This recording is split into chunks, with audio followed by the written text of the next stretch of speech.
Chapter 352. 3 days later, the 5 mountain chiefs once again gathered in Bretel City. Apart from the oldest Adelman, the 4 younger mountain chiefs all agreed to Han Shua's request. Even Adelman, who'd lost his lofty ambitions, had most of the mountain people in his minds leave the mountain to join the army. After some discussion with the 4 young mountain chiefs, they decided that he would be in charge of the mining of the surrounding 5 mines. A portion of the ore obtained would also be given to the 4 young men. Bretel City was brimming with vitality. More than 8,000 mountain people had come down from the 5 mines. Dorcas had returned after hearing the news and split the troops into 4 large groups. The 4 large groups' captains were all on Han Shua's side. Although the mountain people had received a portion of the weapons and armor last time, they were far from enough for 8,000 people. Only 3,000 of them had received a portion of the weapons and armor, while the other 5,000 still used simple weapons. With Jack and Dorcas' help, a weaponry workshop jointly funded by the Boost Merchant Guild began operating on the original Mount Silk. Bretel City invested in the purchase of facilities for smelting metal ores, while the Boost Merchant Guild was responsible for recruiting skilled blacksmiths. Because Han Shua had the dwarves of the Dark Forest to help him, the weapons workshop on Mount Silk was mainly in charge of forging armor for warriors. The dwarves were highly skilled in forging weapons, but they weren't as meticulous as humans when it came to refining armor. Under Dorcas' meticulous training, the mountain people were divided into 4 large groups and trained vigorously outside Bretel City. Dorcas, who'd graduated from the Imperial Military Academy, was indeed a talented general. Under his fierce training, the 8,000 mountain people's combat strength had increased to a certain extent. After Falk returned from outside, he started instructing the 8,000 mountain people on how to familiarize themselves with war chariots, ballistae, and catapults. These kinds of powerful defensive equipment often required strong people to operate. The mountain people were the best candidates. Under Falk's guidance, the mountain people slowly familiarized themselves with the use of war chariots and other equipment at the 4 gates of Bretel City. My lord, the moats that were originally dug at the 4 gates of Bretel City were all low-lying sewage. Now that we have these 8,000 mountain people, we can spend some time digging the 4 moats even deeper. This way, even if the 7 Grand Duchies invade, the moats will be littered with their corpses. One day Dorcas found Han Shua and proposed. Bretel City's moat had originally been half excavated, but due to the Lancelot Empire's repeated defeats against the 7 Grand Duchies, they had been unable to excavate the moat. In the end, Bretel City was reduced to a chicken rib, and the moat was slowly forgotten by everyone. Dorcas had a keen mind for war. He had long since seen the value of the moat at Bretel City's city gates. Adding to the fact that the moat was already in its embryonic form, it wouldn't be a difficult project to complete as long as they spent some time and manpower.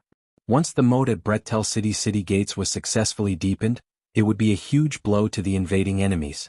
This proposal was almost immediately approved by Han Shua. The mountain people, who had just relaxed from familiarizing themselves with the various siege equipment, immediately became laborers again, joining in the excavation of the 4 moats. Due to Han Shua's arrival, the number of Dark Mantle members in Bretel City had increased by quite a bit. Under Dick's arrangements, the Dark Mantle members were dispersed to the 7 Grand Duchies, continuously reporting the latest news to Dick. Dick would then report any news that was beneficial to Bretel City to Han Shua. As the second Dark Sun emissary, Han Shua's position was much higher than Dick's. Han Shua even had the authority to directly award merits and rewards to members of the Dark Mantle. Under Han Shua's deliberate promotion, Chester had become an existence second only to Dick in Bretel City's Dark Mantle organization. Chester's position in the Dark Mantle had also risen by a level. One day Han Shua, who was studying necromancy magic in Bretel City, was suddenly found by Adelman. Delia of Mount Silk, who had already joined the army, was also among them. City Lord, many stone men have suddenly appeared in the mine in the belly of Mount Silk. These stone men have attacked the miners deep within the mountain, causing the deaths of more than 10 miners. The stone men are not afraid of magic and their bodies are very sturdy. We don't know how to deal with them. Please help us, my lord. Adelman immediately explained the ins and outs of the matter after finding Han Shua. Han Shua was taken aback. He furrowed his brows and asked, "Stone men? How could there be stone men in the mine? Has this ever happened before?" Delia, who was dressed in soft armor, had a tall nose and slender legs. She was very eye-catching as she stood there. She shook her head and replied, "No, there's never been one before. Ever since my father took over Mount Silk, I've never heard of a stone man inside." Delia was originally the chief of the mountain people of Mount Silk. Even now there were many of her former subordinates on Mount Silk. Mount Silk was the place where Delia's father's generation had lived.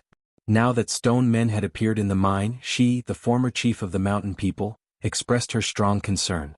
Those stone men appeared in the center of Mount Silk. Did they suddenly discover their existence in the newly opened area? Han Shuo frowned and asked Adelman. Now, not only did the mountain people mine for ores, but there was also a weapons workshop in cooperation with Brettel City and the Buzd Merchant Guild. Every day Mount Silk could produce a dozen or so good armors. When more blacksmiths arrived at Mount Silk, the weapons workshop would be able to operate to Han Shuo's satisfaction. There were many iron and copper ores in Mount Silk. These ores could be directly smelted into iron and copper, then mixed with other metals. A skilled blacksmith could then forge them into armor. For Han Shuo, Mount Silk wasn't just a mine. The successful operation of the weapons workshop was also very important. Therefore he was very concerned about Adelman's matter. Yes, my lord. When we dug deeper into the mountain, we discovered that the iron ore there was even more abundant. Just as we were about to deploy our men to do a big job, a group of stone men appeared out of nowhere. These stone men seemed to have very low intelligence and couldn't communicate with us at all. In any case, they immediately attacked us and killed many of our miners, Adelman replied. I see. Han Shuo thought for a moment, then nodded and said, I'll go with you to Mount Silk and see what's going on with the stone men in the mines. Many thanks, my lord. Adelman was gratified. My lord, Mount Silk used to be my home. Even now there are still many of my friends there. I would like to go with you to take a look. I hope my lord will allow me to do so. Delia looked at Han Shuo with her big bright eyes and pleaded. After entering the army they had to obey all orders. They were no longer allowed to do as they pleased. It looked like Dorcas's training during this period of time had paid off. This Delia was much more disciplined than when Han Shuo had first met her. Nodding, Han Shuo replied, all right. At the foot of Mount Silk one could still see a lot of greenery. However, the higher one went, the less green there was. At a glance, all one could see were grotesquely shaped rocks. There were no longer any flowers or grass. Spring had arrived and the weather was warm and comfortable. Han Shuo, Adelman, Delia, and a few mountain people walked towards Mount Silk. Because Adelman was older, he couldn't walk fast. Han Shuo could only slowly walk up the mountain with him. Along the way, Delia, who was clad in a soft armor, shone brilliantly. Her arms and calves were exposed, and she wore a shiny silver armor on her chest and abdomen. Under the sunlight, the silver armor on her body glistened, and when combined with the luster of her wheat-colored skin, it dazzled the eyes of a few young mountain people who were protecting Adelman. Within Brettel City, Delia was publicly recognized as the #1 beauty of the mountain people. Her own strength was extraordinary. In her previous life she had held a high position, and ordinary youths didn't dare to be presumptuous. However, now that she had become an ordinary squad leader, her outstanding strength still surpassed that of Zack and Kent. Ordinary young mountain people still couldn't attract her attention.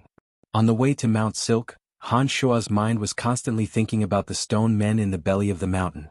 His heart was full of doubts and he didn't know where those stone men had come from. He didn't pay any attention to Delia, who was infatuated with the surrounding mountain people. City Lord, how do you plan to deal with those stone men? Delia suddenly asked Han Shuo when they were about to reach the middle of Mount Silk. Han Shuo, who had been secretly thinking, turned his head and revealed a brilliant smile, saying, let's see when we get there. Before I see those stone men, I don't know how to deal with them. If that's the case, if the stone men attack us like they did to my people, what should we do? Delia's bright eyes looked at Han Shuo as she continued to ask. Then let them forever turn into stone.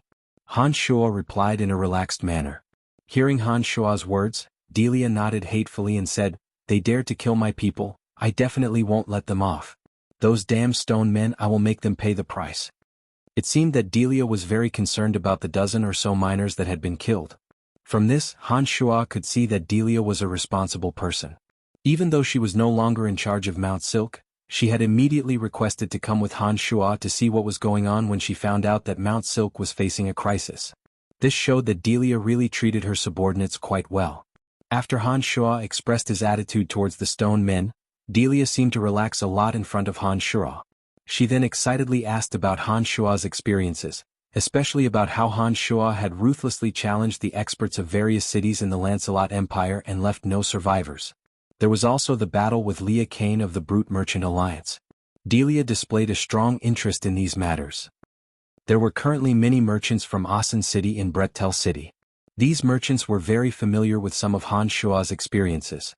After arriving in Brettel City, out of reverence for Han Shua, they continuously narrated some of Han Shua's heroic deeds to the citizens of Brettel City, adding oil to the fire. Unknowingly, all the citizens of Brettel City knew of Han Shua's past experiences. In addition, Han Shua's performance in facing the 4 bandit groups had been publicized by some of the citizens. Currently, Han Shua's prestige in Brettel City was beyond imagination. To the citizens of Brettel City, a city lord who could bring them stability and prosperity was far more prestigious than the king who had abandoned them in Asan City. Han Shua didn't say much in response to Delia's enthusiastic questioning, only giving her a few perfunctory replies. However, the more indifferent Han Shua appeared, the more interested Delia became. Along the way, she didn't tire of asking questions about Han Shua's challenges to various experts.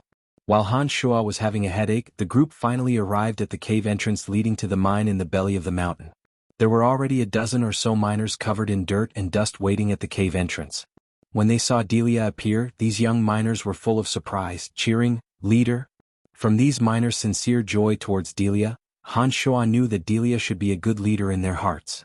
Han Shua looked at Delia a few more times in astonishment. When Delia saw Han Shua looking at her in astonishment, she proudly puffed out her full chest as if saying, "Did you see that? Actually, this lady is also very powerful." Han Shua couldn't help laughing at Delia's behavior, but didn't comment much. When Delia used the tone of a leader to question the miners, Han Shua had already released a Yin demon according to the contents of their conversation. It slowly flew towards the area they were talking about. "Let's go inside and see what's going on?" While Han Shua was using the Yin demon to explore deeper inside, Delia spoke to the waiting miners. "Wait, Mr. Adelman, it's better if you don't go in." Han Shua suddenly said, "It's a bit cold and damp inside. Elder is an adult, just wait outside for a while." Adelman didn't insist. He knew that with his current condition he would only be a burden if he went inside. He smiled and agreed, saying, "Thank you for your understanding, my lord." Nodding with a smile, Han Shua glanced at Delia and the others before walking into the dim mine. Chapter 353. The cave was damp and dark. As an outsider, Han Shua, who was supposed to be led by someone else, walked forward as if he was very familiar with the cave. In the beginning, Delia had thought that Han Shua would take the initiative to retreat to the back after entering. Who would have thought that Han Shua hadn't taken a single step back from start to finish? He was actually very familiar with the area and acted as a guide, heading straight into the depths of the mine without making any mistakes. After a while, Delia couldn't restrain her own curiosity under the puzzled gazes of the miners and quickly caught up to Han Shua. She looked at Han Shua with her large, bright eyes and asked, "City Lord, you've been to Mount Silk before?" Shaking his head, Han Shua replied, "No, this is my first time here." "What about it?" "Then why are you so familiar with the terrain of the mine? I can tell that you didn't even consider which path to take when you came in. You just went straight in and didn't make a single mistake. If you haven't been to Mount Silk before, how can you be so familiar with the detours in the mine?" Delia's doubts grew stronger and stronger as she asked the relaxed Han Shua. In Han Shua's eyes, the strength of this group of people, including Delia, was very low. Since there were stone people in the depths of the cave who didn't fear magic and had hard bodies, Han Shua didn't want them to be suddenly killed. With the Yin demon leading the way, according to Han Shua's description of the miners, Han Shua naturally didn't slow down in the slightest. He didn't expect to arouse Delia's doubts. Han Shua chuckled and said, "When I came in, didn't I hear you talking about the situation inside? I have a very sensitive intuition about the terrain inside the cave. From your description, I can accurately find the place you mentioned. Do you believe me?" Delia had a face of astonishment after hearing Han Shua's explanation. She then asked doubtfully, "Really?" "Of course." Han Shua smiled and said, "I've never been to Mount Silk before, and I certainly wouldn't have had the chance to explore this mine. If I didn't have a keen intuition for the cave's terrain, how could I be so familiar with it?" Delia thought about it carefully. With Han Shua's status as the city lord of Brettel City and his status as a count, he definitely wouldn't come to this mine for no reason. Now that she heard Han Shua's explanation, she actually believed 80% of Han Shua's words. When she looked at Han Shua again, there was a bit more admiration in her eyes. She thought to herself, the city lord is indeed, as the rumors say, a truly amazing man. Seeing that Delia didn't ask any more questions, Han Shuo continued on his way. With Han Shuo's control over the Yin demons, he truly played the role of a guide, turning from guest to host as he led the way. The miners and Delia in the mines of Mount Silk had instead become his attendants. Han Shuo's remaining Yin demons slowly penetrated deep into the belly of Mount Silk. According to the miner's description of Delia, the Yin demon had arrived at a narrow and dry area. There were 3 cave entrances around this area that led deeper into the mountain. The rock overhead was very low, so if one wanted to pass through it they would have to crawl. According to the miners, the last time they'd been mining here, they'd encountered some stone men. From the traces in the surroundings, there were indeed traces of mining here. However, the Yin demon was invisible and formless. Even if the stone men were hiding in the dark, they wouldn't be able to discover the Yin demon's existence. After finding the correct location, Han Shuo's speed increased a bit. Delia and the miners behind him were all astonished when they saw Han Shuo's extremely nimble body shuttling through the cave. Delia truly believed what Han Shuo had just said. She believed that he had an innate intuition for caves and could find the correct location in the intricate and complicated paths. City Lord, be careful. The area in front of us is where the stone men have appeared before. Suddenly, a panting miner reminded Han Shuo, who was still flying ahead. Seeing Han Shuo slowly slow down after this reminder, Delia panted a few times to calm her chest. Only then did she say to Han Shuo, "My lord, be careful. Those stone men shouldn't be easy to deal with. It's better for us to advance slowly." Delia wasn't as carefree as she appeared, but she was quite attentive at critical moments. Han Shuo couldn't help but look at Delia in surprise. Delia only stopped when he looked at her. Her slightly swaying twin peaks attracted more of Han Shuo's attention. Han Shuo's heart fluttered, and he couldn't help but look at her chest a few more times. It was said that any woman could sense the gazes of the surrounding men on a certain part of her body. No matter how stealthily those men peeped, the woman being stared at would be able to sense if that man had ever secretly glanced at her chest. The saying did make some sense. Although they were in a dark cave, Delia was still able to sense Han Shuo's gaze. Han Shuo's gaze lingered on her towering chest for a while, making Delia a little shy. Her originally straight back instinctively bent a little, as if she wanted to hide the fullness of her chest through the curve of her waist. "Alright, I think we're about to reach there. You guys come closer so that I can take care of you if there's any danger." Han Shuo slowed down his footsteps, looked ahead, and instructed the few people behind him. The miners quickly followed. However, Delia, who was supposed to be the first to lean towards Han Shuo, was instead the last. Fortunately, the light in the mine was dim, and the miners didn't have eyes as good as Han Shuo's. Because of the distance between them, they naturally couldn't see the bright red on Delia's pretty face. Along the way they took turns to drill through 3 tunnels. After walking for a few hundred meters, the rocks above their heads slowly became much lower, and the tunnel became narrower and narrower. It could only accommodate 2 people walking side by side. At this time, everyone had to bend down to prevent their heads from hitting the rocks. After everyone passed through this narrow tunnel, they appeared in the area where the Yin demons stayed. This area was quite large, but the rocks above their heads were very low. There were 3 caves around it, and the 3 caves were flat. If one wanted to pass through, they had to lie down. This was the place where the miners had encountered the stone men last time. The stone men had suddenly appeared and immediately attacked the miners, causing a lot of casualties among the miners. Han Shuo was more than 1.9 meters tall, but he couldn't walk normally even if he bent down. He had to squat down to look around. The miners who had been here before all looked extremely nervous and cautious. They were holding crude mining tools in their hands, as if they were ready to deal with the stone men at any time. Even Delia was a little nervous. She pulled out the dagger tied to her left leg and looked around vigilantly. Han Shuo and Delia were relatively close. Because they would have to face the stone men's attacks at any time, Delia's shyness had long been thrown out the window. It was because of Han Shuo's ferocious reputation that these miners and Delia felt that they had something to rely on. Otherwise they wouldn't be nervous but fearful just by being in this area. Han Shuo, who was squatting down, looked around and asked the miners beside him, "How tall are the stone men? What do they look like?" "They are only 1.5 meters tall, but their bodies are very wide. They can move freely in this area and aren't restricted by the low walls," one of the miners replied. After hearing this, Han Shuo looked around at the 3 caves that were even lower. He discovered that the 3 caves that could only be entered by lying down were only 1 meter tall. According to the miner, the stone men that were 1.5 5 meters tall and had very wide bodies shouldn't be able to enter from these 3 caves. Apart from the 3 caves that were even lower, the only cave that Han Shua's group came from was the cave that they came from. Since the stone men didn't come from the other 3 caves, could they have come from the cave that Han Shua's group came from? Han Shua's heart was filled with doubts. He didn't continue to squat down and look around. Instead, he squatted down in the middle. After thinking for a moment, Han Shua suddenly let out a soft whistle. The whistle started out soft, but it gradually became louder and louder. In the end, it was as if a giant dragon was roaring. Alright, if the stone men are nearby, they will definitely come after hearing the news. We just need to wait, Han Shua said to the miners who looked nervous. On Han Shua's left, Delia was still looking around with her waist bent over. When she bent over, the curves of her perfectly round buttocks were outlined in an extremely enchanting manner.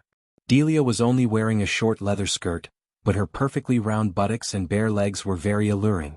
When Han Shua was giving instructions to the miners, he accidentally glanced at her and couldn't help but stare a few more times at her perfectly round buttocks that stuck out from her bent over.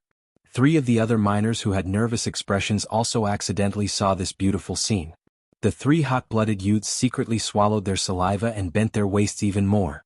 It was unknown if they were trying to lower a certain part of their body. Delia, who had been looking around, suddenly turned her head. Her bright eyes stared at Han Shua, who was still staring at her buttocks. Caught off guard, Han Shua coughed awkwardly and consciously turned his head away. Delia glared at the embarrassed Han Shua with a red face. She snorted at Han Shua, who had turned his head away. Then she fiercely glared at the other miners and said, "What are you guys looking at? I've only left Mount Silk for a few days and you want to die?" After saying this, Delia cursed in an extremely low voice, "There really isn't a single good man." It was unknown if the last sentence was purposely said for Han Shua to hear. In any case, Han Shua had indeed heard it. He thought to himself, women are meant for men to look at. But how did you know that we were peeking at you? You bent over and outlined the beautiful curves of your buttocks. Could it be that you did it on purpose? Just as Han Shua was thinking this, a few faintly discernible auras slowly drifted in from the 3 narrow caves. Han Shua looked around but didn't find any traces of them. However, as a necromancer and a practitioner of magic, Han Shua immediately felt the auras that had suddenly surged in. They should be existences similar to some kind of soul wraiths. Han Shua quietly released a soul exploration spell. 8 dusky balls of air were slowly spinning in a corner that the miners couldn't see. The 8 dusky balls of air gradually separated and entrenched themselves on top of the large rocks. A strange power overflowed from their auras. The originally hard rocks seemed to soften after being soaked in that aura. Like a sculpture that had been cut, 8 stone men, just like what the miners had described earlier, split from the intact rocks. Han Shua, who was well versed in magical arts and necromancy magic, was able to clearly see the process of the 8 auras entrenching themselves on the rocks and then using the rocks to shape them. After the 8 stone men slowly walked out from the corner, Han Shua finally understood why a group of stone men had suddenly appeared in this area last time. So this was what was going on. It looked like they had only come out of the 3 narrow caves as souls, and then used the rocks in this area to reconstruct their stone bodies. You 8, you've recovered. Are you ready to attack? Crouching here, Han Shua took out the skeletal staff and casually summoned a few dozen skeletal warriors and zombie warriors, surrounding Delia and the miners. He looked at the 8 stone men in the dark corner as he spoke. The rock walls in this area were too low, making it difficult for high-level hate warriors and evil knights to display their might. Only the shorter skeletal warriors and zombie warriors would be able to move freely in this area. Delia was startled at first when she was suddenly surrounded by a group of skeletal warriors and zombie warriors. Those undead creatures naturally didn't look that good, and when she was suddenly surrounded by a large group of dark creatures filled with a gloomy aura of death, she naturally panicked. But when she heard Han Shua's words and saw that the undead creatures were only surrounding her in the center without any intention of attacking, she finally realized that Han Shua had summoned them to protect them. She immediately relaxed. "City Lord, have those stone men appeared?" Having calmed down, Delia reacted to Han Shua's words and gripped the dagger in her hand as she called out. The lighting here was too dim, and the 8 stone men were even darker in the shadows. Delia and the others had no way of seeing any traces of the stone men. Nodding, Han Shua smiled faintly and said, "That's right, 8 stone men." While Han Shua and Delia were talking, the 8 stone men scattered in the corners suddenly started attacking Han Shua, abruptly walking out from the 8 corners. Their bodies were all formed from the ready-made iron ore here. Ordinary magical attacks naturally wouldn't have much effect on these stone men, and even ordinary weapons wouldn't pose much of a threat to their bodies. No wonder so many miners had died here last time. However, to Han Shuo, his own body was probably even sturdier than iron and stone. He didn't even need to take out the demon's lair edge to deal with these 8 stone golems. He squatted down and started fighting with the stone golems. Interesting, what kind of creatures are you? Han Shuo was surrounded by the 8 stone men. His body was fighting with the 8 stone men, but he still had the leisure to ask the 8 stone men questions. Delia, who was surrounded by undead creatures, saw that the crouching Han Shuo wasn't afraid of the stone men's attacks. Even when the stone men's rock-solid fists and feet bombarded Han Shuo's body, he didn't react at all. It was as if his body was even sturdier than these stone men made of iron and stone. Unarmed, Han Shuo bombarded the stone men with his fists, but instead the stone men were forced to retreat step by step. When those steel-hard stones collided with Han Shuo's huge fists, the sound of metal clashing rang out, causing Delia and the others to be dumbstruck. On the profound continent, swordsmen and knights were the most adept at close combat. However, even swordsmen and knights used fighting aura to increase their physical defenses. They had never heard of a person who could contend against iron and stone without using any fighting aura. In fact, Han Shuo really didn't use demonic yuan to defend himself. He was indeed only using the sturdiness of his body to withstand the stone men's attacks. Having reached the separate demonic realm, Han Shuo's body was as sturdy as iron and stone. Even if he didn't use demonic yuan to defend himself, he could completely withstand the damage from ordinary blades and swords. After fighting for a while, Han Shuo discovered that the 8 stone men didn't show any signs of communicating. He gradually grew impatient and began to gather some fighting aura in his hands. In this way, the stone men's bodies also began to be unable to withstand Han Shuo's punches. Grabbing the neck of a stone man, Han Shuo disregarded the stone man's hammering on his chest and forcefully twisted it. The stone man's iron head was directly pulled off. The crouching Han Shuo's speed suddenly increased. His punches were imbued with demonic yuan. The stone men, as hard as iron and stone, couldn't bear the heavy burden and one by one shattered into stone fragments. In just the blink of an eye, the 8 stone men had become stone fragments on the ground. In the eyes of Delia and the others, there was no longer a complete stone. "City Lord, you're so strong." A miner couldn't help but murmur, his face full of worship. Delia's beautiful eyes sparkled as she stared fixedly at Han Shuo. Han Shuo's actions of crushing the 8 stone golems into dust with his fists with the force of a thunderbolt was simply captivating to the extreme in the eyes of this wild woman who believed in tough men. Her heart couldn't help but become excited. "Wanna run? Haha, it won't be that easy." After the 8 stone men's bodies were destroyed by Han Shuo, the 8 gray auras that drifted out from the 3 caves seemed to know that Han Shuo wasn't someone they could deal with and were preparing to return the way they came. Whether it was his identity as a demonic practitioner or a necromancer, Han Shuo had ways to deal with these strange soul auras. Han Shuo stretched out his left hand and a miniature vortex filled with killing intent formed in his palm. This vortex didn't have any effect on the physical body, but it made the 8 auras feel an irresistible suction force. Not only were the 8 souls unable to take a step away from Han Shuo, but under the suction force of the vortex in Han Shuo's palm, one by one, they slowly fell into the vortex in Han Shuo's palm. When the 8 souls fell into Han Shuo's palm, they were tightly sucked in by the vortex, not a single one able to leave. "Speak, what the hell are you?" This time Han Shuo didn't speak. Instead, he used his consciousness to transmit the message. The originally gray aura of the 8 souls slowly dissipated under the high rotation of the vortex, turning into 8 little dots that sparkled with green light. Within the vortex in Han Shuo's palm, the 8 little dots that sparkled with green light were like 8 bright and beautiful stars. The vortex in Han Shuo's palm was like the deep Milky Way. The originally somewhat gloomy scene was filled with an intoxicating beauty in Delia's eyes. It was as if the deep starry sky was in Han Shuo's palm, and the faint green starlight was so resplendent and gorgeous. At this moment, if someone asked her if there was a man who could pluck the stars in the sky for her, she wouldn't hesitate to answer that the man was right in front of her, and that he already had the entire starry sky in his hands. After Han Shuo's consciousness transmitted the message, Han Shuo sensed a weak response. These 8 souls were too weak compared to Han Shuo's powerful consciousness, so the message they transmitted was also very weak. "Please let us go. We are miners who died after the mine collapsed. Our souls didn't dissipate, but drifted to a strange place, and absorbed a strange power to become like this. As Han Shuo listened with rapt attention, he gradually understood the message.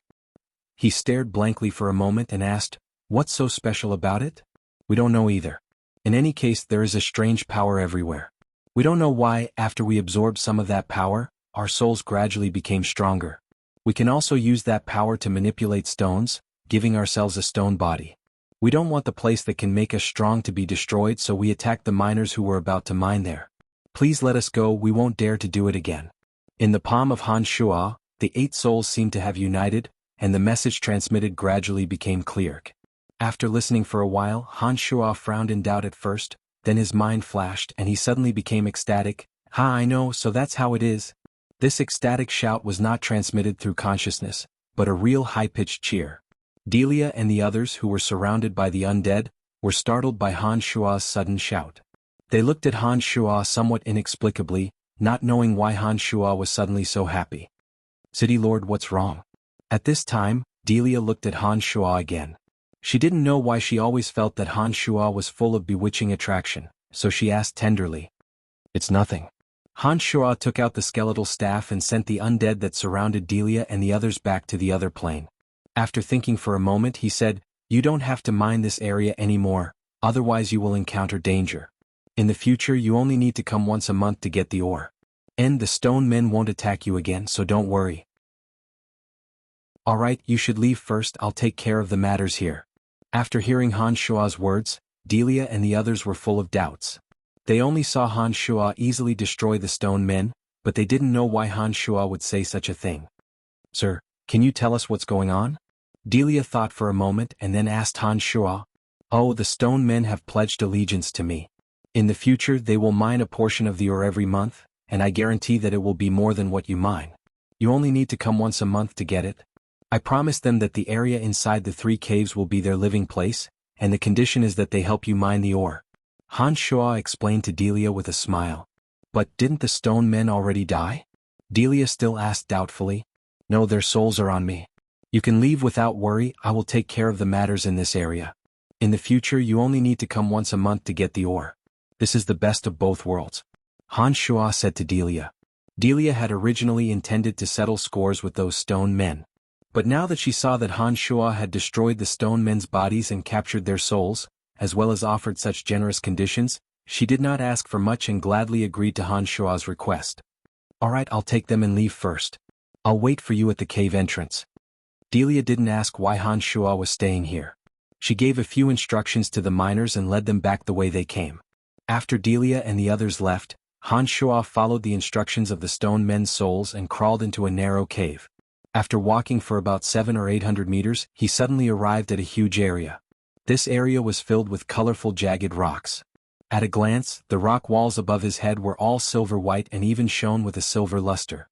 Purple, red, white, and all sorts of rare ores that Han Shuo recognized or didn't recognize were nurtured everywhere in this mysterious area. Rich metal elemental energy filled the entire area. In the center, there was a huge rock that looked like an iron pillar that was filled with thick metal elemental energy. The last of the 5 extreme places, the place of metal extreme, finally appeared in front of Han Shuo. Chapter 354. The towering stone pillar at the center of the place of extreme metal shone with a faint golden luster. It was also in that area that the energy of metal in the entire place of extreme metal was the densest. Among the 5 places of extreme metal, the place of extreme metal was the most difficult to form. This was because no matter where it was, humans were always tireless in their passion for mining ores. Generally, the surrounding mountains and rivers of the place of extreme metal would be rich in ores. As long as one of the ores was discovered, humans would swarm over like flies, digging to the root of the problem and claiming all the ores as their own. A place of extreme metal could only gradually take shape after hundreds of thousands of years. This process of formation was usually due to the ores being mined and destroyed, making it very difficult for it to form naturally again. The 5 places of extreme metal were all formed by the power of nature due to the uniqueness of the terrain. Even Chu Kanglin, who had cultivated his demonic arts to the 9 changes realm, was unable to use human power to change or repair the 5 places of extreme metal that had been destroyed. The 5 extreme grounds were all formed by nature over millions of years of sedimentation. It was simply not something that could be changed by human power. From the looks of it, This place of extreme metal should have existed for as long as the place of extreme fire for who knows how many years. That towering, golden stone pillar in the center should be the metal attribute treasure that was born from this place of extreme metal. In the world that Han Shuo came from, there was a legend of the indestructible great sage equaling heaven. The great sage equaling heaven, Sun Wukong, was a stone monkey. He obtained the golden cudgel, the sea-stabilizing needle from the dragon palace. It was said that it was a metal attribute treasure nurtured by a place of extreme metal that had existed for millions of years. The great sage equaling heaven, who had cultivated from a stone monkey, was a unique existence of the metal attribute. This was why he was able to skillfully utilize the power of the metal attribute treasure in his hands, becoming a powerful and everlasting existence in the world that Han Shuo came from. In the center of this place of extreme metal, there was a towering stone pillar sparkling with faint golden light. It should be the other metal attribute treasure that had been nurtured in this place of extreme metal. As for whether or not this metal attribute treasure had the same miraculous power as the golden cudgel, Han Shuo wasn't sure.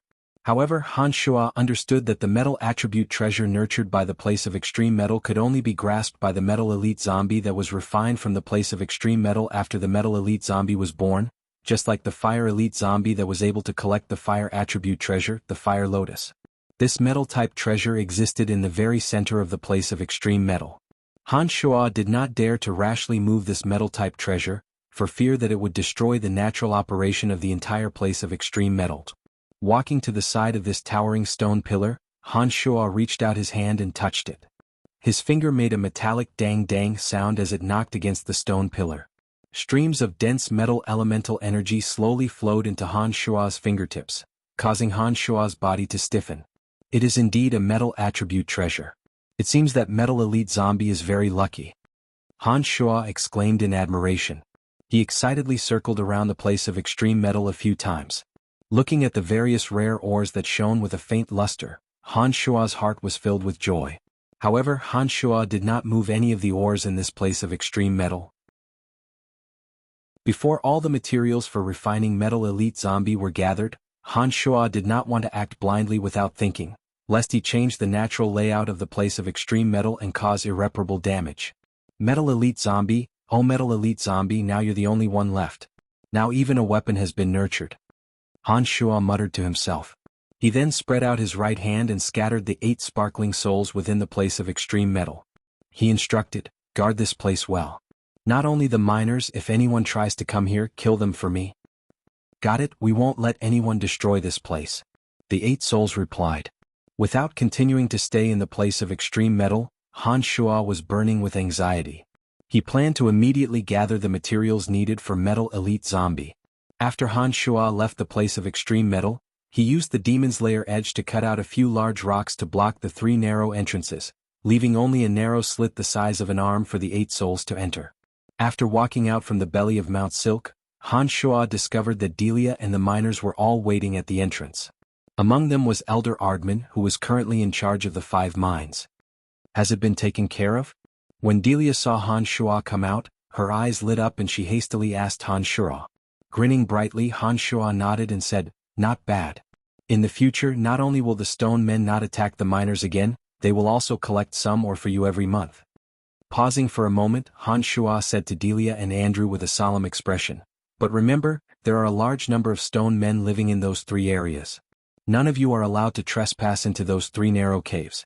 Otherwise, I won't take responsibility if you die at the hands of the stone men.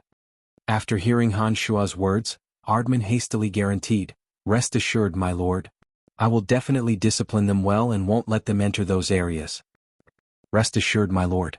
I don't think they will dare to go in. After all, only my lord can deal with those stone men. How can ordinary miners be a match for those stone men?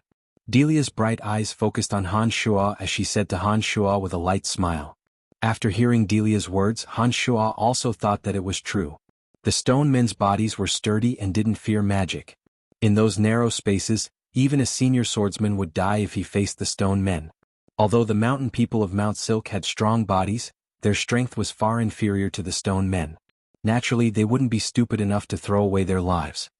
Alright, you guys go there once a month and collect the ores inside.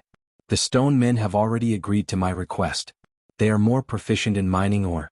As long as you don't disturb their lives, they will continue to help you mine ore. Han Shua replied. Many thanks, my lord. Many thanks. Ardman was extremely grateful to Han Shua and bowed to Han Shua. Elder, don't be so polite. As the city lord of Brettel City, this is what I should do. Han Shua went over to help Ardman up and said sincerely. Since the crisis of the stone men on Mount Silk had been resolved, Han Shua didn't continue to stay on Mount Silk. The group that had come to Mount Silk this time had originally been Adelman and some of his subordinates. Now that they'd arrived at Mount Silk, they didn't continue back to Brettel City. Only Han Shua and Delia were left on the road. The anxious Han Shua planned to shake Delia off and directly return to Brettel City. However, after thinking for a bit, he felt that it would be impolite to do so. Thus, he slowly walked with her on the rugged mountain road, heading down the mountain. After being caught peeping in the mine, Han Shua felt guilty when he was alone with Delia and didn't take the initiative to talk to her. However, Delia's gaze towards Han Shua had a different meaning after she'd exited the mine. Delia, who'd been dressed in a sexy and wild outfit, not only didn't seem restrained at all, she'd even purposefully puffed out her chest. Although Han Shua wasn't a gentleman, he had been caught alive by Delia the last time he peeped on her. This time, the two of them were a bit more well-behaved as they descended the mountain together. In addition, because he was concerned about the metal elite zombie, Han Shua wasn't as lustful as usual. He didn't stare at Delia's chest along the way. However, the well-behaved Han Shua was inwardly cursed for being a hypocrite by Delia. As the number one beauty of the mountain people, Delia's strength was superb among the mountain people for so many years.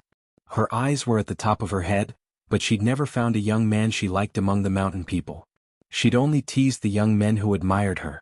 Delia, who was 1.7 meters tall, was extremely tall.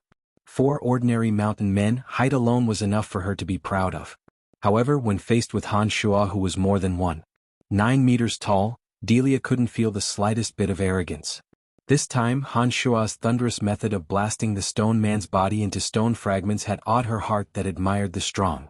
No matter how she looked at it, Han Shua was a target that she was satisfied with. Suddenly, Delia blocked in front of Han Shua. Her bright eyes stared fixedly at Han Shua as she puffed out her soft breasts. Han Shua, who was walking, was caught off guard and his chest almost directly bumped into Delia's towering breasts. He abruptly stopped and took a step back. Looking at Delia with a puzzled expression, Han Shua asked, "What's wrong?" "Your lordship, you're a real man. I like you." Contrary to Han Shua's expectations, Delia stared at Han Shua with a burning gaze, boldly confessing her true feelings to Han Shua. Mountain women were originally very forthright, and Delia was one of the best among them. Her wild and fiery nature allowed her to dare to love and hate. She possessed a boldness and straightforwardness that most women in the Lancelot Empire didn't have. Delia's sudden confession surprised Han Shua. Han Shua squinted his eyes as he sized up Delia from head to toe, as if he wanted to see her body clearly. As Han Shua's gaze roamed over her body, Delia instinctively felt a little shy, especially when Han Shua's gaze fell on her perky twin peaks, as well as some sensitive parts of her waist and abdomen. Her body felt as though it was being directly caressed by Han Shua's gaze, causing Delia to feel extremely shy. However, Delia wasn't as timid as most women. Having set her sights on Han Shua as her target, although Delia turned her head away shyly, she didn't choose to retreat. Instead, she puffed out her twin peaks. It seemed that she had sufficient confidence in her figure. "You're not bad." After a while, Han Shua suddenly smiled and said softly. Delia's charming face lit up, revealing a fiery smile. She boldly looked straight at Han Shua and said, "Your lordship, so you want me?" Shaking his head, Han Shua replied, "I'm sorry, I already have a woman, and I like my woman very much." When these words came out, Delia's expression darkened. She lowered her head in silence for a while, and when she raised her head again she said stubbornly, "I, Delia, have never liked any man. Only your strength can truly make me unable to extricate myself. Regardless of whether you have a woman or not, I will become your woman." Han Shua was speechless. Looking at Delia's stubborn face as if she didn't know what failure was, he thought to himself that perhaps this woman had been stared at by the mountain men for too long, or perhaps she had set her sights too high. It seemed that she was a little stubborn. Han Shua himself wasn't a gentleman who wouldn't be tempted by a beauty. Otherwise he wouldn't have 2 women, Emily and Phoebe, and he wouldn't be so obsessed with Fanny. Of course, Han Shua wasn't the kind of stud horse who would sleep with any woman he saw. As a demonic arts practitioner, Han Shua wouldn't care about worldly restraints. As long as he was truly interested in a woman, he wouldn't care about those moral rules. Delia's figure was extremely alluring, and her looks were indeed not bad. Han Shuo didn't deny that he had lust for Delia, but it was only lust. If he could irresponsibly possess Delia, Han Shuo would definitely make her his without the slightest hesitation. However, there was a limit to everything. If Delia wholeheartedly wanted to be entangled with him, he would probably abandon her after toying with her in Brettel City. Even the 30,000 mountain people in Brettel City wouldn't be willing to do so. Han Shuo himself also didn't want to provoke this kind of trouble that was hard to abandon. I do have women and not just one. Han Shuo first explained, then continued, to be honest, I do have some interest in you, but that kind of interest is only a man's interest in a beautiful woman's body. It's not what you understand. You should understand what I mean if I say it so directly, right? What, you have more than one woman? Contrary to Han Shuo's expectations, Delia didn't seem to care too much about the latter part of his words. She only asked about the meaning behind the first part of his sentence in astonishment. Nodding his head, Han Shuo's heart stirred. He thought to himself that Delia wouldn't be talking nonsense, right? However, thinking about it again, this matter would be exposed sooner or later, so he didn't deny it. He nodded and replied, yes, I indeed have more than one. What about it? If you don't mind, I'll be one more. I'd rather be one of the women of someone like you than be the only one in a mediocre man's heart. Delia's eyes actually lit up as she said somewhat excitedly, I just knew that a man like you would definitely have more than one woman. Then adding me shouldn't be a problem, right? Han Shuo was a bit dumbfounded when he heard Delia's words. He thought to himself that mountain women were indeed a bit more forthright and uninhibited than he'd expected. Delia's attitude towards these matters was a bit too much for someone like Han Shuo, who'd always done as he pleased. Seeing that Delia wanted to discuss this matter in detail with him, Han Shuo, on one hand, was concerned about the metal elite zombies refining materials, and on the other hand didn't know how to answer Delia. He directly said, we'll talk about this matter in the future. I'm not interested in you at the moment. When I'm interested in you, I'll consider your proposal. Alright, I still have some matters to attend to, so I'll be taking my leave first. As soon as he finished speaking, Han Shuo soared into the sky in front of Delia. He circulated his demonic yuan and revealed his disdainful aura. He turned into a streak of black light and disappeared into the clouds. Delia looked at Han Shuo's gradually disappearing figure in the sky with infatuation. Her charming face was resolute as she fiercely nodded, muttering to herself, I'll definitely make you fall in love with me. City Lord He. Only a man like you can make me wholeheartedly submit to you. Han Shuo naturally didn't know what Delia said after that. Han Shuo flew all the way back to Brettel City and directly found little fatty Jack. He made a list of materials for refining the metal elite zombie and handed it to Jack, saying, buy these materials for me. It doesn't matter if you use the Buzzed Merchant Guild or any other merchant guild. In short, get me the materials listed as soon as possible. No problem. Jack, who had an enormous amount of gold coins in his hands, spoke with great confidence. He had an extraordinary bearing of leave it to me. After he finished speaking, Jack said, oh right, Dick was looking for you. When he heard that Dick was looking for him, Han Shuo left Jack's place and headed towards the Dark Mantle stronghold in Brettel City. Under normal circumstances, Dick would be there. When he arrived at the Dark Mantle's secret stronghold in Brettel City, Han Shuo found Dick as expected. He saw that Dick was currently in the Dark Mantle stronghold, handling some information regarding the 7 Grand Duchies that his subordinates had reported to him. Seeing Han Shuo suddenly enter, Dick hastily stood up in surprise and saluted to Han Shuo. He then had Han Shuo sit down and asked with a smile, my lord, why have you come? I heard from Jack that you were looking for me. Did something happen? Han Shuo asked Dick after sitting down. There were only 6 people in this Dark Mantle stronghold, including Dick. However, Han Shuo knew that there were definitely more than 6 Dark Mantle members in Brettel City. It was just that these people were usually scattered around Brettel City or the 7 Grand Duchies. They were usually spying on the secrets of various parties or carrying out secret missions. These people wouldn't come here unless there were special circumstances. They would only report to Dick when they obtained accurate information or completed a mission successfully. Dick originally didn't have enough manpower on his side, but after Han Shuo's arrival, Candide had arranged for some members to enter Brettel City and directly serve under Han Shuo. All of the secret activities of the Lancelot Empire were under Candide's sole responsibility. Although Brettel City was located in the easternmost region of the empire, it was still under Candide's control. As the most popular person at Candide's side and the current city lord of Brettel City, Han Shua had the right to control all of the Dark Mantle's personnel changes in Brettel City. Dick was naturally under Han Shua's jurisdiction. My lord, I went to the city lord's mansion to report to you because I just received some news. It's just that you weren't at the city lord's mansion at that time. I didn't think that my lord would take the initiative to come over. This lowly one is truly overwhelmed by the favor. Dick also sat down with a smile before explaining to Han Shua. Alright, cut the crap. What's going on? In private, Han Shua and Dick never put on the airs of a city lord and asked. Dick chuckled softly, then coughed lightly and said sternly, I reckon we're in big trouble this time. The 7 dukedoms have all stopped fighting. According to the information our people have sent over, the dukes of the 7 dukedoms have secretly met in a valley. Our people have no way of knowing the contents of the meeting, but thinking about it, it's obvious that they're trying to deal with us. When the 7 dukedoms weren't under the threat of Brettel City, they'd fought tirelessly against each other. However, Brettel City was currently displaying an overbearing ferocious aura. For the 7 Grand Dukedoms, Brettel City had become an important threat. The 7 Grand Dukedoms were originally split from the Verdun Imperial Dynasty. Due to the riots between the princes 100 years ago, the Verdun Imperial Dynasty had been split into 7 dukedoms, gradually becoming the 7 Grand Dukedoms of today. When there were no foreign enemies, they were happy to invade other dukedoms to obtain more benefits. However, the 7 Grand Dukedoms were still considered one family. Once a common enemy appeared, the 7 Grand Dukedoms would once again tightly band together. Last time, the Lancelot Empire hadn't understood the situation and rashly invaded the 7 Grand Dukedoms. In the end, the 7 Grand Dukedoms were quickly repelled by the joint army of the 7 Grand Dukedoms. It was also from that time that Brettel City was unable to recover, becoming a useless existence. It looks like the 7 Grand Dukedoms now view Brettel City as a new threat. We should be proud.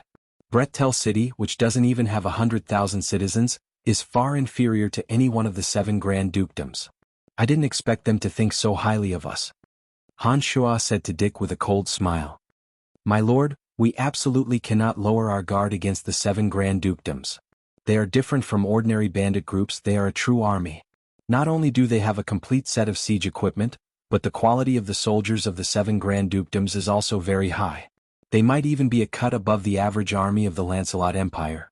Dick smiled wryly as he explained to Han Shua, in addition, each dukedom has at least 30 to 40,000 standing armies, not to mention the private armies of the local nobles.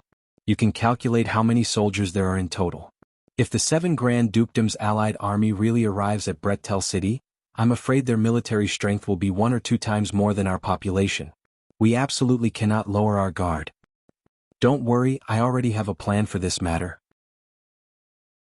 I will make sure their allied army can't unite. Han Shua laughed sinisterly as he said to Dick. Chapter 355. Sakamamir Valley was located in the center of the 7 Grand Duchies. The 7 Grand Duchies would secretly meet here. Although the 7 Grand Duchies had the intention of joining forces to deal with Brettel City, none of the dukes dared to visit the other duchies due to their mutual suspicions. Therefore, the 7 Grand Dukes gathered their armies at Sakamamir Valley. The majority of the troops were temporarily stationed in the plains outside the valley. The 7 Grand Dukes gathered in the valley with their elite experts. Tanai Mount Sakamamir was covered in flowers and ancient trees. Under the warm sunlight, a simple tent was set up in the middle of the valley, next to a small stream. Within the spacious tent, the 7 Grand Dukes were secretly discussing something with their experts. The tent was densely guarded by knights. The tent was covered in layers of magical boundaries. With the 7 Grand Dukes gathered in the tent, any mishap would be a fatal blow to the 7 Grand Duchies. The 7 Grand Dukes were debating endlessly inside the tent. The main points of their argument were about the command of the Allied forces and their battle strategy, including the distribution of the spoils of war. The 7 Grand Dukes had been locked in a fierce battle before this.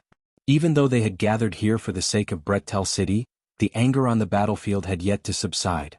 Naturally, the dukes who were originally enemies didn't have any good expressions on their faces. Helentina of Helen Duchy had been in an extremely irritable mood recently. She was no longer as glamorous as before, and had obviously become more haggard. The news that she'd been raped by Han Shua had inadvertently spread throughout the 7 Grand Duchies. This caused Helentina to become the target of ridicule overnight. Everyone looked at her with strange gazes, making her feel extremely uncomfortable. The Grand Duke of Narsen Duchy, Benedict Sackville, who used to be her staunch ally, had stopped communicating with her ever since he heard the news. Now that they had truly met in this place, Benedict Sackville only greeted her politely and didn't have his previous attentiveness. Valentina understood where the problem lay. However, she had indeed been captured alive by Han Shuo and brought to Brettel City. She'd even been locked up for several days. This fact made it impossible for her to explain herself. The haughty Valentina had been tormented by strange gazes during this period of time. Even some citizens of the Hellen Empire felt that the impure Valentina was no longer suitable for the position of Grand Duchess. If it wasn't for Valentina's ruthless methods of killing several rebellious nobles in succession, it was likely that she wouldn't have been able to maintain her position in the Hellen Duchy. Now that they had arrived at the meeting point between the 7 duchies, Valentina had once again become the object of neglect. At this moment, Benedict Sackville was quarreling with Bavenden Duchy's Alec Ambridge. The topic of their quarrel was actually the distribution of the spoils of war. Alec Ambridge had his eyes set on the 6 magic crystal cannons worth 600,000 gold coins in Brettel City. He was determined to obtain them. These 6 magic crystal cannons had originally been purchased by Benedict Sackville from the distant Brute Merchant Alliance for Valentina through his own channels. Benedict Sackville had taken it for granted that these 6 magic crystal cannons should belong to him. He didn't back down in the slightest as he argued with Alec Ambridge. All of a sudden, Valentina, the person who'd paid 600,000 gold coins to purchase the 6 magic crystal cannons from the Brute Merchant Alliance, had been forgotten. Benedict Sackville, the modest gentleman who'd previously disregarded everything to pursue her, had now become the one who'd directly plundered her interests. Valentina coldly watched the dispute between the 6 Grand Dukes, feeling increasingly irritated in her heart. Unconsciously, Valentina actually thought of Han Shuo. She'd deeply experienced Han Shuo's ruthlessness. She didn't know why, but Valentina faintly felt that these 6 men who were endlessly arguing in front of her didn't seem like real men. On the contrary, the image of Brettel City's lord, whose eyes were filled with a fiendish and ruthless rage, had appeared in her mind from time to time. She always felt that the 6 Grand Dukes in front of her were no match for the ruthless city lord of Brettel City. Brettel City's population didn't even reach 100,000. Not to mention the other 6 duchies, even Hellen Duchy's military strength was more than enough to compete with Brettel City. Now that the allied forces of the 7 Grand Duchies were planning to march into Brettel City, Valentina actually had the laughable thought that the allied forces would fail. Even she herself felt that this was a bit absurd. Duke Helen, what do you want from Brettel City? Randy Allard, the Grand Duke of the Bonton Duchy, leaned against Valentina and looked at the silent statue-like Valentina as he asked politely. Valentina was roused from her contemplation. She calmed her heart and thought for a while before saying softly, I only want the life of the city lord of Brettel City. However, I don't know why, but I feel that it won't be so easy for us to win. Ah, Grand Duke Helen, you must be too tired recently. With the allied forces of our 7 Grand Duchies, we easily routed the Lancelot Empire's army that had been soaring to the heavens. You want to stop our advance with just that shabby Brettel City? That's just too laughable. I think that Grand Duke Helen's courage must have been broken after being captured by that city lord, right? Alec Ambridge suddenly butted in after hearing the conversation. He didn't hide his contempt for Valentina at all as he laughed and ridiculed her. At this moment, Benedict Sackville, who was supposed to speak up for Valentina, had just been arguing with Alec Ambridge until his face was flushed with anger. But now, he suddenly turned silent and slowly nodded his head, as if agreeing with the argument of someone who had just been an enemy. Valentina only felt a chill in her heart. She looked at the man in front of her who had once said that he would take care of her for the rest of his life. She suddenly had the urge to laugh. I'm a bit tired. You guys continue your discussion.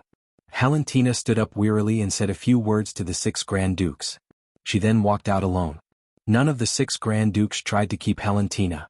After she left, Alec Ambridge said in a disdainful tone, It looks like this woman has been conquered by the new city lord's skills in bed. She can't even see the situation clearly. Haha, I really don't understand why such a fool wouldn't let go of such a woman in the first place. Who are you talking about? Benedict Sackville flew into a rage. To Benedict Sackville, the matter of him crazily chasing after Valentina had already become the greatest humiliation of his life. If anyone offended him in this regard, he would relentlessly pursue the matter. Haha, it's nothing. Seeing Benedict Sackville fly into a rage, Alec Ambridge, who hadn't been able to suppress him regarding the ownership of the magic crystal cannons, suddenly felt a lot more carefree in his heart. On the plains outside the valley, Halentina returned with a gloomy face inside a tent where the Helen Duchy's army was stationed. Her heart gradually sank to the bottom of the valley. "Helen, why are you unhappy again?" The super-rank magical beast called Fire Phoenix had transformed into a beautiful woman dressed in red. She poured a cup of tea for Halentina in the tent and handed it to her. "Sister Firewind, is a woman's body really that important? Why is it that after I returned from Brettel City, it seems like everyone is making life difficult for me?" Halentina sighed softly and asked Firewind, "Helen, why would you say that? That Brian didn't do anything to you. He only extorted 1,000,000 gold coins from you." Firewind looked at Halentina in astonishment and asked in puzzlement.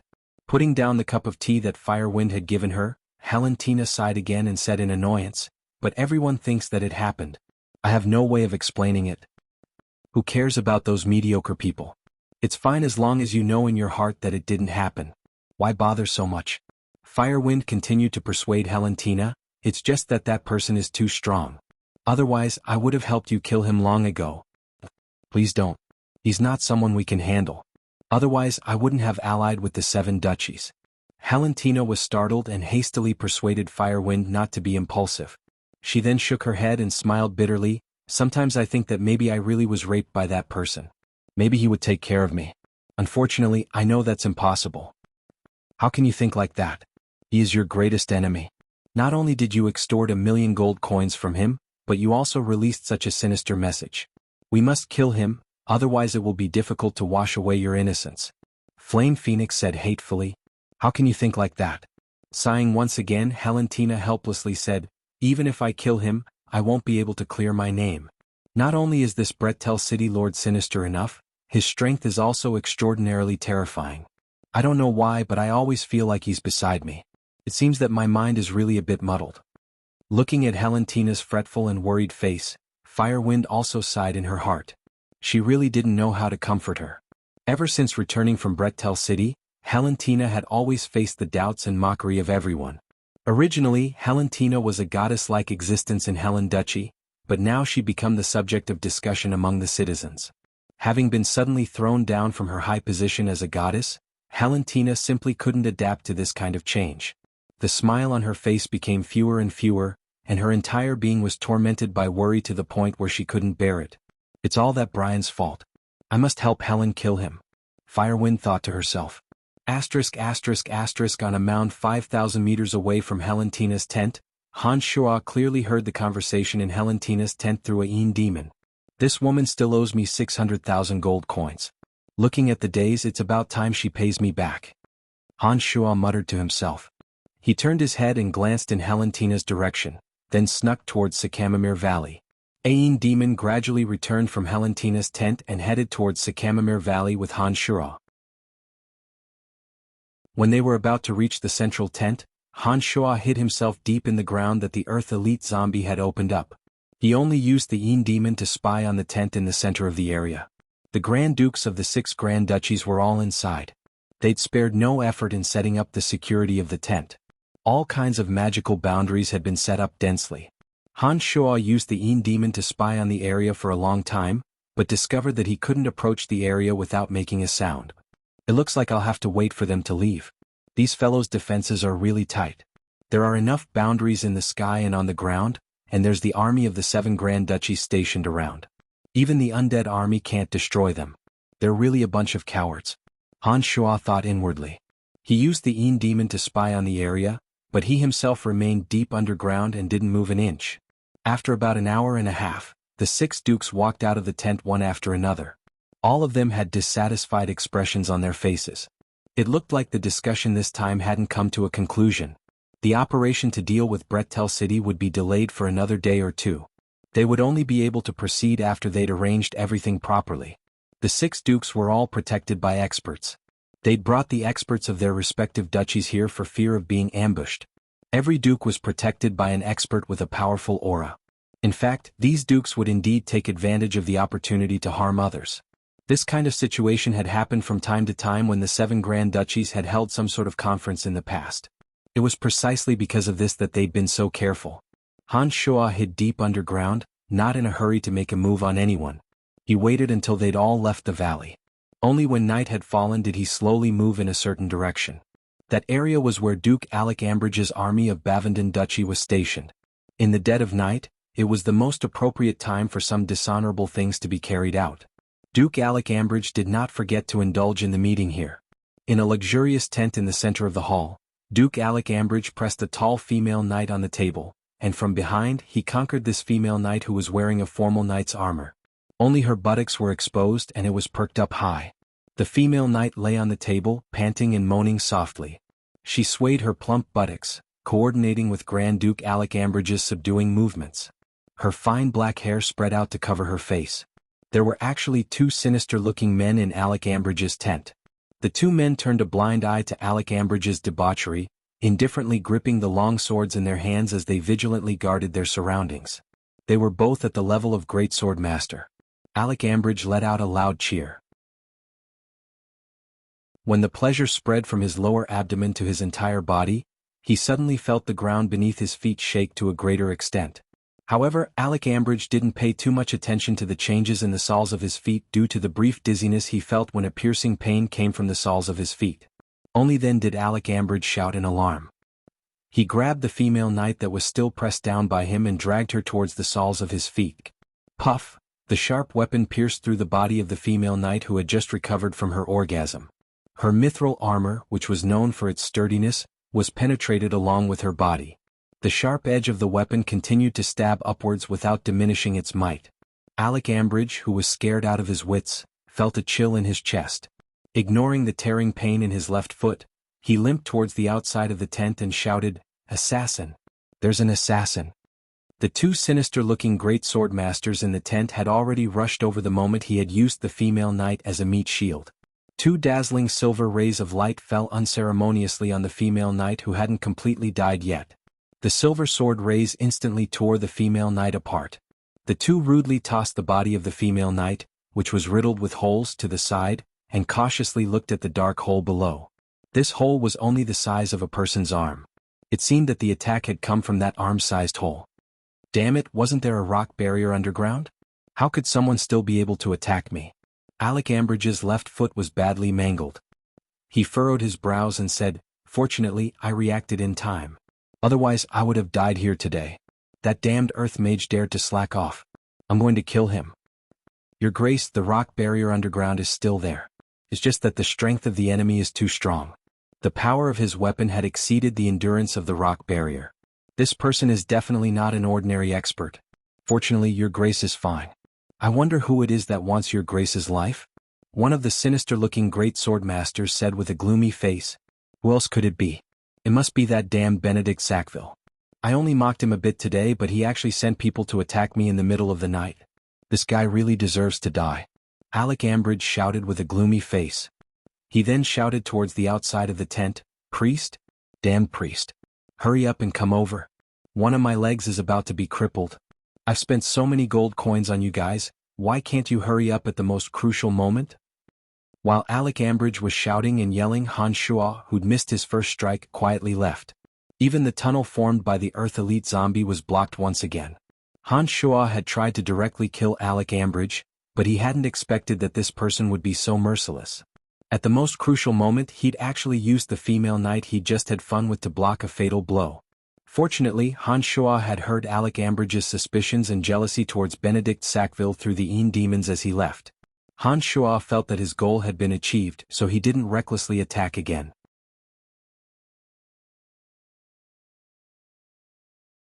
Chapter 356.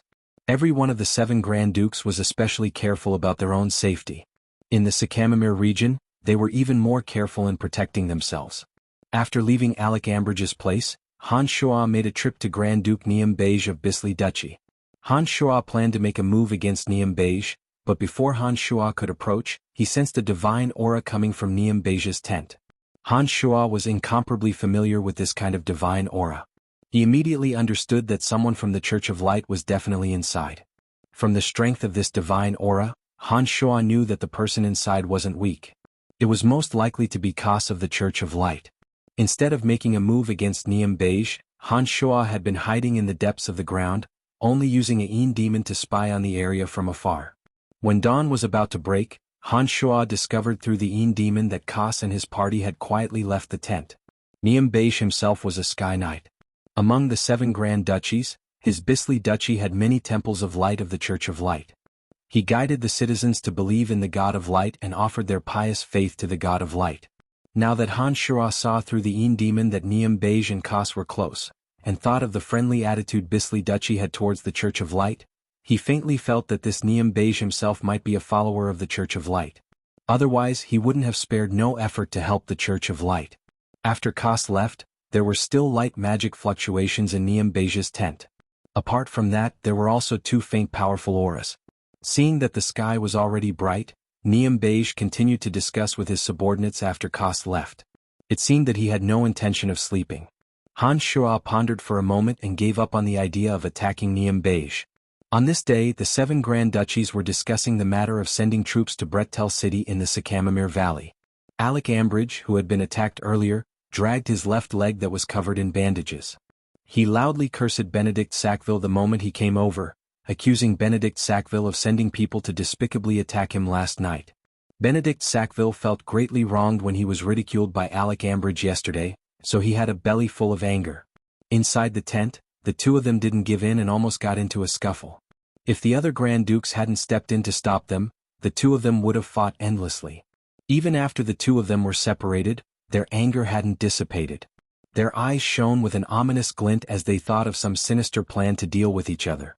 In addition, Grand Duke Bert Zeely of the Boulette Duchy was very dissatisfied with the distribution of profits. He insisted on seizing the 5 surrounding mines after attacking Brettel City. Due to Bert Zeely's insistence, the Duke, who was also interested in the mine, was naturally unwilling. In the end, the day's discussion ended in discord. If this goes on, the 7 grand duchies will start fighting again before the war against Brettel City has even begun. I don't think these people would join forces so quickly unless they're facing imminent death. Last time, it was also because the Lancelot Empire's army had attacked right at their doorstep that they quickly joined forces.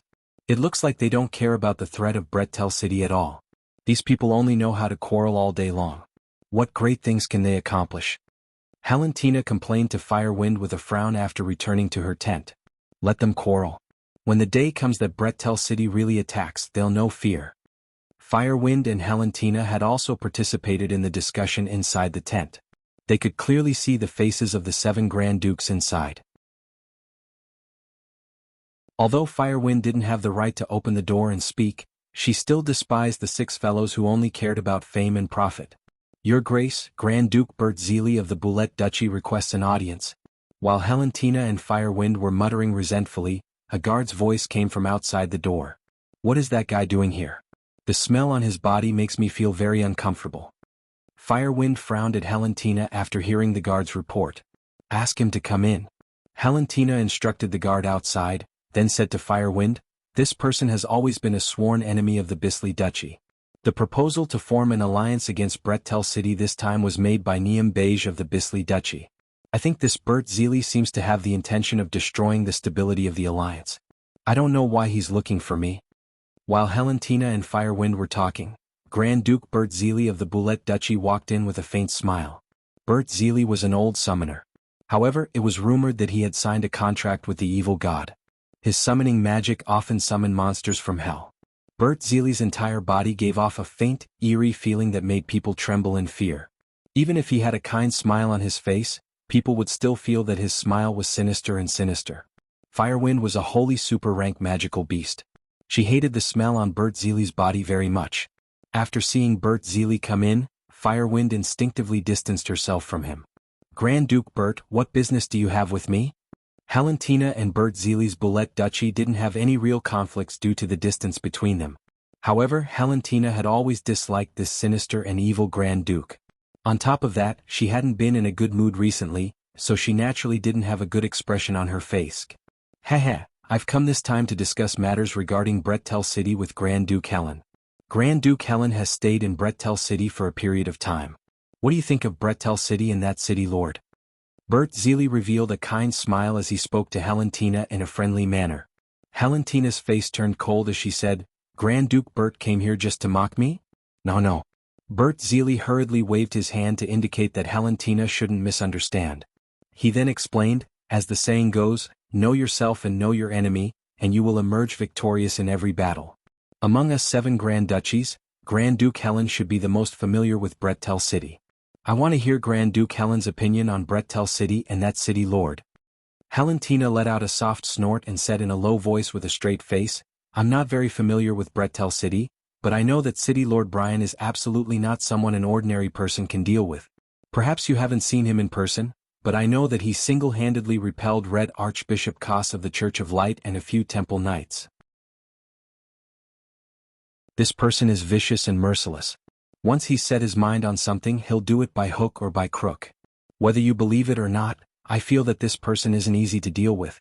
If the Allied forces continue to waste time like this, I think it will only give Brettel City more time to prepare. Haha, it looks like this person is very much to my liking. Interesting. Bert Zeely said with a sinister smile. He then stared at Valentina and said, Grand Duke Helen, I wonder what you intend to do with regards to the operation against Brettel City this time? Are you interested in forming a secret alliance with me? I'm sorry, I'm not interested at the moment. Valentina tactfully declined and replied in a lukewarm manner. Nodding, Bert Zeely let out a strange laugh and didn't say anything else. He said, you can think about it. I'm very interested in cooperating with your Helen Duchy. Alright, I'm sorry for bothering you today. Alright, then I won't send you off, Valentina said. After Bert Zeely left, Valentina said with a strange expression, how strange. Did this person come all the way here just to ask about that City Lord Brian? I feel like there's something wrong with him. Who cares about him? I've discovered that my entire body feels uncomfortable with him being in the tent. I really want to burn him to death. Fire Phoenix frowned as she spoke to Valentina. After Bert Zeely left Valentina's area, he directly returned to his own tent. Inside, a familiar figure to Han Shua was lazily lying on a large sea mink fur bed in the middle of the tent. He gracefully smiled at Bert Zeely as he walked in and asked, how was it? That little girl doesn't seem to know anything, but it doesn't matter. This won't affect our plan. Wolf, do you really think that person can bring us any benefits? Bert Zeely shot a glance at Wolf lying on his bed and asked in a sinister manner. After the Calamity Church's necromancer Wolf had been rejuvenated by Han Shua's skeletal staff, he had turned into a handsome and elegant youth. His skin was even fairer than a woman's, and the sharp claws that had been formed from old fey demons had long since disappeared, replaced by a pair of slender and beautiful hands. Slowly sitting up on the large sea mink fur bed, Wolf chuckled and said, old friend, that Brian's strength is beyond your imagination. He also has the skeletal staff in his hands. The higher-ups have already given the order to not let anything happen to him no matter what. All we need to do is to support him as much as possible. Bert Zeely furrowed his brows and said to Wolf, could it be that the Pope values him so much just because he's the master of the skeletal staff? We might as well seize his skeletal staff and let you absorb all of his memories. Wouldn't that be more convenient and less troublesome? Shaking his head, the necromancer Grand Magus Wolf, who had lived for who knew how many years, smiled and explained, it's not that easy. Koss personally led 300 Templars but still couldn't take him down. Both times they were seriously injured and forced to retreat. Do you think we can easily capture him? Besides, he's already an Archmage necromancer. Oh no, I think his mental strength shouldn't be at the Archmage realm. The skeletal staff is related to the secrets of the Holy Land. What we need to do is to absorb him into the church at all costs. In addition, we can build a good relationship with him. I can guarantee that this will be very beneficial to us. Alright then. All these years your decisions have always been correct. I will act according to the plan. I just hope that he won't disappoint us. Bert Zeely replied. While Bert Zeely was conversing with Archmagus Necromancer Wolf inside the tent, Han Shua, who had followed behind a Yin demon, could clearly sense the evil aura emanating from Wolf inside the tent. Bert Zeely's Bullet Duchy and Niam Beja's Bisley Duchy, who believed in the God of Light, had been fighting fiercely for so many years. They had never reconciled. Originally, Han Shua didn't know what was going on. Now that he sensed Wolf's aura inside the tent, he immediately understood. It seemed that Grand Duke Niam Beja of Bisley Duchy was a member of the Church of Light, while Grand Duke Bert Zeely of Bullet Duchy was a member of the Calamity Church. The two most powerful churches on the continent had been fighting openly and covertly for so many years. It seemed that it wasn't just a small-scale battle. So it turned out that they were secretly controlling the war between duchies. Wolf had previously obtained his youthful appearance from the power of the skeletal staff. From their previous conversation, Han Shuo understood that Wolf seemed to care a lot about him. He was actually willing to protect Han Shuo at all costs. This made Han Shuo understand that it must be because of the skeletal staff. Inside the tent, there were two sinister high-ranking members of the Calamity Church.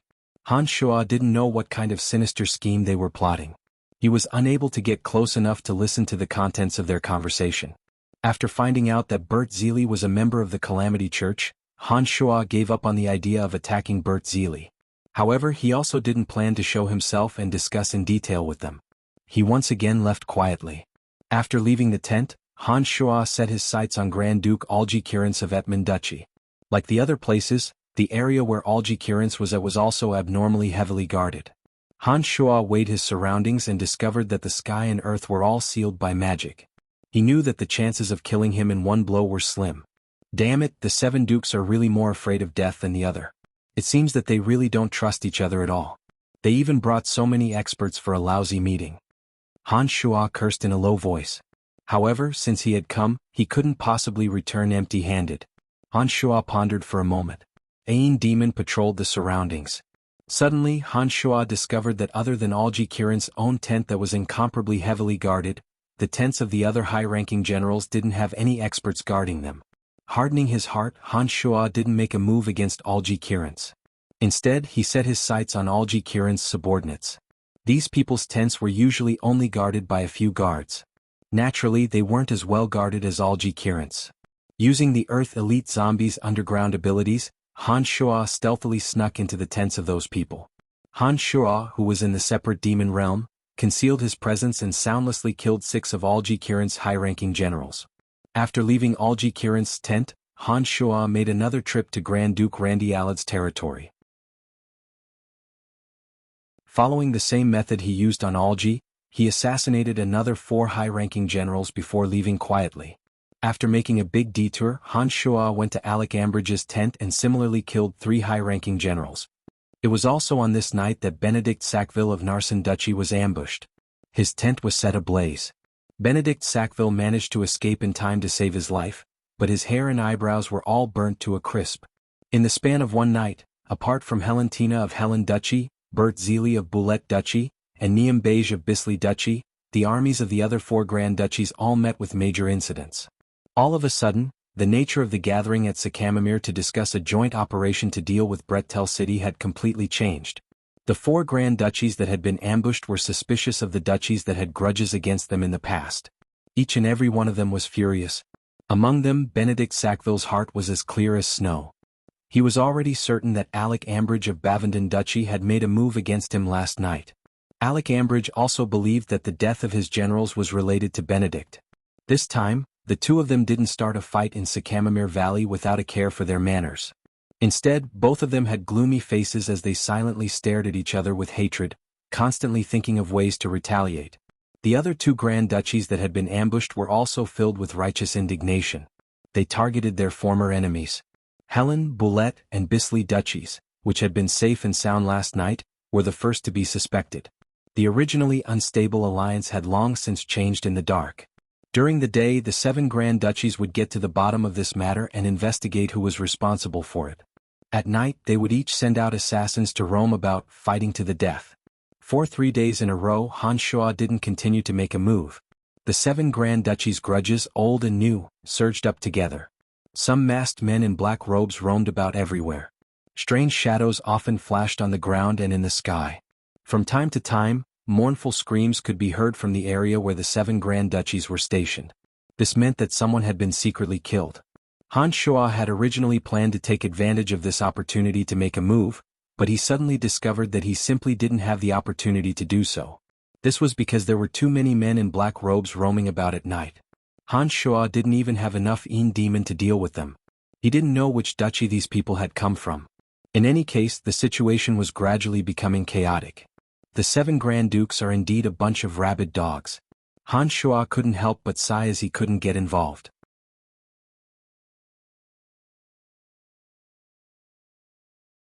Chapter 357. Chaos. The situation was completely chaotic. The 7 Grand Dukes had originally gathered in Sakamamere Valley in order to deal with Brettel City. For some reason, old and new enmity had erupted at the same time, causing them to fight amongst themselves. In the beginning they only acted stealthily at night, assassinating hostile countries. But later on, the 7 Grand Dukes had lost their minds due to anger and started to mobilize the troops in their hands. What should have been a joint meeting had instead turned into a battlefield. What the hell is going on here? Red Archbishop Kas asked Niam Beige with a headache inside the tent of Grand Duke Niam Beige, who believed in the god of light. Niam Beige was also having a headache.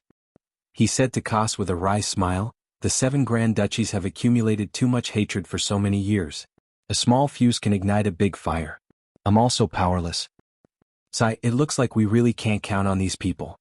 "Alright. Do you think Bert Zeely of Boulet Duchy is behind this? He's from the Calamity Church. I think he definitely wouldn't want something to happen to that city, Lord Brian?" Kas asked Niam Beige. "I don't know, but it's also possible. But the current situation is a mess and it's already out of my control. It looks like this plan will have to be changed." Niam Beige sighed and said to Red Archbishop Kas, "Forget it, I'll think of another way." Kas said helplessly. On the plains near Sakamamere Valley, the 7 Grand Dukes that originally had enmity with each other suddenly changed from secret assassinations to open battles. Han Shuo, the mastermind behind the scenes who'd thrown a small stone, hadn't expected the hatred between the 7 Grand Dukes to be so deep. Seeing that the surroundings of Sakamamere Valley had turned into a battlefield, Han Shuo no longer paid attention to the situation here. Instead, he chased after Helentina, who'd returned from Helen Duchy. Among the 7 Grand Dukes, Helentina was the first to be disheartened. From the moment the battle started, she immediately understood that the alliance had fallen through. Helen Duchy had just gone through a civil war and was at its weakest. Helentina wisely chose to immediately withdraw from Sakamamere Valley and return to her duchy. After marching for 2 days, Helentina ordered the army to camp on a small mountain Tanai. After arranging guards to guard the surroundings, Helentina and Firewind went to a hot spring to bathe. "Looks like they'll only let go of their prejudices when they're at death's door," Helentina said angrily to Firewind as she lazily lay in the hot spring. The Fire Phoenix returned to her original form and cleaned her beautiful feathers by the hot spring. She spoke in the human language, "Don't worry about them. Let them reap what they sow. If this situation continues, they might not be able to defeat that ruthless city lord. Right, I still owe Brettel City 600,000 gold coins. Sigh, this demon, what should I do?" Helentina said to Fire Phoenix with a worried expression. "Let's drag it out a little longer.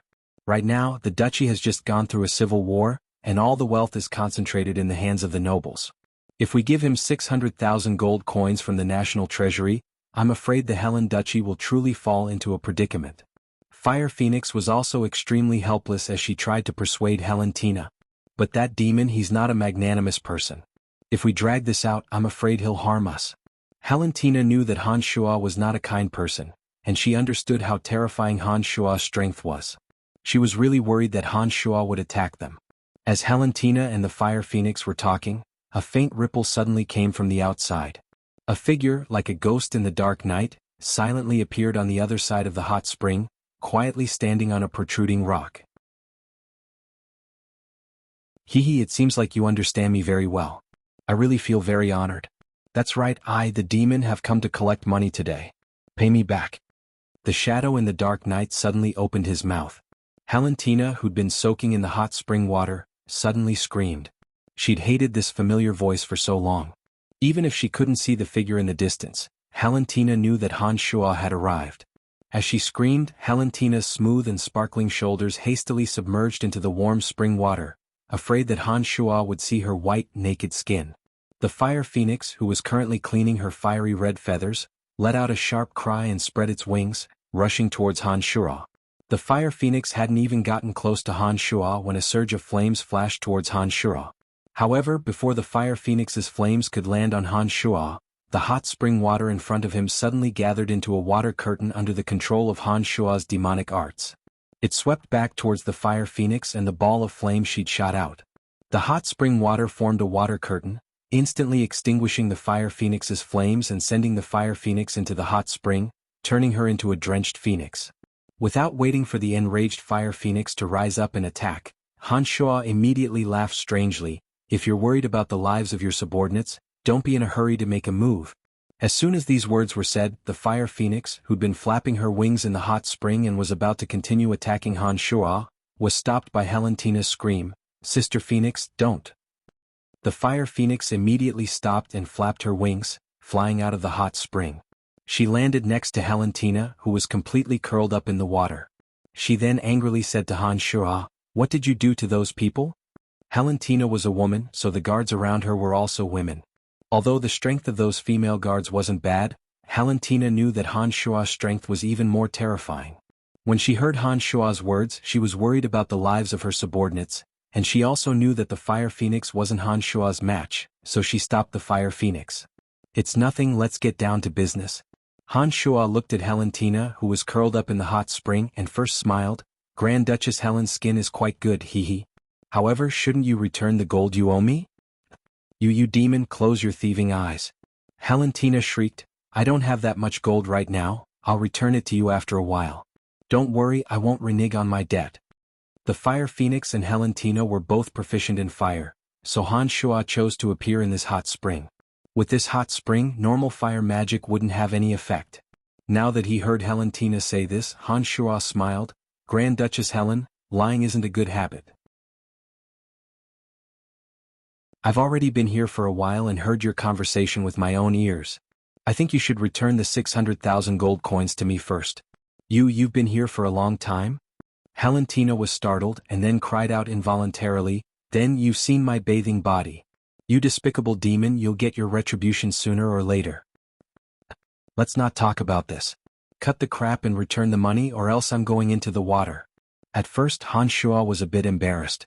To be honest, he had indeed seen Helentina's body through the Yin demon, and during the process, Han Shuo even had a physiological reaction.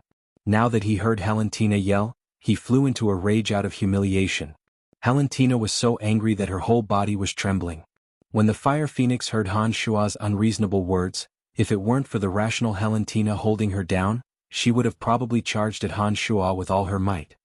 "If you want to come down, then come down. Since you've released such a malicious news, no one will want me anyway. Just kill me while you can and I won't return the gold coins to you now." Helentina was about to go crazy from Han Shuo's torment. At this time, anger had rushed to her head, and she shouted at Han Shuo without a care for her manners. As soon as these words left her mouth, she felt all the grievances she had been suppressing for so long burst forth like a mountain torrent. She actually stood up straight in the hot spring and revealed her perfect body in front of Han Shuo. She continued to shout at Han Shuo, "Look, if you want to look, then look. You might as well just kill me. Haven't you tortured me enough?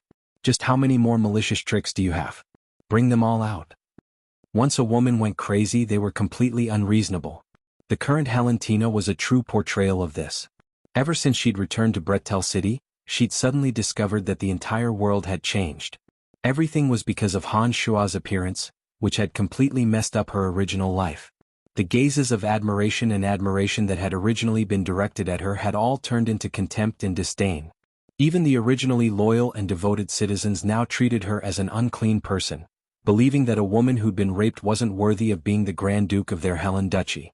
Helentina, who'd always been proud and arrogant, had endured too many grievances and helplessness during this period of time. Now, the culprit who'd caused all of this was right in front of her, still overbearing and unrelenting in wanting to put her to death. Helentina couldn't beat him in a fight, nor could she escape. She simply had no way of dealing with Han Shuo, and she also had to worry that Han Shuo would make a move to take her and the Fire Phoenix's lives. Finally, her rationality collapsed. Faced with this lineup, Han Shuo himself was a bit stunned. His eyes roamed over Helentina's alluring and perfect body, taking a few more glances at her plump peaks and the fragrant grassland with sparkling water droplets hanging from her lower abdomen. He secretly swallowed his saliva, then looked at Helentina's fearless appearance. He really didn't know what to do for a moment. "I only want you to pay me back. Don't seek death so easily. There's only hope if you're alive. I'm not trying to kill you." Han Shuo looked Helentina's entire body from top to bottom, then looked her in the eyes and said with a dry smile, "Because of your appearance, my life no longer has any hope." Helentina yelled hatefully, glaring angrily at Han Shuo. "I can't take it anymore, Helen. Don't stop me, I'm going to fight it out with him." The Fire Phoenix raised its head and let out a shrill cry, breaking free of Helentina's obstruction. Flames surged all over its body, and it charged at Han Shuo without a care for anything else. Seeing the fire phoenix charge over, Han Shuo pressed his hand against the hot spring surface and circulated his magical yuan. Curtains of water rose from the hot spring, sweeping towards the fire phoenix. The furious fire phoenix was swept away by 5 or 6 curtains of water, and was once again swept into the hot spring. Han Shuo chuckled oddly and charged towards the fire phoenix, saying proudly, "Luckily I chose this place, or else things would have been a bit difficult. No, I beg you, don't kill Sister Firewind. Demon, I'll give you the gold coins." Valentina cried out as she saw Han Shuo step through the air towards the fire phoenix. Han Shuo had only planned on capturing the fire phoenix, but he hadn't thought that Valentina would care about her so much. He happily smiled and said, "Very good, I won't kill her. Return the gold coins to me." "Helen, don't give it to him. If you give him the gold coins, Helen Duchy will really lose control." The fire phoenix, who had been flapping her wings and preparing to fly out of the hot spring, suddenly shrieked. Han Shuo was just about to tell the fire phoenix to shut up when he suddenly sensed several powerful auras rapidly approaching. He furrowed his brows and ordered the Yin demons in the distance to patrol the area. Han Shuo suddenly said with a calm face, "I'm afraid that your Helen Duchy won't be able to control it now." Valentina was frightened when she heard these words. She stared at Han Shuo and asked, "What do you mean?" "Someone's coming, and one of them is a high-ranking officer in your army. I think that person must be someone from your Helen Duchy. It looks like you're in trouble," Han Shuo said as he looked at Valentina. Valentina and the fire phoenix glanced at each other. Valentina seemed to suddenly regain her reason in the face of such a crisis. She went ashore with her back facing Han Shuo and put on her clothes. On the other side, the fire phoenix had also returned to Valentina's side from the hot spring. When Valentina put on her bright red magic robe and faced Han Shuo, her entire body radiated brilliance after bathing, giving Han Shuo a breathtaking feeling. "Demon, what happened to my guards?" Valentina hastily asked as she faced Han Shuo. "They're fine, they're all on the outskirts. I only went past them to enter. I set up a soundproof boundary around you, but they can't stop those people. I'm sure of it." The majority of the female guards were mid to high-level swordsmen and knights. There were a total of 27 of them, and they were 300 meters away from the hot spring where Valentina was. These female guards were practically useless to Han Shuo, who could fly through the air and burrow into the ground. Han Shuo didn't make a move against them at all as he silently entered the hot spring without alerting any of the female guards. "Protect the Duke and the others." Suddenly, the sounds of fighting came from the surroundings of the hot spring, along with the panicked voices of the female guards. As soon as the sounds came from outside, Han Shuo immediately understood that the soundproof boundary must have been broken. Then even more intense sounds of fighting rapidly approached. 3 female guards rushed over with panicked expressions. The middle-aged woman who was leading them anxiously shouted, "Lord Duke, Ferodias has betrayed us. He's bringing people to attack us. We can't stop them, Lord Duke, quickly escape." At this time, Valentina and the fire phoenix were already standing together with the 3 female guards. Valentina even took out her magic staff and asked in a slightly panicked manner, "How much longer will it take for them to attack? Aren't they already here?" A complacent middle-aged man's voice suddenly rang out. Then an armored earth knight riding a warhorse, 30 knights and 6 mages suddenly appeared. The middle-aged man in the lead had long brown hair and a rather robust appearance. He should be the Ferodias that middle-aged woman had mentioned. As soon as he appeared, he brought his men and directly rushed in front of Valentina. First, he respectfully saluted with the etiquette of a knight, then smiled and said, "Lord Duke, you've already been surrounded. The troops of Helen Duchy no longer need you. You should just give up and be captured." Valentina's charming face was filled with anger as she angrily pointed at Ferodias and said, "I didn't think that you would actually betray me. When you were still a commoner, I was the one who allowed you to enter my night guards. From a commoner to your current position of count, I gave you all of this, yet you actually betrayed me." Shaking his head, Ferodias said, "It wasn't me who betrayed you, it was your people who betrayed you. I'm just following the will of the people. Lord Duke, don't resist anymore, otherwise you'll see even worse things." Raising the magic staff in her hand, Valentina indignantly said, "I won't let you get what you want." As she said this, Valentina planned on chanting a magic incantation to burn all the traitors in front of her to death. However, before Valentina could finish chanting the incantation, the middle-aged female guard beside her suddenly raised her hand and shook out a large net that flickered with a gray luster, trapping both Helentina and the fire phoenix within. Having finished chanting the magic incantation, Helentina suddenly discovered that fire magic had no effect at all. The large gray net above her head had already imprisoned her magic. "Aunt Ellie, even you betrayed me?" Helentina's heart suddenly sank to the bottom of the valley. She looked at the aunt who had taken care of her since she was a child with a face full of despair. The middle-aged woman indifferently retreated a few steps and coldly said, "Helen, just accept your fate." "Hee, Lord Duke, I told you that if you resisted, you'd see an even more embarrassing scene. Why didn't you believe me?" After pausing for a moment, Ferodius smiled and brought even more despair to Helentina. He said, "I'll imprison you and hand you over to Grand Duke Benedict Sackville. Even if your body is already impure, Benedict Sackville is still willing to pay 50,000 gold coins for you. However, in the hands of Grand Duke Benedict Sackville, I'm afraid that you'll no longer be the goddess in his heart, but a slave girl at his feet." "Ah. Everyone, you seem to have forgotten my existence." At this moment, Han Shuo courteously smiled at the traders surrounding Helentina.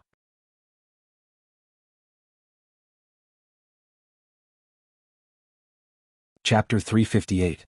It wasn't until Han Shuo opened his mouth that Ferodius and the others turned their attention to this existence that they had originally ignored. In their eyes, the young Han Shuo was nothing to be afraid of, so they naturally didn't take him to heart. "Who are you?"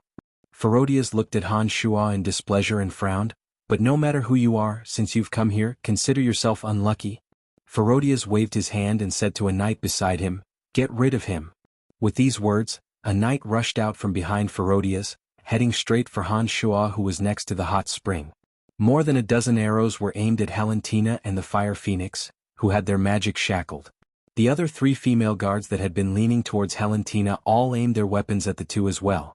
As a super-rank magical beast, the fire phoenix could raise a storm even if she didn't use magic. However, Helentina's body was weak, and with so many attacks aimed at her, the fire phoenix had some misgivings and didn't dare to make a move. It was this moment of carelessness that allowed a magic-slaying arrow to hit the fire phoenix. The fire phoenix suddenly felt her body slowly weaken after being hit by the magic-slaying arrow. She could no longer muster up any strength. "Crap, the arrow is poisoned."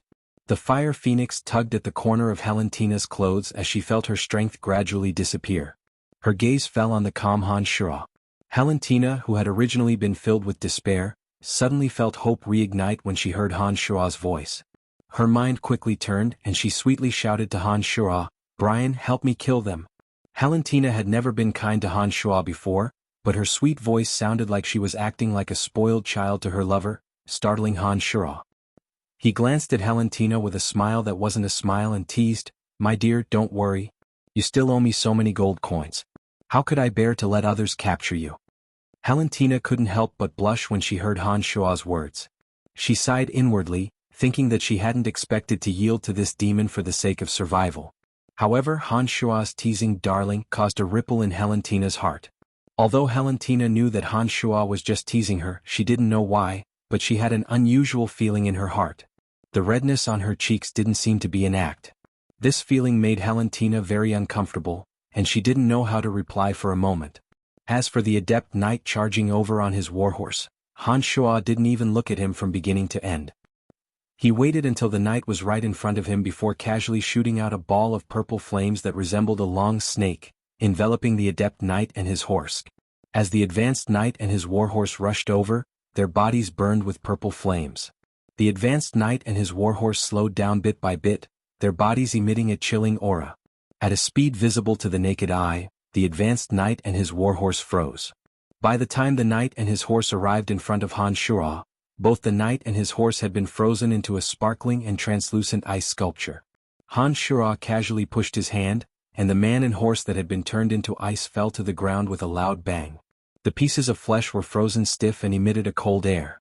When Ferodius saw one of his subordinates' elite knights die in such a strange manner, his gaze towards Han Shuo was completely different. He solemnly said to Han Shuo, "Just who are you? The matters of our Helen Duchy have nothing to do with you. As long as you leave now, I won't pursue this matter any further." The strength Han Shuo had displayed caused Ferodius to feel apprehensive. From start to finish, Han Shuo didn't seem to have used any strength. It was as if he was taking a leisurely stroll in his own courtyard. However, the sudden and tragic death of a senior knight immediately caused Ferodius to feel that Han Shuo was somewhat unfathomable. Don't you have eyes and ears? Did you not hear what I just said? Hehe, your Grand Duchess Helen is my woman. Do you think I'll leave so easily? Han Shuo unhappily berated Ferodius. Afterwards, his gaze was fixed on Helentina as he spoke. It was obvious that he didn't care about Ferodius at all. Since you're courting death, then don't blame us. When Ferodius saw that Han Shuo was determined to intervene, he coldly snorted and ordered the mages behind him. The mages slowly spread out, ready to cooperate with him at any time. Helentina's heart was filled with humiliation when she felt Han Shuo's gaze on her. She understood that Han Shuo was making fun of her, but when Han Shuo said that she was his woman, an indescribable feeling arose in her heart. Perhaps being his woman isn't that bad? This thought suddenly appeared in Helen's mind, but she immediately suppressed it. No. He's the main culprit who made me a laughingstock. I should kill him at all costs. How can I have such an absurd thought? Han Shuo leisurely walked towards Helentina. His tone became even more gentle as he said, "How can I let you be tied up? Moreover, you're worth far more than 50,000 gold coins. Isn't that right, Helen? Don't come over. If you dare come over, we'll kill her." The middle-aged female guard pointed a dagger at Helentina. When she saw Han Shuo approach, she suddenly screamed in panic. Glancing at the middle-aged woman, Han Shuo sighed and said, "She's worth 50,000 gold coins. Do you dare to make a move? Besides, you won't have the chance to make a move." As soon as she finished speaking, the ground suddenly trembled, and a few earth spikes suddenly burst out from the ground, piercing through the three female guards, including the middle-aged woman as well as the traders who were guarding them. They were all hanging on the earth spikes just like that. Ferodia's expression changed drastically. His eyes were filled with fear when he looked at Han Shuo. He looked at the ground beneath his feet with lingering fear, fearing that there would be a spike that would nail him to death. Ferodius clearly hadn't seen Han Shuo chant any magic incantations, yet the earth spikes had suddenly killed several of his subordinates. This stunned Ferodius once again. Helentina and Fire Phoenix, who were trapped within the magical net of imprisonment, were naturally safe and sound. They watched as Han Shuo easily walked in front of them and listened to Han Shuo say with a smile, "How about it? I've helped you take care of these people. You just have to return the gold coins to me and I won't charge you extra. That's generous enough, right?" Helentina stared blankly at the gentle expression on Han Shuo's face and listened to Han Shuo's soft voice. She suddenly had a strange illusion. At this moment, Han Shuo's figure overlapped with that of Benedict Sackville, who had always courteously pursued her. That kind of modest gentleness caused her to fall into a trance. "Helen, what's wrong?"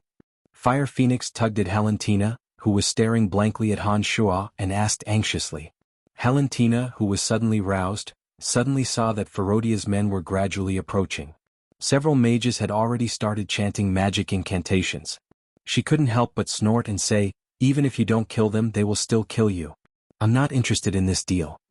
Han Shuo was stunned when he heard these words. Soon after, he spread his hands and said to Ferodius, "All right, there's nothing else for me to do. You guys can continue. I'll be leaving first. Actually, I'm not familiar with Grand Duchess Helen. I was only joking with everyone." Ferodius, who had been prepared to kill them, was startled by Han Shuo's words. He hastily stopped the mages from casting their spells and said to Han Shuo, "All right, I don't want to be your enemy either. As long as you leave, I'll pretend that this never happened. All right, you guys can continue. Goodbye." Han Shuo smiled in a carefree manner. It seemed that he intended to leave. "Demon, I promise you, I promise you. You damn demon, don't leave." Helentina panicked and hastily screamed. "Why didn't you say so earlier? Don't waste my time." Han Shuo's figure stopped. He once again spread his hands and said to Ferodius, "Sorry, but you're done for. Damn it, you played me. Kill him for me." Ferodius had just witnessed Han Shuo's strength and originally didn't plan on provoking him. He didn't expect that Han Shuo would go back on his words and obviously play with him. Ferodius couldn't control the anger in his heart any longer and suddenly shouted. The mages who had long since disliked Han Shuo started chanting the magic incantations that had been forcefully interrupted when they heard Ferodia's order to kill. "So what if I played you? Trash like you are only fit for me to play with," Han Shuo said with a smile. He calmly took out the skeletal staff and started chanting a lengthy magic incantation. Rows of undead creatures suddenly appeared around Ferodias under Han Shuo's continuous magic incantations. In the blink of an eye, more than 100 undead creatures had appeared. A group of gargoyles howled as they flew towards the mages who were still chanting. The mages were so frightened that they once again stopped their incantations and began to dodge in panic. Who are you? When several hundred undead creatures surrounded Ferodius, with 3 powerful evil knights among them, Ferodius could no longer suppress the shock in his heart and cried out to Hanshura. Hanshura shrugged and said, "You're about to die, why are you asking so many questions?" Brian, you're the new city lord of Brettel City, Brian?" One of the mages suddenly cried out in alarm. He had obviously heard Helentina call Hanshua at the beginning and couldn't help but cry out. "That's right, perhaps you can rest in peace this time," Hanshua replied with a smile. He waved the skeletal staff and the enormous undead creatures instantly submerged the mages. The strongest among the mages was the Earth Knight Ferodius. Hanshua didn't even put a few small mages in his eyes. When faced with the attack of the enormous undead creatures, their fates could be imagined. Sure enough, the mages were annoyed by the gargoyles and couldn't deal any damage to the several hundred undead creatures with their scattered spells. Although Ferodius' strength could be considered passable, one evil knight was enough to make him have no chance of victory.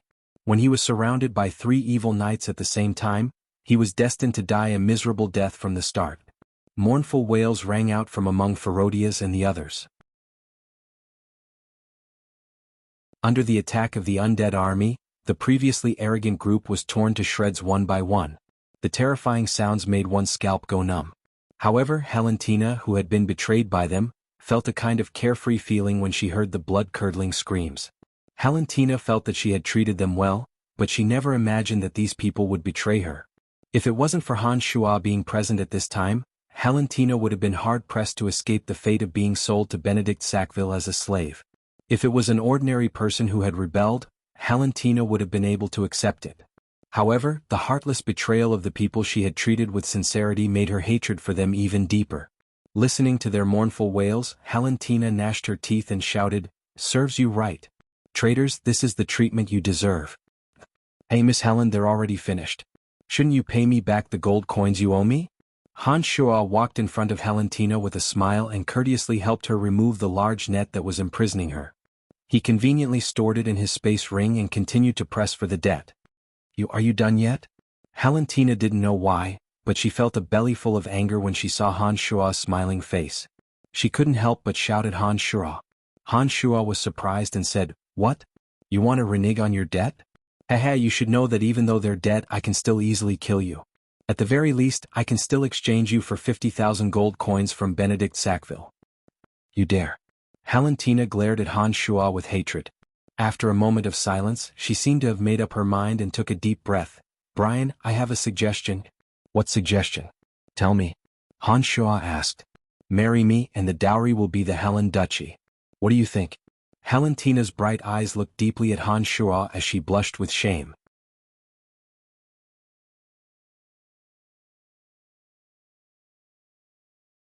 Chapter 359. "Helen, are you crazy? How can you have such a crazy idea?" Fire Phoenix, who had just been freed from the magic net, shrieked as she looked at Helentina in disbelief. "I'm not crazy, Sister Helen.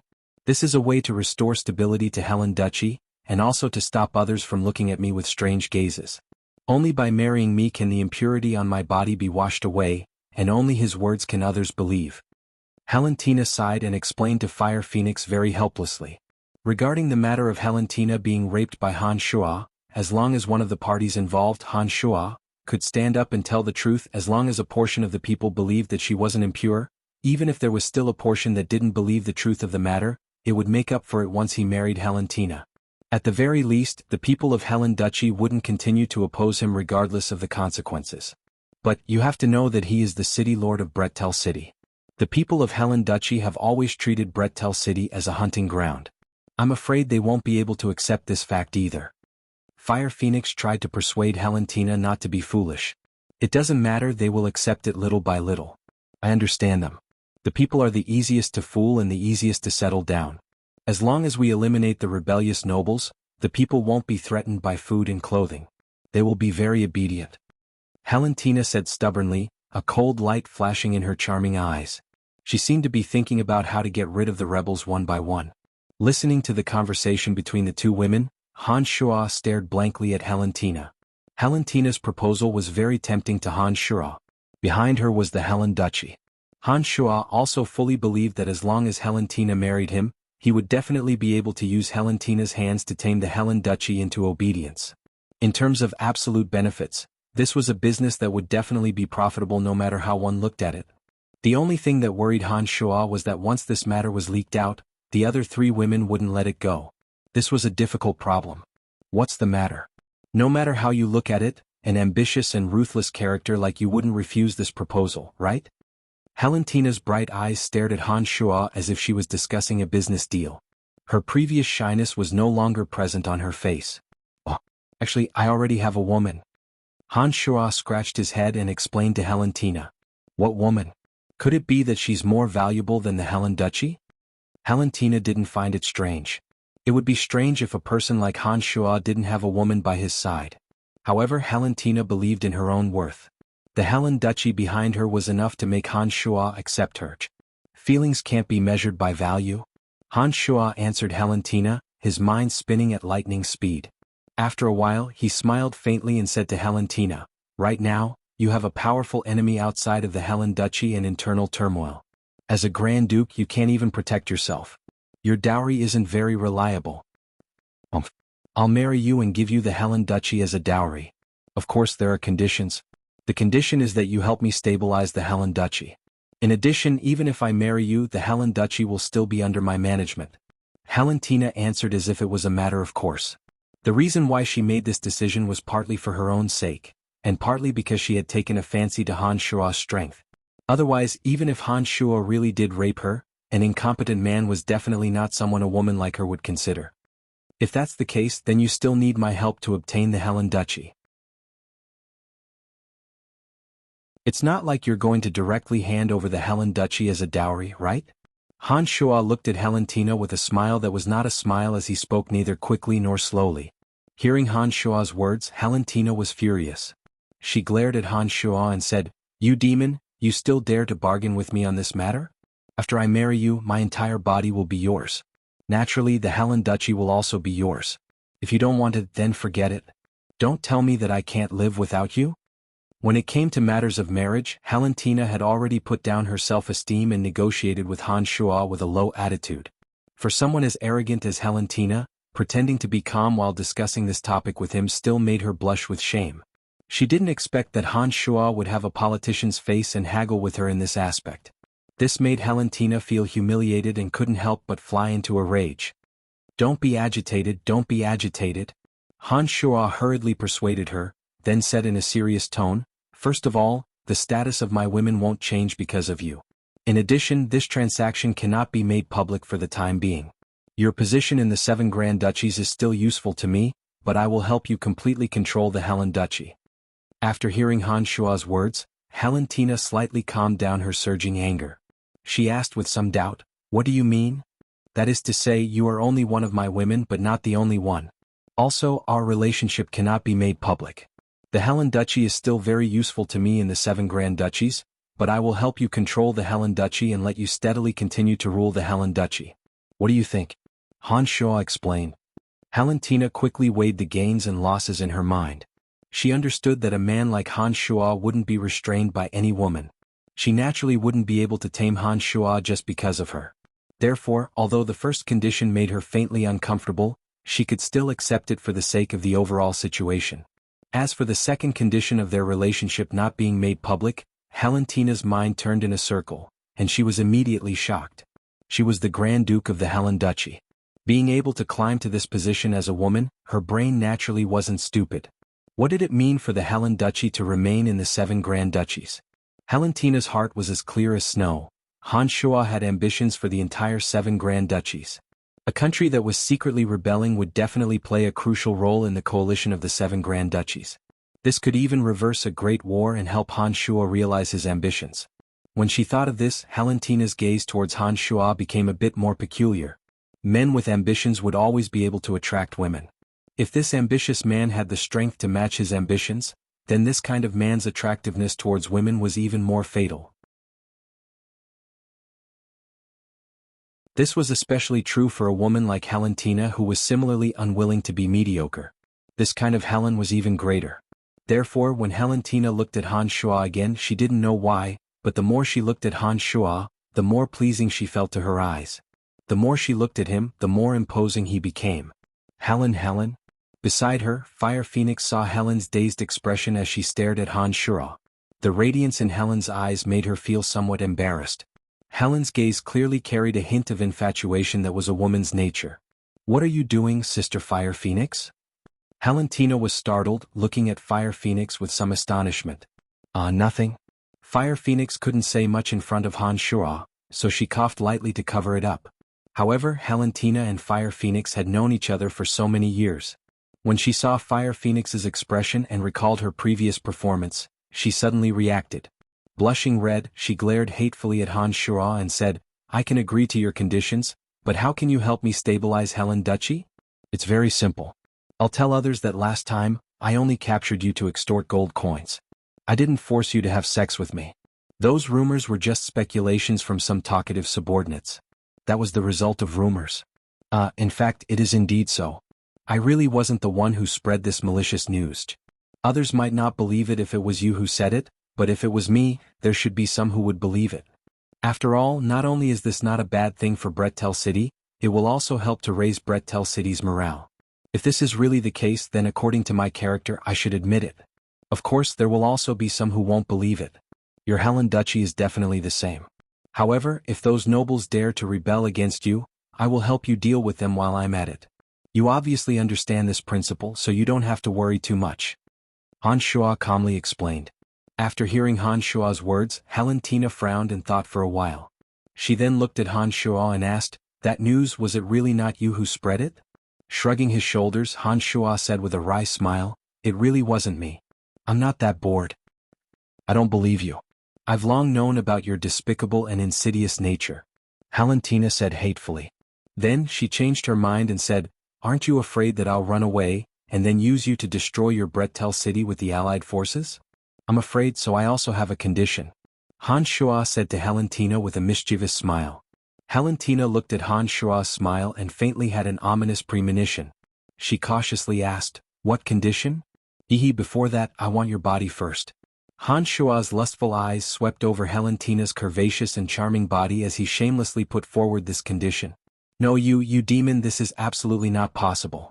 Although Valentina had a premonition that Han Shuo's words wouldn't be anything good, when she actually heard Han Shuo make such a shameful request as if it was a matter of course, she still panicked and found it hard to accept. "Helen, don't agree to it. He's just a swindler," Fire Phoenix said angrily. "If you don't agree, then this matter is over. You return my gold coins and I'll leave. From now on we'll meet on the battlefield." Han Shuo shrugged indifferently, as if he didn't care too much about Valentina's body. It was as if the person who was lustfully looking at her body just now wasn't him at all.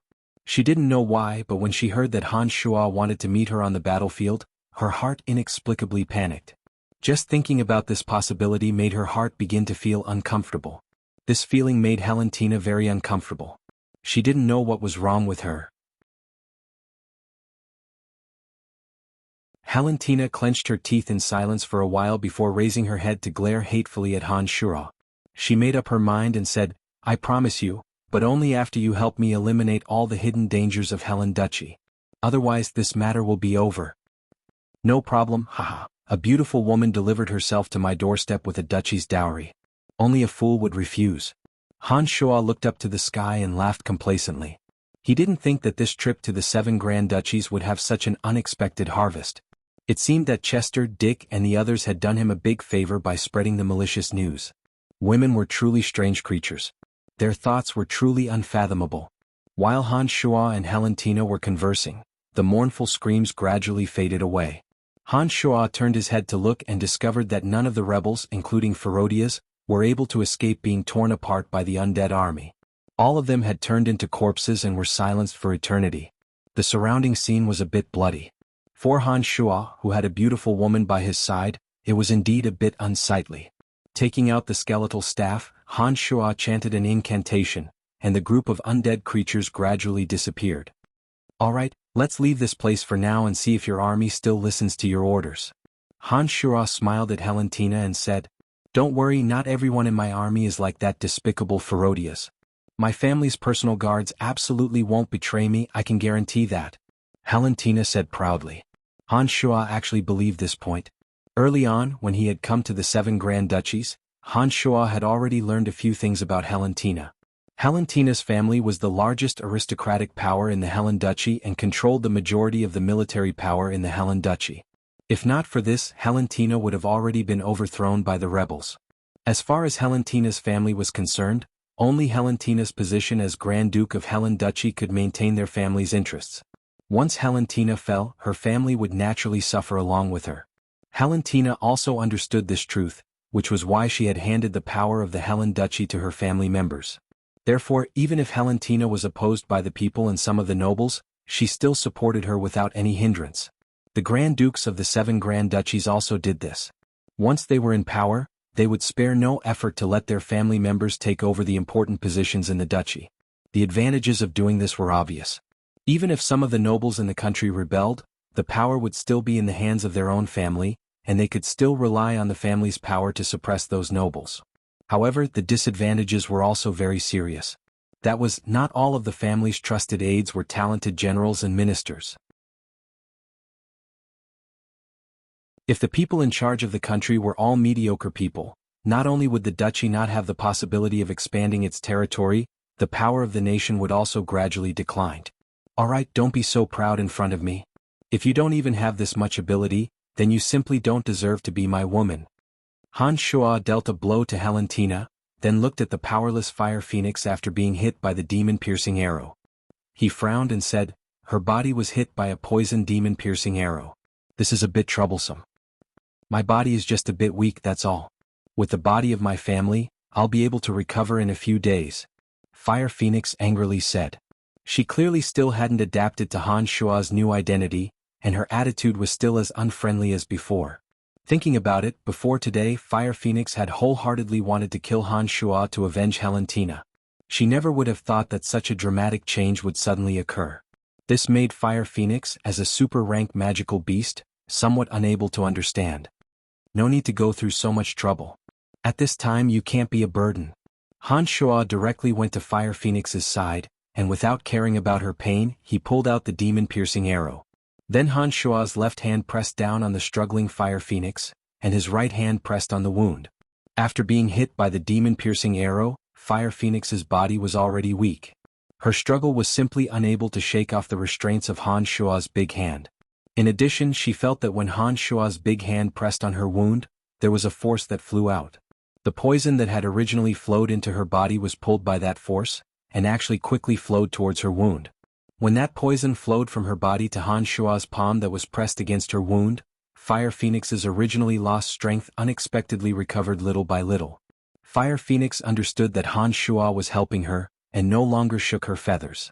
Her body gradually calmed down from the beginning, and her fiery feathers also regained their luster. After Han Shuo let go of her hand, Fire Phoenix felt that her body was overflowing with strength once again. Pleasantly surprised, Fire Phoenix let out a loud cry, spread her wings and soared into the void again, lightly flying in circles. Sister Fire Phoenix, she's fine? Valentina was incomparably pleasantly surprised. Her gaze towards Han Shuo had a somewhat different meaning, and her body involuntarily walked towards Han Shuo. Nodding, Han Shuo flipped his hand and flung a puddle of stinking blood to the ground.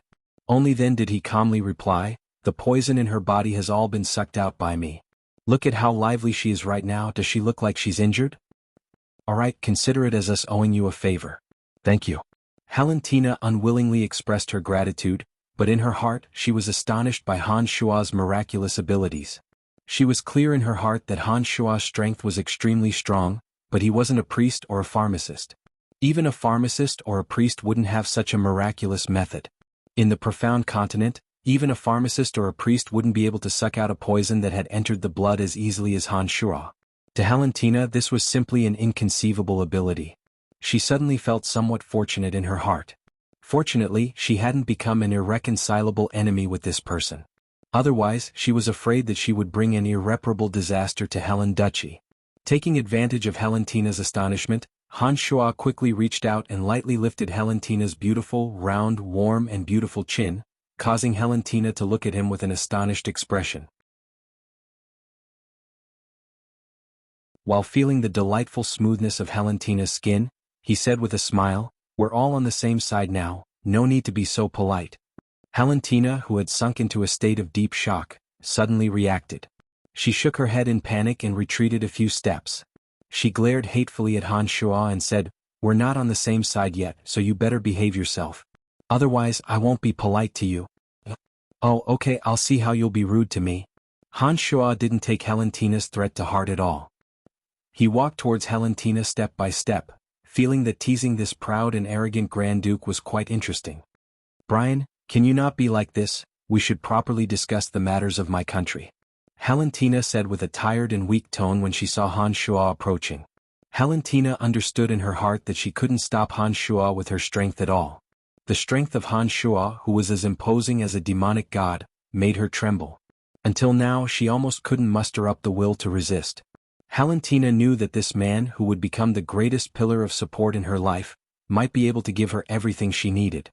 Subconsciously, Helentina had long since given in.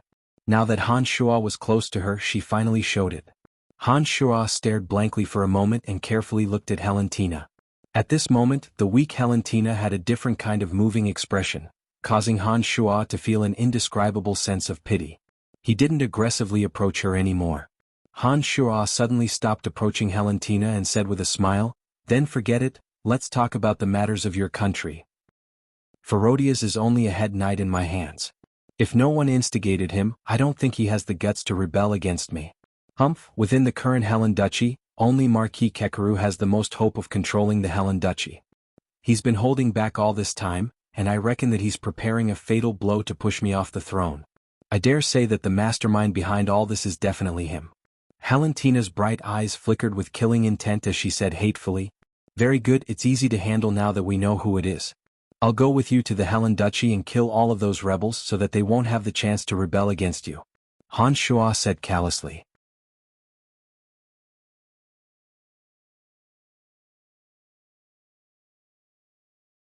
Chapter 360. Just as Helen said, when Han Shuo and her returned to the army's encampment, her family's trusted aides didn't know about it. Ferodias had obviously acted on his own, intending to capture Helen alive and take her away. Ferodia's wishful thinking was to capture Helen and bring her back to Helen Duchy and hand her over to Marquis Kekaru. The Helen family's army had lost their backbone. Helen Kekaru also had the support of Benedict Sackville. He would definitely be able to defeat this army and sit on the position of Grand Duke of Helen Duchy. After Han Shuo and Helen returned to the army's encampment, they didn't openly appear in front of everyone. With Han Shuo's methods, it wasn't difficult for him to meet up with Helen without anyone noticing. This place wasn't far from Helen Duchy. Helen returned to deal with the matter of Ferodias, saying that they had encountered assassins along the way and that they had all met with misfortune. She didn't reveal the fact that Ferodias had rebelled. The next day the army returned to Helen Duchy. Han Shuo quietly followed them. Helen Duchy was equivalent to a province of the Lancelot Empire. It also had 5 cities and more than 10 towns of various sizes. Helen City was the center of the duchy and was managed by the Grand Duke of Helen Duchy. The other 4 city lords were marquises.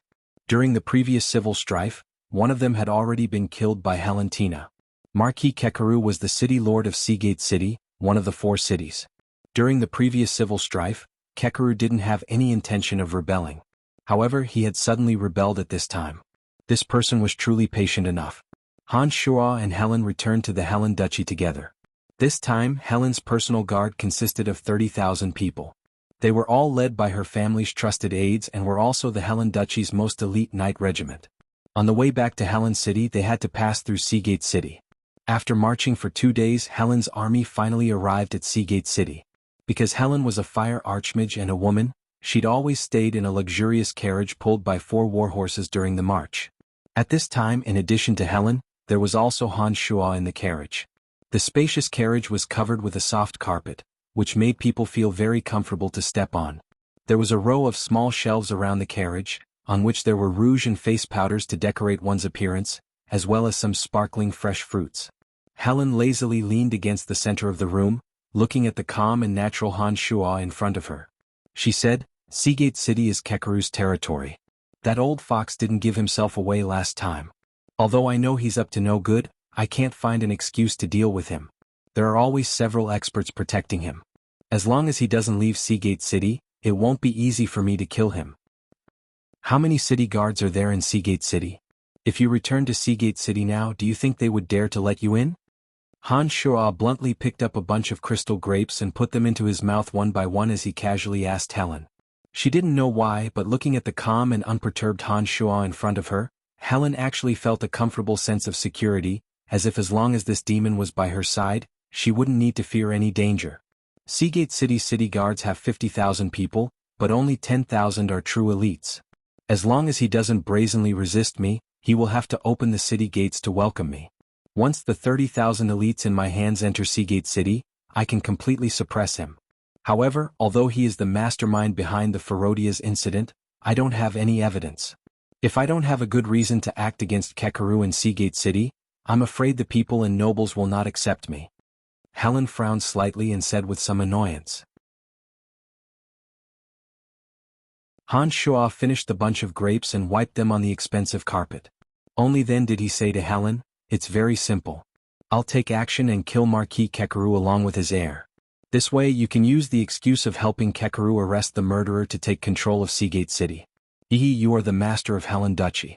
Adding on the 30,000 elites in your hands, I believe there won't be any problems. Oh, that's right, you can point the finger of Kekeru's murderer to your enemy. Just arrange a few people at the scene of the incident and you can frame the enemy. And I think Benedict Sackville of Narsen Duchy is a good candidate. What do you think?" Helen had been fighting for power in Helen Duchy for so many years and had seen all kinds of crafty plots and schemes. Hearing Han Shuo's words, she smiled sweetly and nodded, "That's exactly what I want. As long as Kekeru and his heir are dead, I can naturally arrange a trusted aide to take over Seagate City. I've already arranged the candidates. During the last civil strife I already wanted to do this. It's just that the assassins I sent weren't able to achieve my goal. Now that you're here, I believe there won't be any problems." Sure enough, she was a sinister woman. Whenever she talked about this kind of matter, Helen would blossom with a dazzling radiance that made Han Shuo feel dazzled. That sweet smile of hers could captivate one's soul, causing Han Shuo's heart to move. Once a woman hated a man, she would disregard everything to put him to death, regardless of the cost. However, when a woman truly fell in love with a man, she would also disregard everything for that man's sake, even to the point of giving up everything. Han Shuo looked at Helen in front of him. He knew that the current Helen didn't hate him as much as before. However, Han Shuo also knew that Helen definitely didn't wholeheartedly pledge her allegiance to him. Only by truly conquering this kind of woman would she become a sharp sword in his hands. Otherwise he would only hurt himself. To deal with a woman, there was nothing more than making her surrender from both the body and the mind. Han Shuo could be considered a veteran on the battlefield now. He understood that conquering a woman's body could even affect her heart, subtly turning her into a captive. Among them, Emily was the best example. Han Shuo chuckled mischievously when he thought of this, licking his face as he leaned over to the lazily reclining Helen. Just as Helen turned pale with fright, Han Shuo grabbed her and directly pulled her onto his lap, ignoring Helen's resistance. He impolitely kissed Helen's luscious red lips. A refreshing fragrance drifted from Helen's body into Han Shuo's mouth and nose. Her little tongue was like an intoxicating fine wine, causing Han Shuo to have an irresistible indulgence. Helen struggled and fiercely pounded on Han Shuo's chest. He didn't really continue kissing her. After tasting the intoxicating taste of Helen's vermilion lips, Han Shuo chuckled and let go of Helen. He smiled at Helen, whose charming face was as red as blood, and said, "You're too moving, I can't control myself. I'm going to help you get rid of your political enemies soon, so you should at least give me some benefits, right? You bastard pervert, you forcefully kissed me." Helen ran away from Han Shuo's lap with a red face and fiercely glared at Han Shuo. Originally she wanted to rush over and settle the score with Han Shuo, but when she thought about it, it was like a sheep entering a tiger's den. In a moment of desperation, she fiercely threw a crystal cup at Han Shuo. With a wave of his hand, the crystal cup safely landed in the palm of Han Shuo's hand. Leisurely pouring a cup of fine wine, Han Shuo smilingly carried the cup to Helen, who was shrinking in the corner of the carriage, and said, "Come, consider this cup of wine as my apology. You also know that I'm a normal man, and you're such a beautiful and alluring woman. In this carriage, I'm already doing my best not to be even more rude to you. Don't try to anger me." After hearing Han Shuo's words, Helen's heart trembled. She angrily glared at Han Shuo for a while, her slender white neck gradually turning red. However, Han Shua's words of praise for her alluring beauty made her feel a little happy. She thought to herself that she would be his sooner or later, so it didn't matter if she let him take advantage of her firsts. Alright, I forgive you. However, you're not allowed to act recklessly in the future, especially when there are outsiders around. Helen hatefully glared at Han Shua for a while. In the end, she gave in and obediently picked up the cup of wine that Han Shua handed over. Huffing with rage, she took a sip. Of course, when there are outsiders around, you're still the goddess of Helen Duchy. Han Shua first gave Helen a guarantee, then mischievously laughed and said, however, when there are no outsiders around, you're the only woman that I can wantonly violate. Helen glared at Han Shua and seriously said, alright, you've already kissed me. We're about to enter the city, and Kekeru might come to the carriage to welcome me later. Shouldn't you leave first? No problem, I'll leave right now. Han Shua replied with a smile. With lightning speed, he moved closer to Helen and stuck out his tongue to lick her neck. He turned around and walked out of the carriage, lightly praising, how fragrant. A faint mist floated out of the carriage, not attracting the attention of any of the surrounding guards. With a gust of wind, the mist gradually dispersed. Han Shua had long since disappeared without a trace. Inside the carriage, Helen, who had been impolitely licked by Han Shua before he left, only felt that the place where Han Shua had kissed was so hot that it made her heart tremble. With a red face, she lightly spat on the ground and muttered to herself in a low voice, that damned fellow, he really is a perverted wolf. I really don't know if I can last until he finishes cleaning up his political enemies. Sigh, I'm completely at my wit's end when it comes to meeting him. Damn it. A few minutes later, Helen's army slowly stopped at Seagate City. Previously, a sentinel had gone to Seagate City ahead of time, so Marquis Kekeru should have already received the news. At this time, Kekeru was in a low house in front of the city gates. Beside him, several trusted aides were constantly telling him something. Kekeru listened with a gloomy face but didn't utter a single word. Kekeru wasn't young anymore. His sideburns were already graying and he was wearing a noble's attire. His average stature wasn't outstanding, but his eyes seemed to be constantly rolling around, as if he hadn't stopped thinking for even a moment. Lord Marquis Ferodias is dead. I think this operation has failed. Currently, in the entire Helen Duchy, Lord Marquis is the only one who can threaten her position as Grand Duke. That vicious woman has always been heartless. She definitely knows that it was Lord Marquis who took action. We absolutely cannot let her enter the city, or else she will definitely take revenge. The administrator of Seagate City advised Kekeru. That's right, father. That woman's viciousness is well known. Once her elite troops enter the city, our Seagate City's army will be unable to suppress her. We can only use Seagate City's defenses to stop her outside. Afterwards, we can ally with a few other nobles and officially declare war on her. Kekeru's son, Kasega, wore a suit of shining knight armor and similarly advised Kekeru. However, Kekeru didn't say a word. His two eyeballs constantly rolled around as he paced back and forth. It seemed that his heart was in a mess, and he was unable to immediately make a decision. Father, hurry up and make a decision. They're about to reach the city walls. Seeing that Kekeru didn't say a word and time continued to pass, Kasega once again anxiously spoke. After a long period of silence, Marquis Kekeru took a deep breath and said, "Open the city gates. Come with me to welcome His Excellency the Duke. None of you can reveal the slightest flaw." Lord Marquis, this is extremely dangerous. The administrator was frightened and hurriedly admonished. It's fine. Even if she knows that I did it, she doesn't have any evidence. Seagate City has been under my control for so many years. The citizens and nobles all trust me. If she dares to act against me without evidence, not a single person will listen to her. Don't worry, she shouldn't dare to act against me openly. If she still uses assassins like last time, we just have to be careful. Right now, the time isn't ripe yet. We can't immediately rebel. Otherwise, just relying on the family troops in her hands will bring us enormous losses. We don't know if we can obtain victory this way, but even if we do, Helen Duchy will never be able to recover and will become the weakest of the 7 Grand Duchies. Rather than that ending, it's better to continue controlling Seagate City. Kekeru said to the two. After hearing Kekeru's words, although the two were unwilling, they thought that what he said was indeed reasonable. In addition, they understood that once Kekeru made up his mind, no one would be able to change it. Thus, they didn't continue to say anything else. Under Kekeru's command, the Seagate City gates gradually rose. Kekeru's face was full of respect and joy as he and his subordinates went out to welcome them. However, he didn't know that they were welcoming another death god.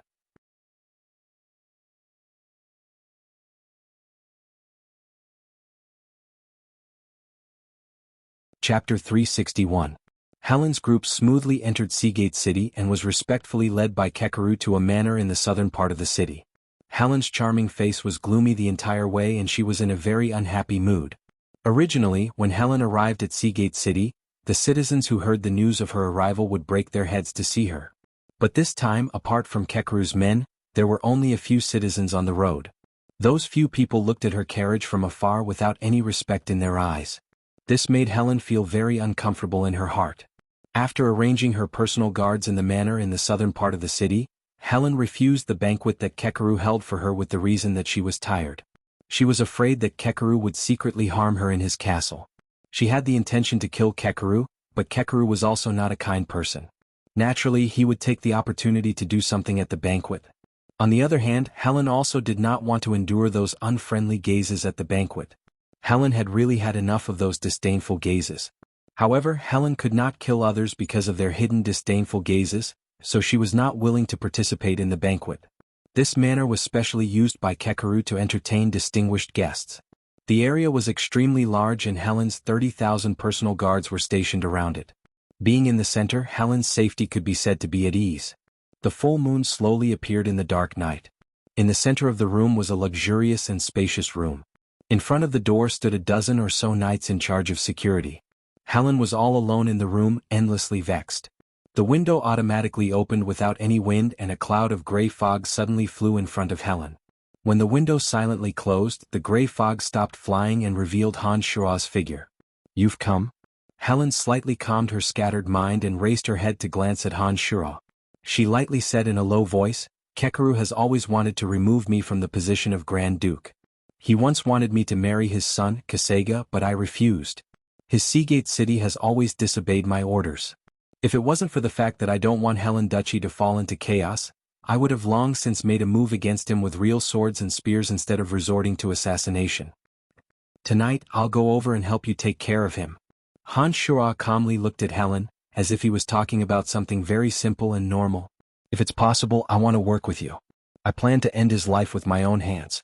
This person once cruelly murdered my birth mother. I hate him." Helen was a bit different today. She spoke a bit viciously to Han Shua.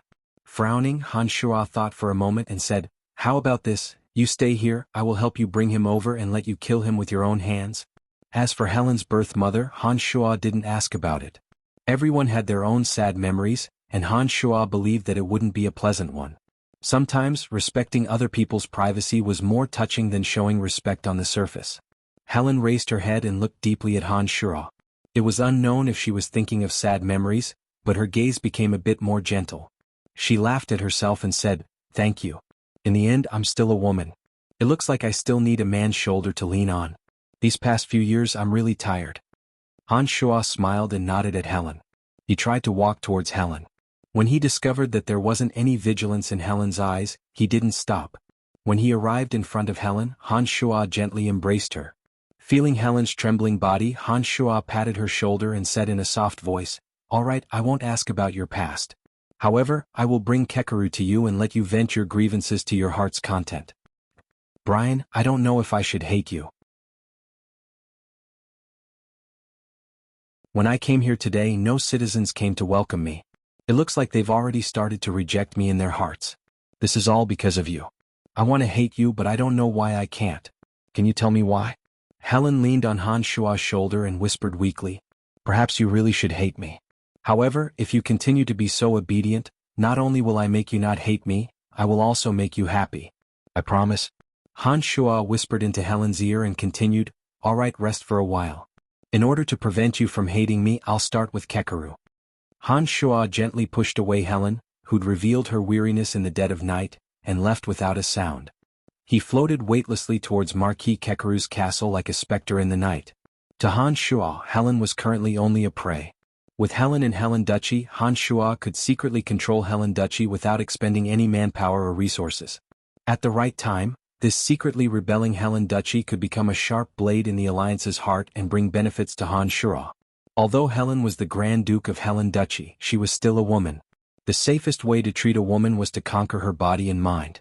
Men should be overbearing and flamboyant during the day, but the occasional gentleness and elegance at night was equally lethal to women. Helen was a woman of great use to Han Shuo.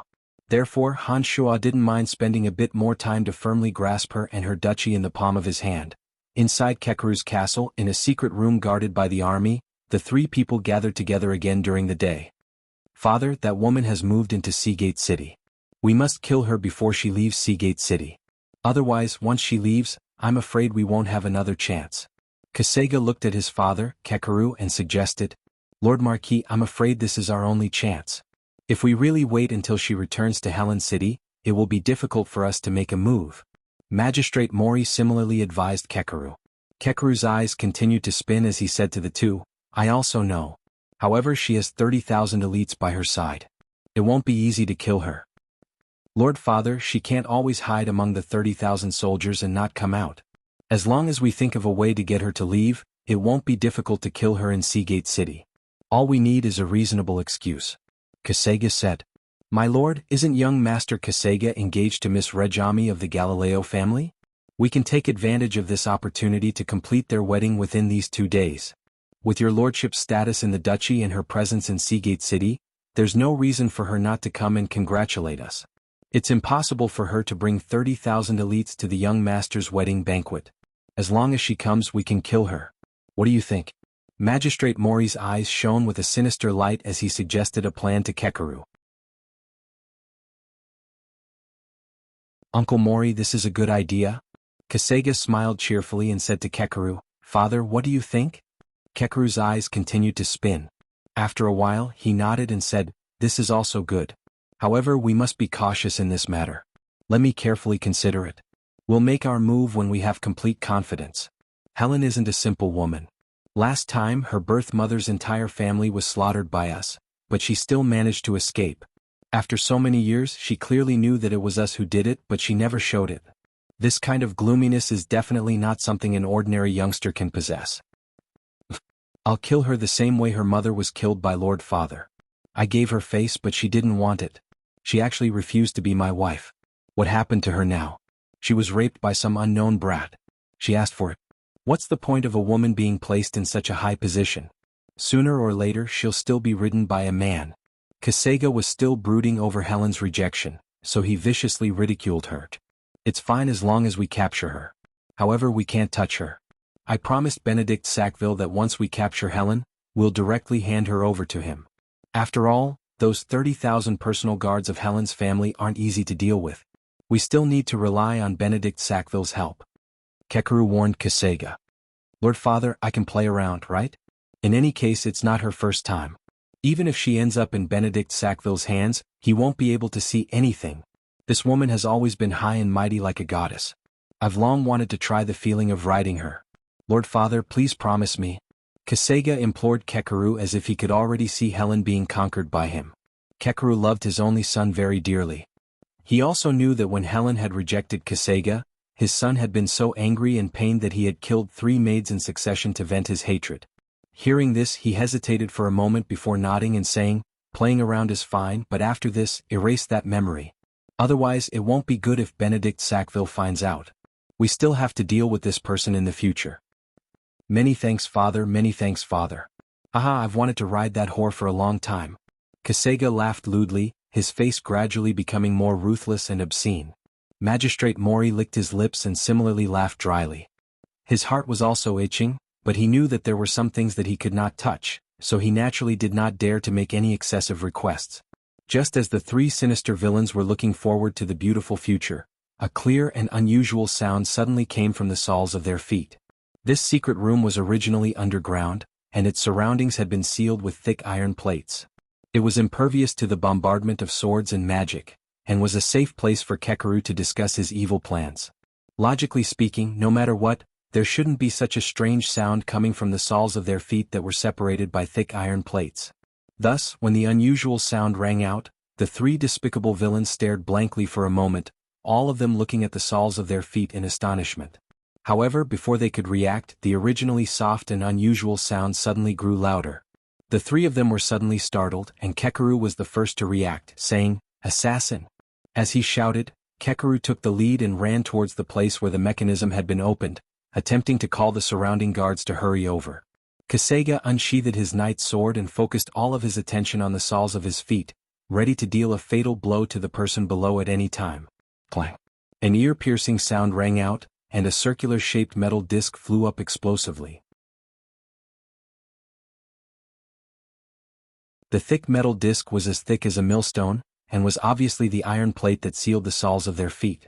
At the same time, a figure suddenly shot out from the circular-shaped ground. Kasega shouted, thrusting his sword towards Han Shuo, who had used the demon's lair edge to cut open a large hole with great difficulty. Han Shuo had spent more than 10 minutes before using the indestructible demon's lair edge to cut open the iron plate. He inwardly cursed the designer for being in a bad mood. When he saw a sword imbued with fighting aura thrusting towards him, he raised the demon's lair edge in his hand to meet it. A series of clanging sounds rang out, and Kasega's knight's sword was turned into scrap metal. Even one of Kasega's arms was turned into bloody chunks of flesh. As Kasega shrieked in terror, Han Shuo suddenly swung out the demon's lair edge. Kekeru, who had managed to run to the mechanism with great difficulty and was about to shout for help, had his left hand pierced through by the demon's lair edge. The demon's lair edge's power didn't diminish after piercing through his left hand. Kekeru shrieked like a pig being slaughtered, and nailed his left hand to a wall far away from the mechanism. "Damn it, who are you? Who sent you here?" Kekeru's left hand was nailed to the metal wall by the demon's lair edge. Fresh blood flowed down like a trickling stream. The heart-wrenching pain made Kekeru want to cry as he looked at Han Shuo and shouted miserably, my hand, ah!" Kasega's right arm had been completely crushed, and now resembled a long pineapple that had been skinned and sharpened. Streaks of blood were connected to his meridians, making him look incomparably terrifying. "Damn it, you want to lay your hands on my woman with that pathetic appearance of yours?" Han Shuo spat, ignoring the wretched howls of the father and son. He walked in front of the stunned administrator and asked with a smile, apart from Kekeru's 3 sons and 5 daughters, as well as the other 47 messy relatives in the castle, who else has the qualifications to inherit his position of marquis? No one. Administrator Moli looked at the smiling Han Shuo, fear causing him to tremble uncontrollably. After replying with a trembling voice, he knelt down in front of Han Shuo without any backbone, sobbing, "This has nothing to do with me, don't kill me, I'm innocent." "Fortunately it looks like I didn't miss anyone." Han Shuo muttered to himself and grabbed the administrator's neck, saying, "That venomous scheme you just offered was very interesting. I'm most afraid of people like you can't be left alive." As soon as he finished speaking, Han Shuo's large hand twisted. With a crisp crack, Administrator Moli, who'd originally had his back to Kekeru, didn't change his posture, but his face was now facing the screaming Kekeru. It was obvious that his neck had been twisted.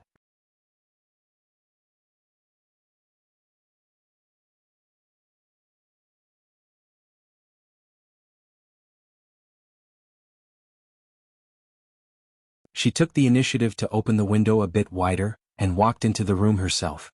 When Helen opened the window, a wisp of light wind brought over a cloud of gray mist. The window was closed without a sound, and a dusky shadow gradually appeared. "Are you all right?" Helen didn't ask if Han Shuo had killed Kekeru, but first asked if Han Shuo was all right. It was as if in the depths of her heart, Han Shuo's safety was more important than Kekeru's life. When these words left his mouth, Han Shuo could easily sense the change in Helen's tone and attitude towards him. His heart unconsciously warmed, and his smile became even more gentle. "Thank you for your concern. I'll be fine." The air above Kekeru's palm was frozen by the cold air, and not a single drop of blood flowed out. There wasn't even a trace of the scent of blood that could be released. No one would be able to detect any traces of it. When Han Shuo's gentle voice sounded, Han Shuo's figure holding Kekeru was completely revealed. Helen immediately saw the unconscious Kekeru in Han Shuo's hands. Her eyes, which had originally revealed some tenderness towards Han Shuo, were gradually filled with endless hatred. She gloomily looked at Kekeru and said, "This old dog has finally fallen into my hands." Giving Helen a glance, Han Shuo brought Kekeru to a room in the back of the room. Casually tossing Kekeru inside, Han Shuo set up a soundproof magical barrier around the room. Only then did he say to Helen, who was forcibly suppressing her anger and hatred, "All right, you can wake him up and slowly kill him. I'll help you keep watch outside." Perhaps this hatred had been accumulating in Helen's heart for too long. She had patiently endured it for many years. Now that the opportunity to kill her enemy was right in front of her, she didn't speak too much to Han Shuo. A layer of frost hung on her charming face when she heard Han Shuo's words. With a cold face, she entered the room that was supposed to be the storeroom.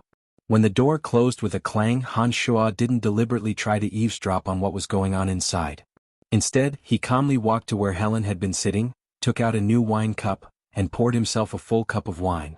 As he lightly sipped on the wine, he took out a thick necromancy book and began to study it.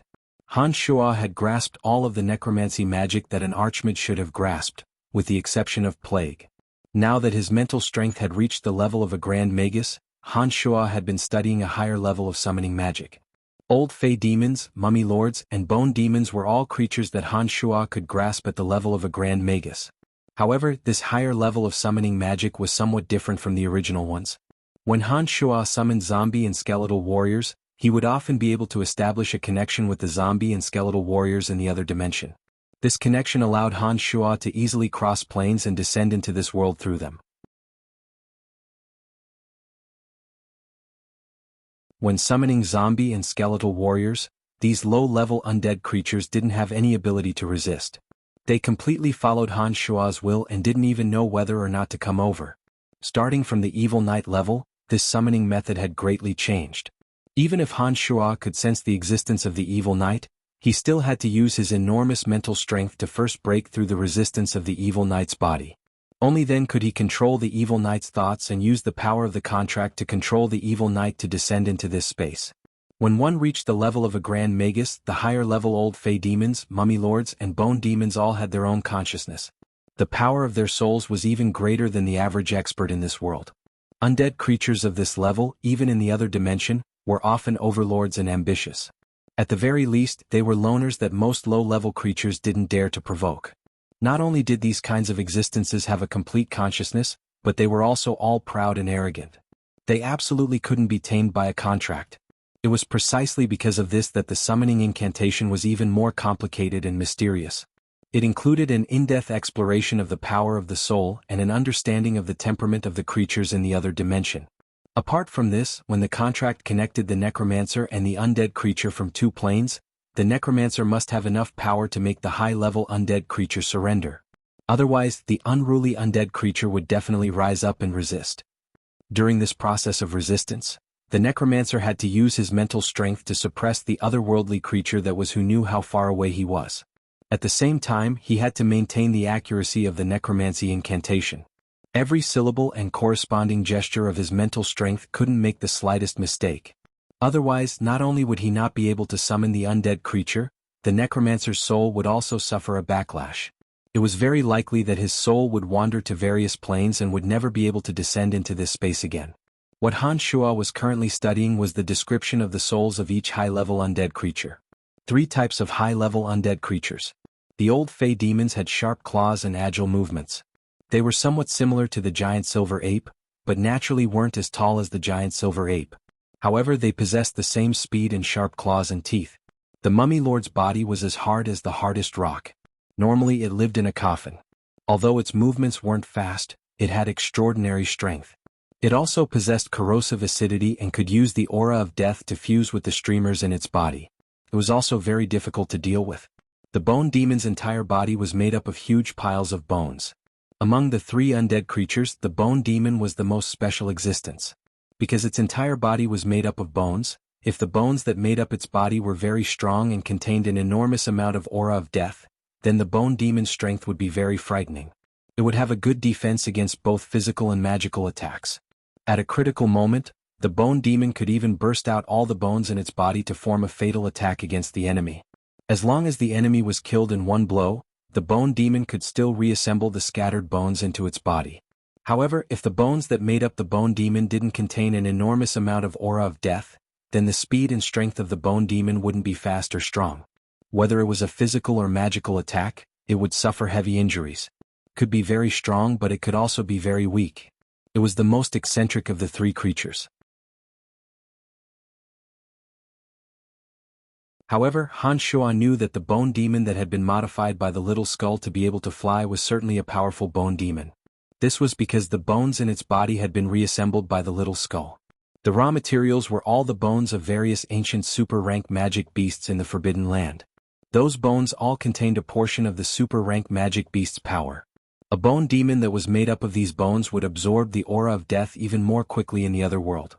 The bone demon's body that was made up of bones could fly, which was enough to show that it at least possessed the intelligence to control a portion of gravity. Otherwise, it wouldn't have been able to fly so nimbly with just a few pieces of rotten flesh hanging on the bones. Han Shuo had grasped the characteristics of the three creatures from the other world. However, the soul force of the three creatures was also different. Currently, Han Shuo was researching the soul force of the old Fei Fei. As long as Han Shuo could understand all of the reactions of the old Fei Fei towards the summoning of mental strength, he would be able to use his mental strength to find a way to deal with it and successfully use the power of the contract to bring him to this plane. As Han Shuo furrowed his brows and diligently read the thick magic book, he suddenly heard an unsuppressible howl. This sound was separated by several layers of magic barriers, so the guards outside couldn't hear it at all. However, Han Shuo heard it clearly. He understood that this was Kekeru's final howl before he died. It was indeed so. Not long after, Helen walked out of the room covered in blood, sobbing as she ran towards Han Shuo. Without waiting for Han Shuo to prepare a comfortable chest for her, Helen had already buried her head into Han Shuo's chest, using all of her strength to hug Han Shuo as she sobbed. The pungent smell of blood from the room in Helen's body entered Han Shuo's nose. Han Shuo wasn't disgusted by this smell, but he didn't want the guards outside to notice it. With a slight wave of his left hand, the open door automatically closed. A whirlpool appeared in Han Shuo's left hand, completely absorbing the smell of blood. Helen tightly hugged Han Shuo and cried for a while, slowly calming down. At this time, the whirlpool in Han Shuo's left hand absorbed the smell of blood, forming a rolling bead of blood. The bead of blood was still slowly swaying, absorbing the smell of blood from Helen's body, not letting a wisp of the smell drift outside. "I'm much better, I'm sorry for dirtying your body." Helen slowly pushed Han Shuo away. Seeing that Han Shuo's body was covered in blood, she apologetically said to Han Shuo with sparkling tears still hanging on her pretty face. "It's alright, why isn't Fire Phoenix by your side? Shouldn't she be with you at this time?" Han Shuo discovered that ever since he came over, Fire Phoenix hadn't appeared in front of or behind others, so he asked with some surprise. Sister Fire Phoenix doesn't like too many humans. Generally, she won't appear in front of too many people unless there's something special. She lives in Tanai Forest Mountain, so when I need her, I only need to summon her telepathically. Now that you're by my side, there's no problem with my safety, so I didn't call her over. Helen explained to Han Shuo. "So that's how it is." Han Shuo replied, saying, "I also have a super-rank magical beast, a black dragon, but that fellow likes to run to places with a lot of people every day. The more people there are, the happier he is. It seems that even though he's not a super-rank magical beast, his temperament is also different." "You also have a super-rank magical beast, a black dragon?" Helen was astonished. "Yes, he's currently undergoing a second-level evolution, so I've temporarily placed him in a safe place," Han Shuo replied. Helen stared blankly at Han Shuo for a while. She originally planned to say a few words about Han Shuo's miracles, but on second thought, did this person lack any miracles? So she dropped the subject and didn't say much. Then she suddenly saw the blood stain on Han Shuo's chest, as well as a drop of blood rolling on his left palm. She asked in astonishment, "What's this?" "The smell of blood in the room. I didn't want it to spread, so it condensed into a drop of blood," Han Shuo explained. "You're really a strange person." Helen couldn't help but sigh in the end. Then she naturally pulled Han Shuo's hand and walked towards the bathroom. Her face unconsciously flushed red as she said in a low voice, "Wash off the bloodstains on your body first, it doesn't look good like this." Han Shuo's heart fluttered when he heard Helen's words. When Helen's gentle and boneless little hand grabbed his broad wrist, Han Shuo's eyes suddenly sparkled as he felt the beauty of Helen's hand. He couldn't help but look at Helen with a bit of anticipation in his heart. The manner that Kekeru had used to entertain Helen was extremely luxurious. Just the rooms that Helen lived in alone had more than 10 large and small rooms. There was a washroom, a bathroom, a living room, a bedroom, a storage room, and a clothes drying room. Not only was it fully furnished, it was also decorated magnificently. Han Shuo's City Lord's mansion in Brettel City was basically a small farm in the countryside when compared to this place. There was a spacious oval bathroom in the middle of the bathroom. There was a small magical matrix in the ground, and a piece of fire-spark stone provided heat. The temperature of the entire bath was maintained at the most comfortable temperature. Helen's face grew even redder in the hazy mist, and she actually helped Han Shuo undress in a gentle manner.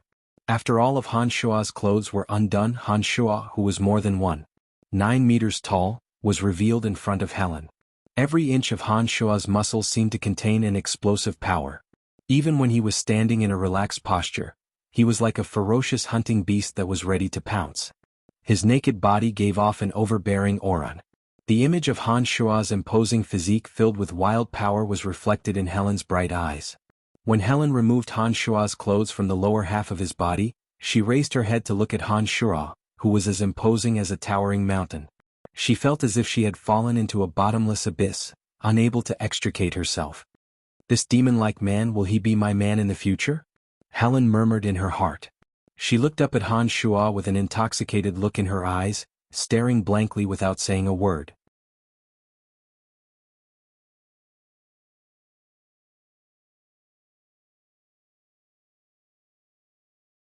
Chapter 363. Naked, Han Shuo looked down at Helen, who was staring at him in a daze. His mouth cracked into a brilliant, sunny smile, and he stepped into the bath. He stirred the water and began to wash off the bloodstains on his body with splashing sounds. When the splashing sound of water rang out, Helen finally woke up from her daze. She scolded herself for having weak willpower in her heart.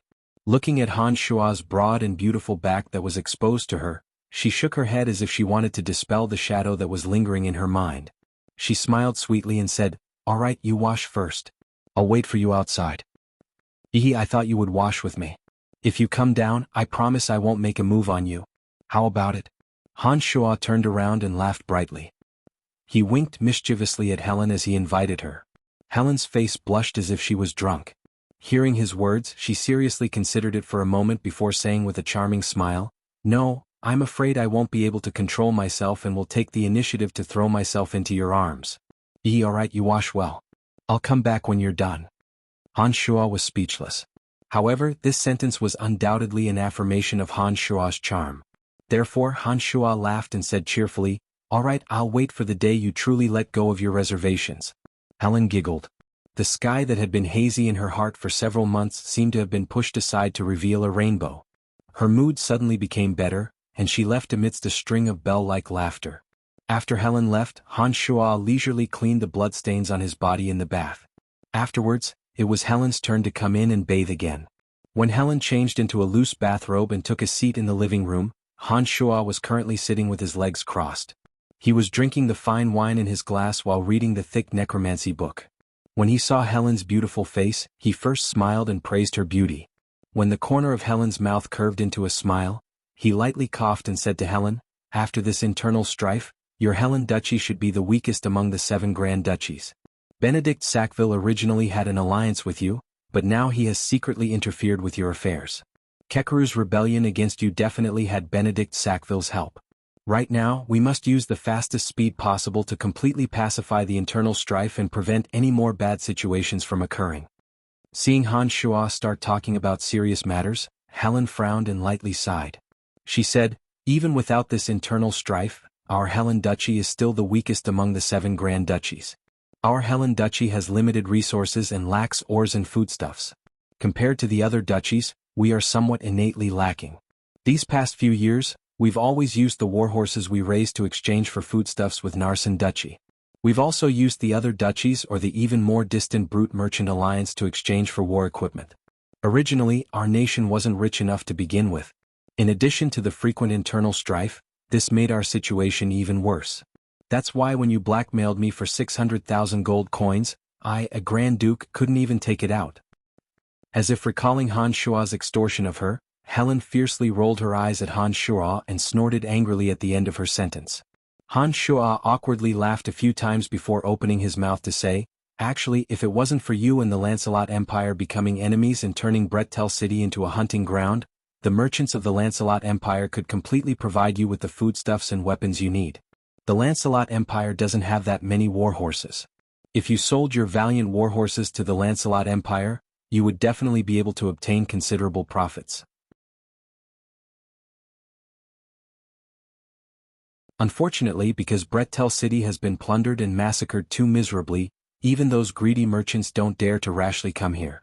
To those merchants, your 7 grand duchies are like scourges and ferocious beasts. They naturally don't dare to trade with you. This is why some of the resources within your duchies are unable to obtain corresponding rewards. Humph, this is actually all your Lancelot Empire's own doing.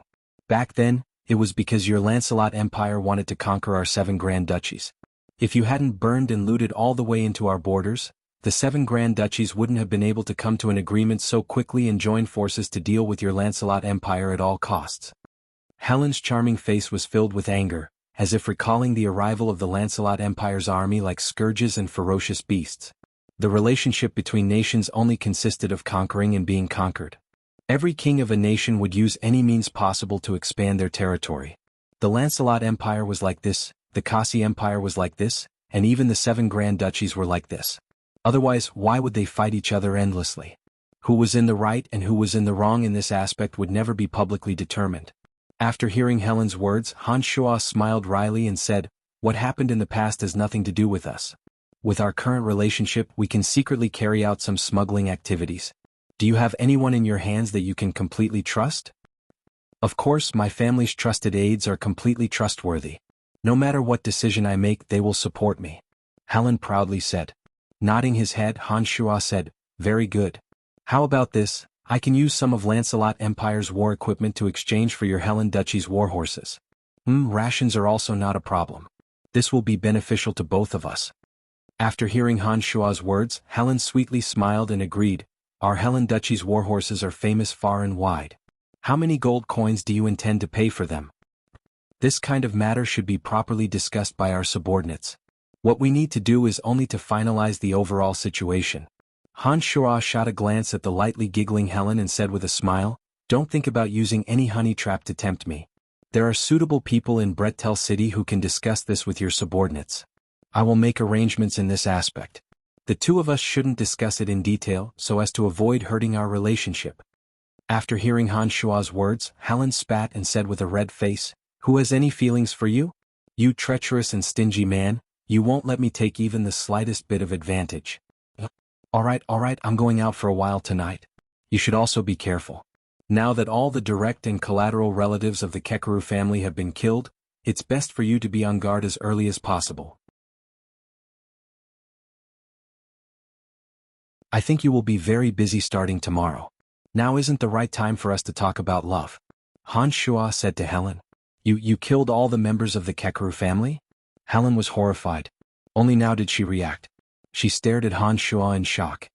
Yes, any of his relatives who had the qualifications to succeed him as count, including his loyal lackeys, none of them escaped the fate of death. Don't worry, when the sun rises, the entire Seagate City will be in chaos. You'd better take advantage of this opportunity to deal with Kekaru's corpse. Also, make it look like you were the victim of an assassination. Finally, capture a few people and make them look like Narsen Duchy assassins," Han Shuo said to Helen with a faint smile. Good kill. Helen first shouted in a cold and pleased voice. Then she smiled sweetly, a sinister glint flashing in her eyes as she said, "Don't worry, I'm very good at this kind of thing. By this time tomorrow, Seagate City should be under my control. I've been waiting for this day for a long time." I like this kind of confidence in you. Alright, I'll be leaving for a while.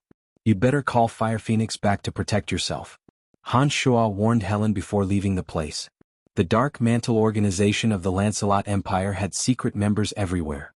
After Han Shuo's arrival in Brettel City, the Dark Mantle's stronghold in Brettel City had gradually become stronger. Candide had personally arranged for some members to infiltrate Brettel City, and Dick had arranged for them to be stationed in the 7 Grand Duchies. When Han Shuo had advanced to the rank of Second Dark Sun, he had used his privileges to expand the Dark Mantle's personnel. He had Jack secretly allocate 100,000 gold coins as the operating funds for those members who had infiltrated the 7 Grand Duchies. With enough gold coins, those people had secret strongholds in every city in the 7 Grand Duchies, and they gradually grew and scaled. As the city lord of Brettel City as well as a Second Dark Sun envoy, Han Shuo could use a special method to contact Dark Mantle members as long as he went to any of the 7 Grand Duchies. Through these members, Han Shuo could obtain the latest news in the city, and use them to directly contact Brettel City. That night, before Han Shuo had assassinated Kekaru, He had left a message in Seagate City. After leaving Helen's place, Han Shuo headed straight for that area. When Han Shuo walked onto the streets, he suddenly discovered that the entire Seagate City had become a chaotic mess. Groups of guards wearing disheveled armor had panicked expressions on their faces as they went from house to house, searching for the culprits. Suddenly, Seagate City was enveloped in the sound of the hooves of war horses and the panic of the citizens. When Han Shuo saw this, he immediately understood that the massacre in Kekaru's castle had definitely been discovered. Otherwise, the entire Seagate City wouldn't be in such a state of chaos. The city gates were completely sealed, and no one was allowed to leave Seagate City without permission. Several Seagate City knight captains had terrified expressions on their faces as they loudly yelled to protect the city gates. They walked out of Kekaru's castle and headed straight for Helen's manor. These people were only the peripheral members of Kekaru's small group. Perhaps they didn't know that Kekaru had long since wanted to rebel. Now that they saw such a shocking massacre in Kekaru's castle, the first thing they thought of was an enemy invasion. They arranged for the soldiers to protect the city gates while heading straight for the true Grand Duke of Helen Duchy. Among these people were some of the chess pieces that Helen had previously arranged. Before Han Shuo even entered Seagate City, he had already understood that Han Shuo had already swept away all of Kekaru's forces. Those generals who originally didn't have the qualifications to command the soldiers of Seagate City had suddenly become the ones with the highest positions. Thus, it was only natural that they became the temporary commanders. When the entire Seagate City was in a state of chaos, Han Shuo quietly arrived at the dirtiest street block that was the furthest away from the scene of trouble. Next to a courtyard, there was an old man with a panicked expression on his face, looking all around as he waited. The news of the great changes in Seagate City hadn't reached this place yet, but there were still city guards heading this way. This old man had a panicked expression on his face. Perhaps he had already received the news. When Han Shuo suddenly stopped in front of him, the old man was obviously greatly startled and hastily retreated a few steps. Only when he discovered that there was a token in Han Shuo's hand did he let out a sigh of relief and respectfully saluted. "Greetings, my lord." "Let's go. Bring me somewhere else to talk," Han Shuo said. The old man didn't have the slightest bit of hesitation. He brought Han Shuo back and forth through this dirty street block. After walking through about 6 streets, they finally stopped at a small farm. This farm had a few weak and emaciated war horses. The stables were filled with smelly weeds. When the old man arrived here, he directly walked towards a small thatched house. After entering the thatched house, the old man looked around a few times through a small hole before opening a tunnel under his bed. He moved aside to let Han Shuo enter first. After passing through the dark tunnel, Han Shuo finally arrived at a secret underground room with 3 rooms. Inside the room there were 4 people with different expressions. They were either dressed as merchants or farmers. When they saw Han Shuo appear, they were all extremely shocked. When Han Shuo flashed the token in his hand, they finally calmed down. They hastily bowed and said, "Greetings, Lord Envoy." Within the dark mantle, they only answered to the higher-ups within the organization. Therefore, Han Shuo's identity as the city lord of Brettel City didn't have any effect. On the contrary, Han Shuo's identity as a second Dark Sun envoy could make them obedient. "And we're all on the same side, no need to be polite," Han Shuo said indifferently, then bluntly sat down in the center. At this time the old man who had let Han Shuo in first also walked in. "Reporting to my lord, a shocking murder has occurred in Seagate City. The entire family of the Lord of Seagate City, Marquis Kekaru, has been massacred. We just received news that this matter will completely change the power structure of Seagate City." The old man respectfully bowed and hurriedly reported this shocking news to Han Shuo. The search that had spread throughout the entire Seagate City hadn't yet penetrated deep into this dirty and desolate area. Receiving this news in advance made Han Shuo feel very satisfied. Nodding his head, Han Shuo said, "I've already received this news. You've all done well. My lord, Helen Duchy's Grand Duke Helen is currently in Seagate City. This vicious woman will definitely seize the opportunity to seize control of Seagate City. Now that Kekaru's entire family has been massacred, I don't know if it was done by this woman. However, according to our intelligence, this woman doesn't have this kind of strength, so it shouldn't be her." The old man furrowed his brows as he bitterly analyzed, as if trying to figure out a clue. Han Shuo waved his hand, stopping the old man's nagging. Smiling, he said, "All right, let's not talk about this matter for now. I'll write a letter and you can send someone to deliver it to Dick. There's no need to discuss anything else. Hearing Han Shua's words, the old man immediately stopped his guesses and respectfully nodded, "Yes, my lord." Taking out a pen and paper, Han Shua wrote a long and winding letter, then sealed it and handed it to the old man. Smiling, he asked, "What's your name?" "Reporting to my lord, this lowly one is called Delante. I'm currently in charge of Seagate City, a 3-star envoy. I used to work in the southern part of the empire, but under Lord Candid's orders, I moved to the 7 Grand Duchies." Delante respectfully replied. Nodding his head, Han Shua said with a smile, "Deliver this letter to Dick as soon as possible." "Understood, my lord," Delante replied. Within the Dark Mantle, there were secret magic arrays in the strongholds of large cities that could directly communicate with each other through the use of mirrors. Only the Dark Mantle possessed this kind of technology. Normally, only a Grand Magus or Space Magus would be able to set it up. In a small place like Seagate City, one of the 7 Grand Duchies, they naturally wouldn't spend a huge amount of money to set up such a magic array to communicate with Brettel City. Therefore, they could only use this ancient method to transmit messages. After Delante carefully put away the letter, Han Shua asked him about other information regarding Seagate City. After a while, Han Shua finally said, "All right, you guys do your work well in Seagate City. The Empire will not forget your contributions. The Dark Mantle will record every piece of information and every mission." The other members of the Dark Mantle bowed in agreement after hearing Han Shua's words. "Right now, Seagate City is on high alert. Be careful and don't expose yourselves." After exhorting them again, Han Shua left the secret stronghold of Seagate City and disappeared into the night. After leaving this place, Han Shua went to the depths of a dense forest outside of Seagate City. He used the Earth Elite Zombie to create a deep underground cave and set up the transportation matrix that led to the Cemetery of Death that he'd brought with him, directly returning to the Cemetery of Death. Calculating the time, Han Shua knew that it was about time to refine the 12 mystical demons. At this time, Han Shua was alone in Helen Duchy. As long as the 12 mystical demons existed, Han Shua would have 12 shadows that were everywhere. Their usefulness would be immeasurable. Compared to the original demons and Een demons, the mystical demons not only had more wonderful uses, they could also increase the distance between them and Han Shua by 10 times. As long as the 12 mystical demons were refined, they could completely disperse to any corner of Seagate City. Even if Han Shua didn't take a single step out of his room, he would still be able to see the entire situation in Seagate City through the 12 mystical demons.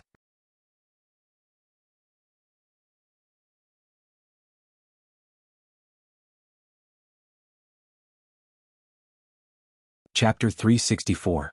Inside the Cemetery of Death, Dark Dragon Gilbert was still in the midst of his evolution.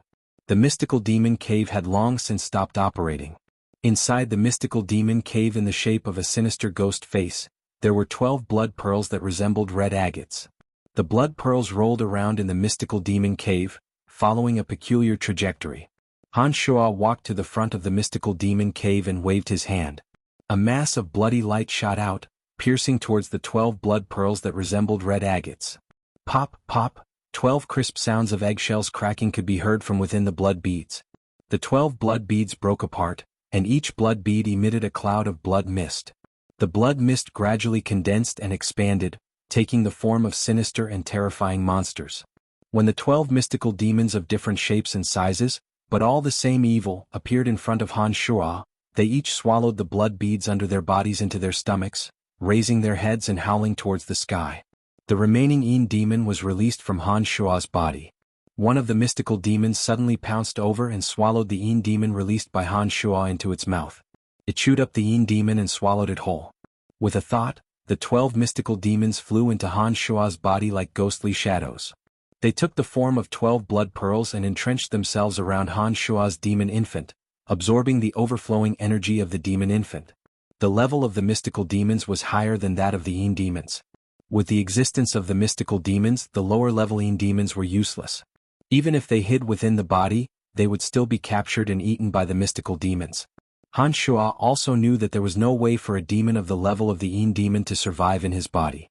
Therefore, he might as well let the mystical demons eat them, and prevent them from continuing to absorb the energy in his body. The energy that Han Shua's demon infant could release at the separate demon realm was astonishing. For the mystical demons that were connected to Han Shua's bloodline, they only needed to absorb a little bit of energy from Han Shua's body to bring endless benefits to Han Shua. Compared to the lower-ranked original demons and Yin demons, the mystical demons could be further away from Han Shua's body. If the mystical demons could be attached to a person's mind, then they could be thousands of miles away from Han Shua without any hindrance. Once a mystical demon possessed a person's mind, it would be able to feed on that person's brain every day, no longer needing Han Shua's strength to replenish itself. In the beginning, the mystical demons would eat that person's brain to slowly change his thoughts and affect his judgment.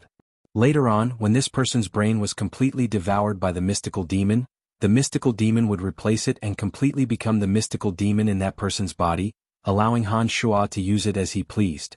This was equivalent to the most advanced puppetry technique. The final result was that the person's soul would disappear, and the physical body would become the user of the mystical demons. From the moment the mystical demon was enchanted, as the master of the mystical demon, Han Shua was able to control that person's thoughts and easily learn all of their secrets. Even if this person was not dead, Han Shua could use the mystical demons to change his mind, making him unconsciously follow Han Shua's guidance.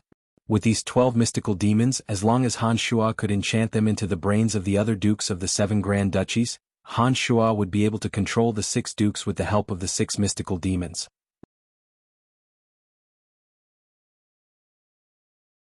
At the beginning he would affect their judgment and decision-making ability, and finally when the mystical demons had devoured their brains, they would be completely under Han Shua's control. On the other hand, before the mystical demons were enchanted, they could also become Han Shua's good assistants. That omnidirectional, traceless and formless exploration was the innate magical ability of the demons. In addition, the mystical demons could be like the Yin demons, easily transforming into Han Shua's appearance, and could even speak the human language to become another Han Shua. Of course, the strength of the mystical demons could not be compared to Han Shua's, but they could become Han Shua's scapegoat at critical moments, which was equivalent to giving Han Shua 12 extra lives.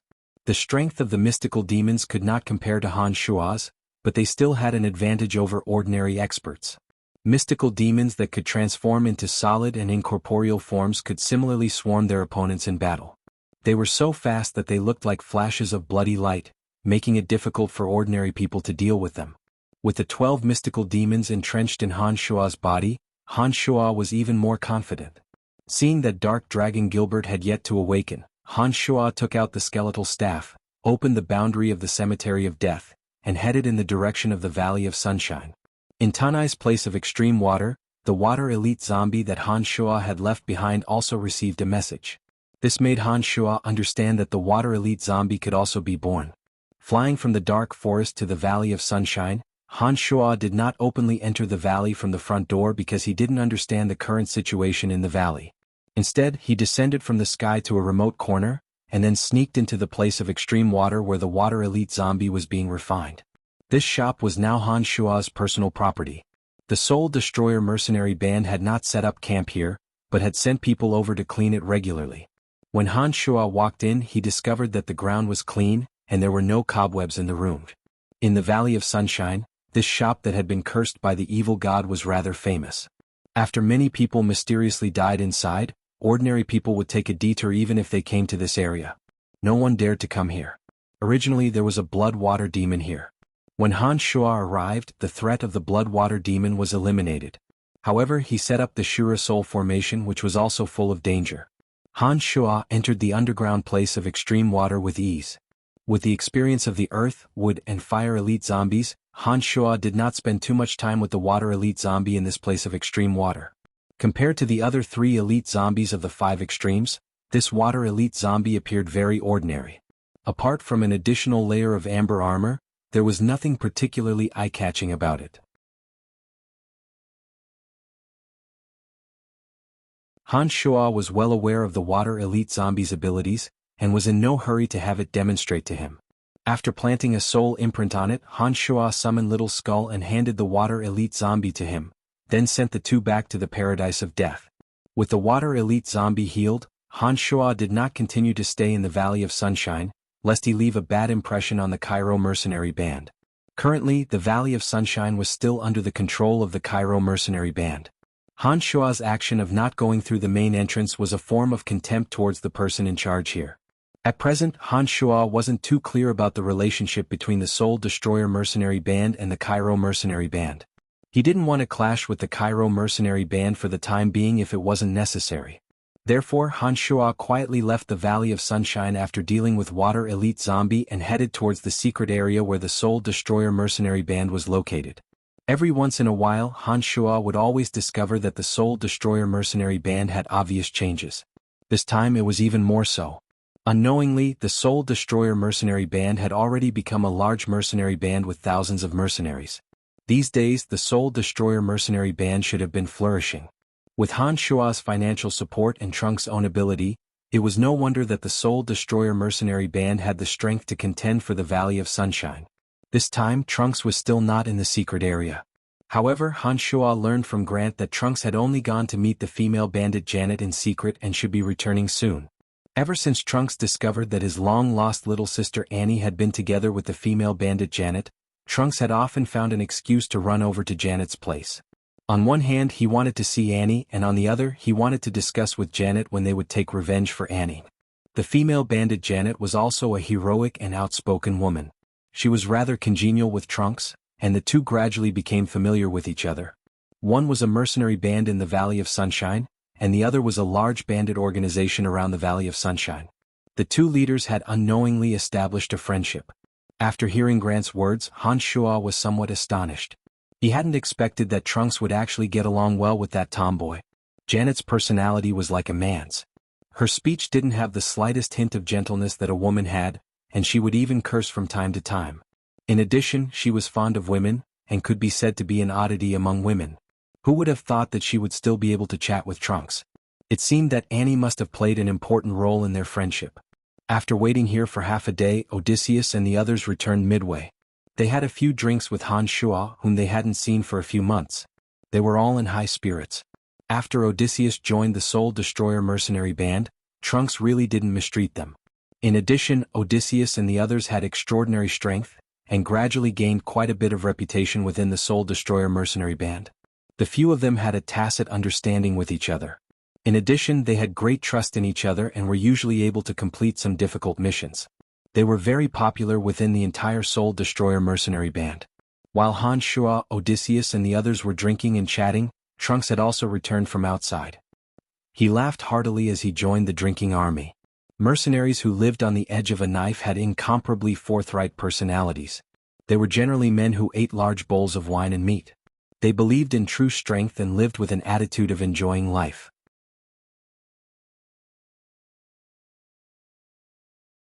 Some of the newly joined mercenaries didn't know Han Shuo's identity at first. However, after a few veteran mercenaries revealed Han Shuo's identity, the newly joined mercenaries all revealed looks of worship. There were even a few young mercenaries who couldn't contain themselves and excitedly came over to toast Han Shuo. Although Han Shuo didn't come to the Valley of Sunshine often, he would leave behind spectacular deeds every time he did. The current leader of the Rainbow Sickle mercenary band, Florida, and the patriarch of the House of Menlo, Adam, had both been defeated by Han Shuo's hands. Especially when Han Shuo had suddenly appeared in the valley and joined forces with the leader of the Cairo mercenary band, Loriton, to help him bring the Cairo mercenary band's experts out of the valley and kill the Light Grand Magus Ferguson of the Church of Light. This news had been widely spread in Tanai of the Sunshine Valley. Han Shuo wasn't in the Valley of Sunshine, but the legends of Han Shuo had always been circulating in the Valley of Sunshine. Han Shuo's reputation played a huge role in the reason why a portion of the young mercenaries desperately wanted to join the Soul Destroyer mercenary band. It was precisely because of Han Shuo that Trunks had been able to attract so many young experts with potential. How's the situation recently?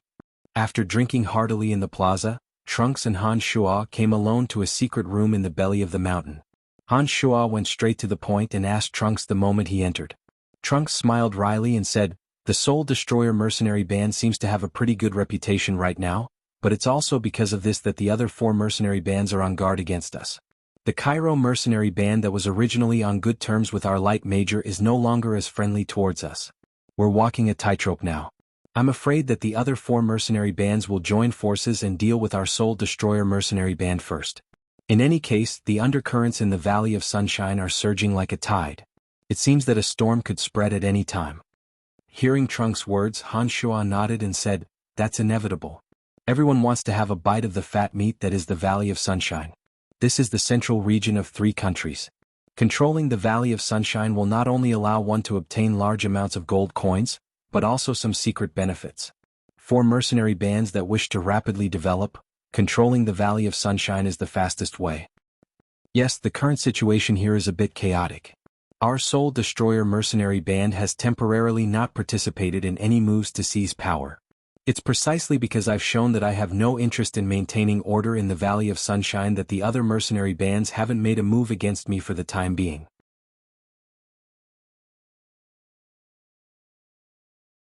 During this period of time, I've secretly joined forces with Janet, preparing to find a way to avenge Annie.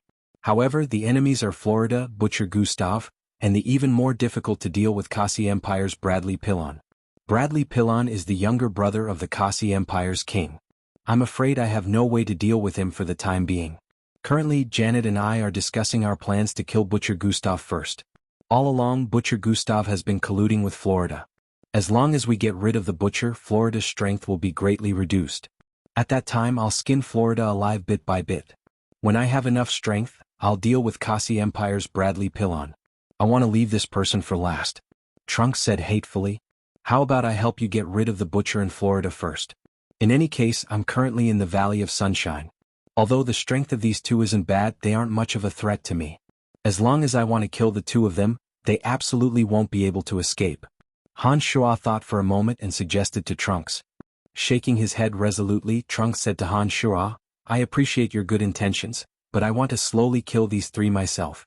Annie is like a sister to me. She has suffered so much, I must make those bastards pay with blood. Seeing Trunks' insistence, Han Shua sighed lightly and nodded. Since that's the case, then I won't interfere. Alright, Gilbert is with me at the moment. He's currently at the critical point of his second evolution and won't be back to help you in the short term. Be careful on your own.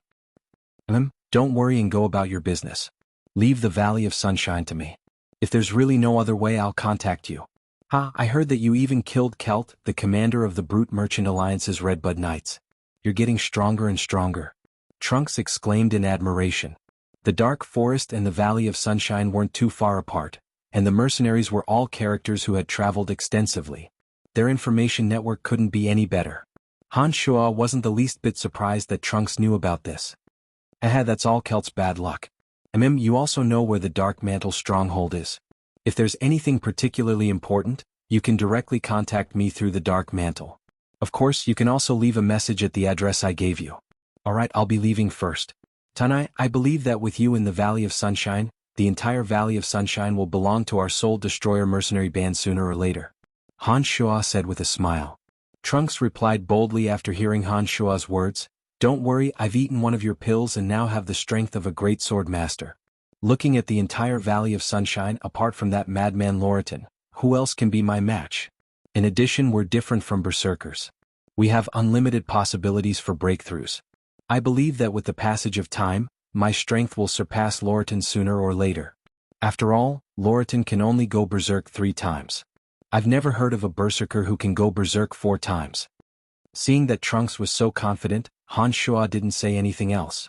It was precisely because of Trunks' reminder that Han Shua remembered his promise to ancient lizard king Degassi. He planned to go to the Dwarf Valley to retrieve the forged weapons and deliver them into the hands of the lizard men in the underground world. Using the art of the demonic ninth heavens, Han Shua made a trip to the Dwarf Valley and retrieved over 1,000 newly forged sharp weapons from Tanai. These weapons were mixed with a small amount of black iron ore, causing the sharpness of these weapons to far surpass that of ordinary weapons. He didn't linger in the Dwarf Valley for long.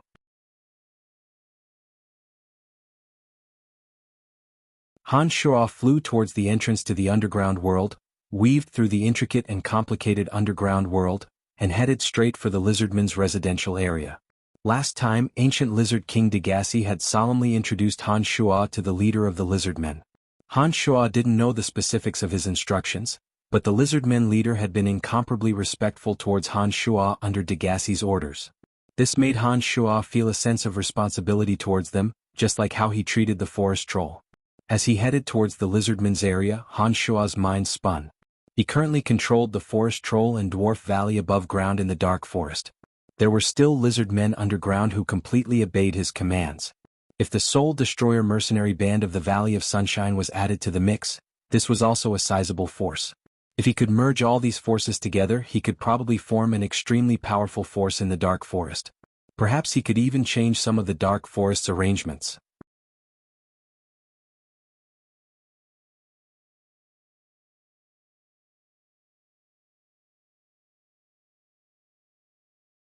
Chapter 365. When Han Shuo arrived at the area where the lizard men lived, the first thing he heard was the deafening sounds of fighting. Gazing into the distance, Han Shuo saw dark elves everywhere, rushing towards the lizardmen's cave within the reddish-brown mountain.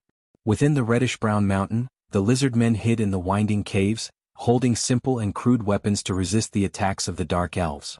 These dark elves were obviously formed from a combination of several families. Their clothes were divided into purple, black, light green and other colors.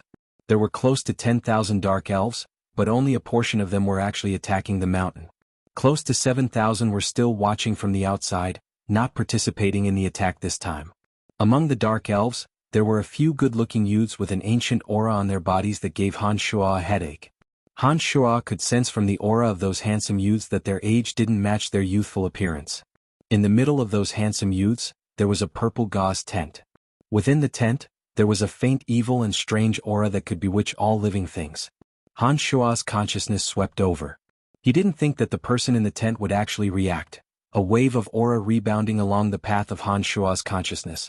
Han Shuo was startled and hastily concealed his aura, giving up on the idea of directly barging in. Instead, he used the Earth Elite Zombie to open up a secret passage to the center. He planned to go inside and see the lizard men leader first before doing anything else. Han Shuo could sense the strength of the person in the purple gauze tent through her aura. Although this person's strength wasn't as terrifying as the ancient lizard king Dagassi's, she was much stronger than the average human great sword master or grand magus. Han Shuo carefully sensed her aura, feeling that this woman's aura was about the same as Lawrence's master, sacred sword master Karel Ascot. He couldn't help but feel a bit aghast. Han Shuo didn't expect to meet such an expert in the underground world. With Han Shuo's current strength in the separate demon realm, if he had the demon's lair edge and little skull, he might be able to fight against such an expert. However, beside this person there were several other handsome young men. The auras of these handsome young men were also very distant. Although they were not as powerful as the experts in the purple gauze tent, they were still very troublesome. Apart from that, there were also over 7,000 dark elves surrounding them. Han Shuo wasn't arrogant enough to think that he could single-handedly confront this group of powerful dark elves. Using the Earth Elite Zombie to create a tunnel, Han Shuo made his way towards the center of the reddish-brown mountain. Clanking sounds of fighting reached his ears. It looked like the dark elves and lizard men were fighting above him. Before leaving the underground world last time, Han Shuo had learned from the lizard men leader the location of the central region of the lizardmen's territory. He also had a way to directly communicate with the lizard men.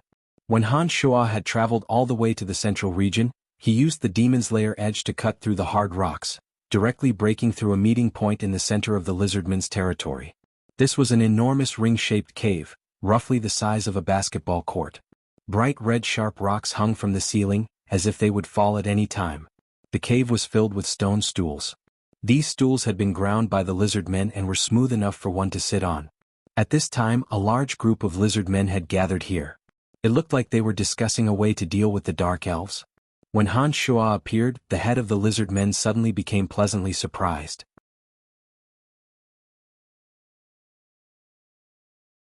It mumbled something in the lizardmen's language and led the group of lizard men to kowtow to Han Shuo. "Emissary of the true God, you must have come to save us.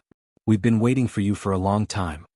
The leader of the lizard men respectfully said to Han Shuo in the awkward-sounding common language. Creasing his brow, Han Shuo said, "The true God must have already left this place. What's going on with those dark elves outside? Why would they dare come here?" "Lord Emissary, not long after the true God left, the entire underground world's dark elves unexpectedly stopped their internal strife. They were all subdued by a dark elf called Adele. Legend has it that this dark elf woman can communicate with the evil goddess they believe in, Rose. She possesses the power of evil, and in a short month she controlled all the dark elves in the underground world. These past few days she's led the dark elves to attack us lizard men. However, this woman still doesn't dare to confirm whether our true God has left or not, so she's been probing for a few days without daring to truly attack. But slowly her attacks are getting stronger and stronger and we can't hold on much longer. Fortunately, Lord Emissary came. The lizard men leader hastily explained to Han Shura. The dark elf called Adele suddenly appeared after Degassi left. In a short month, she unified the scattered dark elves and became the most frightening force in this layer of the underground world. Han Shua was a bit surprised as he listened to the lizard men leader's explanation. He didn't know why this dark elf woman had suddenly appeared. It seemed that she also knew a bit about the ancient lizard king Degassi. Without a doubt, the expert that Han Shua's consciousness had just sensed in the purple gauze tent should be the dark elf called Adele. With the powerful aura that Han Shua sensed from her body and the strength of the ancient dark elves beside her, if it weren't for the existence of the ancient lizard king Degassi, they would have long since broken through this place and enslaved all the lizard men here. As for how this dark elf woman Adele had appeared, it wasn't something that Han Shua should be thinking about right now. This time, Han Shua had come to the underground world to protect the lizard men according to his promise to Degassi. Therefore, after the lizard man leader explained the situation, Han Shua took out all the weapons he'd brought from his space ring without another word, saying, "I've brought these weapons for you. Don't worry, I'll help you fend off the dark elves." "Thank you, Sir Envoy." The lizard men leader kowtowed gratefully. Nodding his head, Han Shua didn't say anything else. He watched as the lizard men leader arranged for people to quickly distribute these weapons and released the 12 recently refined mystical demons. 10 of the mystical demons filled the entire complex cave, while the other 2 flew out of the reddish-brown mountain and hovered high above, spying on the dark elves' movements from a distance. In the place where Han Shua's consciousness had just probed, a handsome young dark elf said, "Matriarch, it's been 5 days. The lizard men don't have the power to resist at all. Shouldn't we launch an all-out attack?" "Wait a little longer. I just sensed a strange aura. This aura was actually trying to probe me, but when I wanted to look at its source, that aura disappeared. This is a little strange." A languid female voice came from within the purple gauze tent. Several young dark elves who had lived for several hundred years felt their mouths go dry when they heard this voice, a ball of lust rising in their hearts. "Matriarch, what is that big lizard? Could it have already left? Otherwise it would have attacked us long ago." The handsome dark elf gulped and continued to ask respectfully, "You ask me? Who should I ask? I've just escaped from that damn place just like you guys. Do you think I know everything? However, I've heard legends about it when I was alive. You guys are still a bit young, so your ancestors haven't mentioned it to you. In any case, you just have to remember that it's a very powerful lizard." The female voice from within the purple gauze tent seemed to have a bit of reproach, but it was just as comfortable and enchanting to the ears. "Matriarch, I really don't understand. Why didn't it help the lizard men clear the underground world after breaking the seal at the bottom of the gourd mountain? With such a powerful creature, the lizard men wouldn't need to spend much effort to uproot us dark elves. At that time, the few of us were still imprisoned by those old black dragons on the lower level. He shouldn't have had any difficulty conquering this level of the underground world. Why did it take so long?" Another handsome young man asked in confusion. "Fool, have you been imprisoned for too long? Did you not hear the children's description? That big lizard might not even be able to deal with the dark dragon patriarch on the lower layer. Do you think we can stop it with just the few of us?" The voice on the other side was a little angry, but it soon chuckled and continued, "The reason why that big lizard didn't attack us dark elves is definitely not because he is afraid of us. We aren't a match for such a powerful existence like him." "Then who is it afraid of?" the male dark elf asked.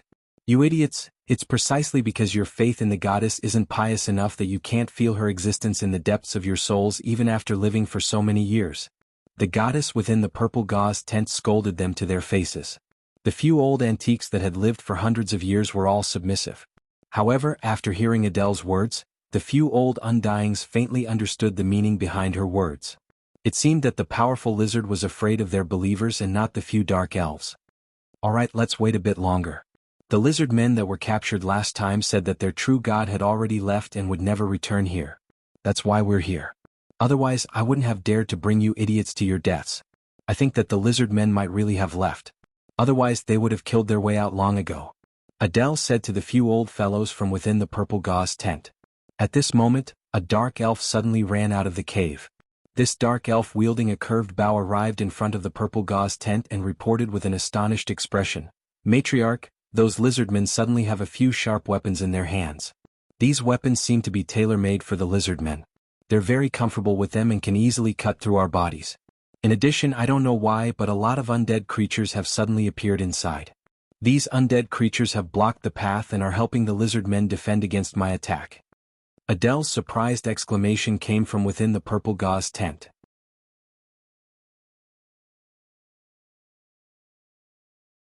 After a moment of silence, Adele said, "It should be that necromancer named Brian. It can't be wrong. It seems that he was the one who tried to spy on my existence.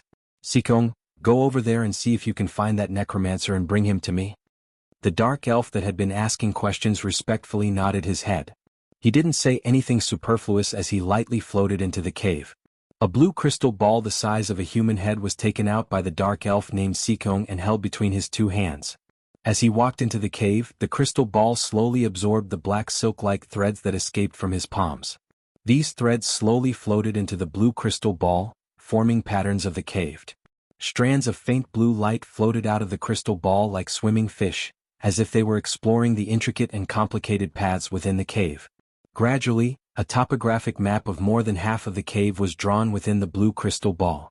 Han Shuo remained within the central cave of the lizard men. Through the 12 omnipresent mystical demons, Han Shuo heard the dark elf matriarch Adele reprimanding her subordinates. He roughly understood that they should have been freed from the imprisonment of the dark dragon chieftain in the lower layer. As for how they had escaped, Han Shuo wasn't too clear. However, from Adele's words, these dark elves that had suddenly appeared should have lived for a very long time. As soon as the dark elf named Sikong entered the cave, a mystical demon had already locked onto him, clearly seeing the movements of the crystal ball in his hand. Han Shuo, who was in the middle of arranging for the lizard men to assemble suitable troops to resist the dark elves, suddenly opened his mouth and said to the lizard men leader, "Look after them for a while, I'm going out for a bit." As soon as these words were spoken, Han Shuo flew out from the cave. The mystical demons had been floating in the intricate and complicated cave for so long that Han Shuo had long since become familiar with the terrain inside. It didn't take long for him to find the dark elf Sikong who had entered the cave. "Are you looking for me?" Han Shuo suddenly revealed himself in a remote cave, facing the dark elf Sikong who was holding a crystal ball in his hand. I didn't expect you to deliver yourself to our doorstep. Necromancer, it was you who ruined our plans last time. I didn't expect that you would actually dare to come again this time," Sikong said with a cheerful smile when he saw Han Shuo take the initiative to appear. He shone the blue crystal ball in his hand in the air. All of a sudden, the absorption patterns within the crystal ball all burst out from within. The strands of blue lines crisscrossed, quickly forming a huge net that rapidly spread throughout the entire cave. Among them, a few dozen strands completely entangled Han Shuo. "Haha, a mere little necromancer actually dares to ruin the plans of us noble dark elves?"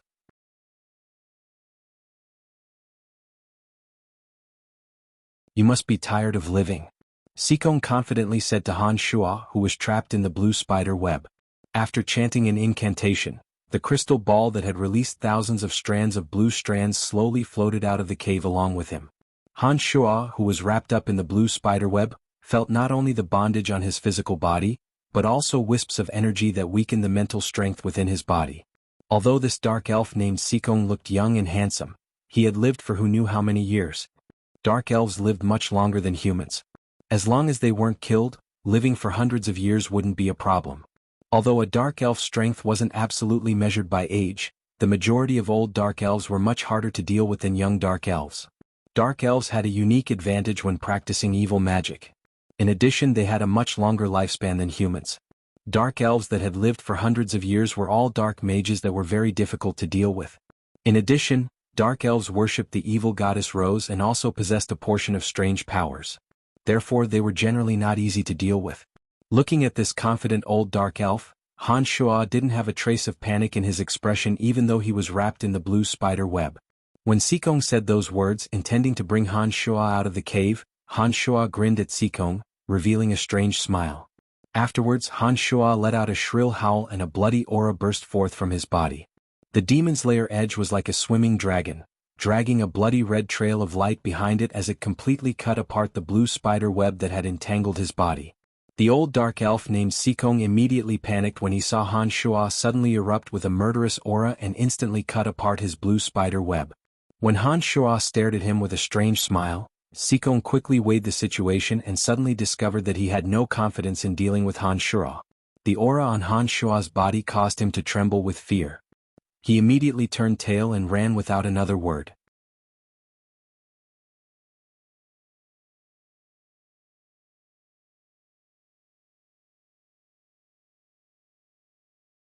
Chapter 366.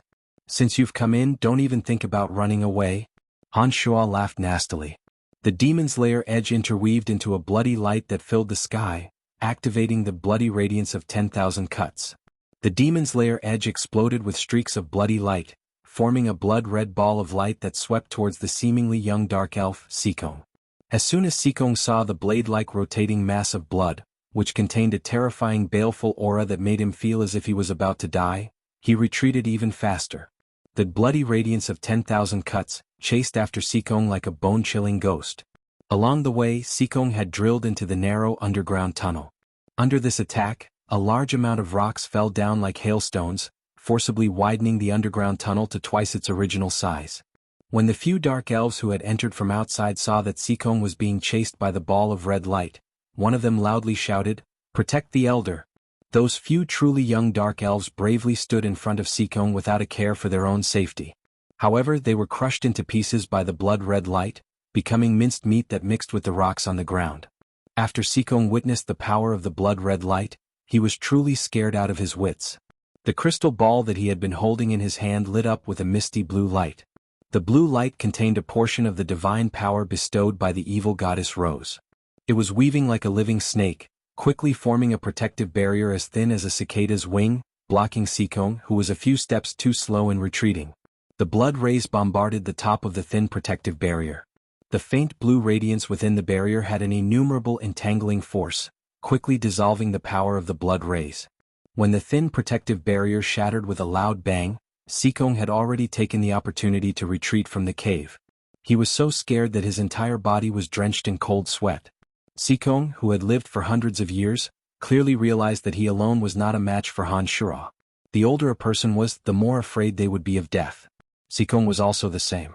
When he saw Han Shuo's strength, he immediately gave up on the idea of risking his life to fight with Han Shuo. He retreated with a speed faster than when he came, and directly flew to the front of the purple muslin tent. Matriarch, forgive Sikong's incompetence, but the strength of the young necromancer inside is not to be underestimated.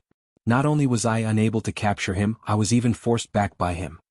Sikong's heart trembled as he reported to Adele inside the purple muslin tent. Idiot, you can't even take down a young necromancer. You've really lived for so many years in vain. Adele, who seemed to have been smiling all along, suddenly became furious when she heard this and shouted in a delicate voice. Dozens of strands of silk-like black light shot out from the purple muslin tent like flexible tentacles, tightly wrapping around the fearful Sikong. The black light seemed to be even tougher than the most tenacious golden silk, and tightened around Sikong. Sikong gradually found it difficult to breathe, and his body was tightly bound by the black light, causing blood to seep out of his body as he trembled. The surrounding dark elf elders were all scared witless as they watched Sikong being bound by the black silk until his entire body was bleeding. No one dared to plead for leniency, thinking that a woman's heart was indeed the most poisonous. Among the few of them, Sikong was her most trusted pet. Once she was not satisfied with the slightest bit, she would immediately give him a cruel and bloody treatment. Sikong's body was in bone-piercing pain, but because he was too tightly bound, it was difficult for him to even scream out loud.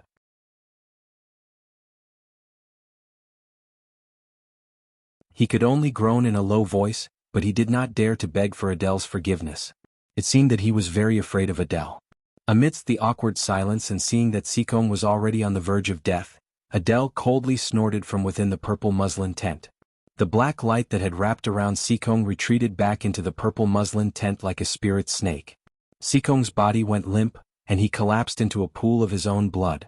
However, he still persevered and kowtowed, joyfully saying, "Thank you, Matriarch, thank you for not killing me." Suddenly, the purple muslin tent was lifted by a light purple arm. This arm was smooth and boneless, and was filled with a moving and enchanting luster. After the muslin tent was lifted, a beautiful woman that could captivate all living things walked out from inside with a frown on her face. The beautiful woman's skin was a strange light purple, but she had a head of long emerald green hair. Her two pointed ears made people understand that she was an elf. She seemed to have gathered all the beautiful characteristics that an absolutely beautiful elf should have. In addition, she also had a soul-stirring charm. Without any movement or words, she would charmingly stand in front of a man, making men unable to restrain themselves from pouncing on her and fiercely pouncing on her. This matriarch of the Dark Elves named Adele was undoubtedly an extremely flirtatious femme fatale. Every glance and smile of hers carried a natural charm, causing people to unknowingly sink deep into it, and willingly sink into it for eternity. Sighing softly, Adele, who was wearing a long purple dress, walked to Sikong's side. Full of emotions, she somewhat helplessly said, "How could I bear to kill you? In the long years, only the few of you have always been with me, allowing me to feel a little bit of joy in this dark cage. However, you also have to work hard. Although you weren't talented youths back then, you've all lived for such a long time after all. How is it that these long years haven't given you the slightest bit of courage, but instead made you more and more cowardly?" Sikong didn't utter a single word. He only buried his head in the pool of blood, his body lightly trembling, as if he was seriously listening to Adele's lecture. Adele shot a glance at Sikong, who was curled up in the pool of blood at her feet. She somewhat regretted that he didn't live up to her expectations and sighed again. Suddenly she raised her head and shouted towards the reddish-brown mountain where the lizardmen lived, "Necromancer, let's come out and talk." This tender shout seemed to be formed from the convergence of countless sound waves. It actually passed through the intricate and complicated cave and landed directly in the center of the mountain. Even if Adele didn't deliberately use her mental strength to attack, with the two mystical demons paying close attention to this place at all times, Han Shuo was still able to hear Adele's tender shout.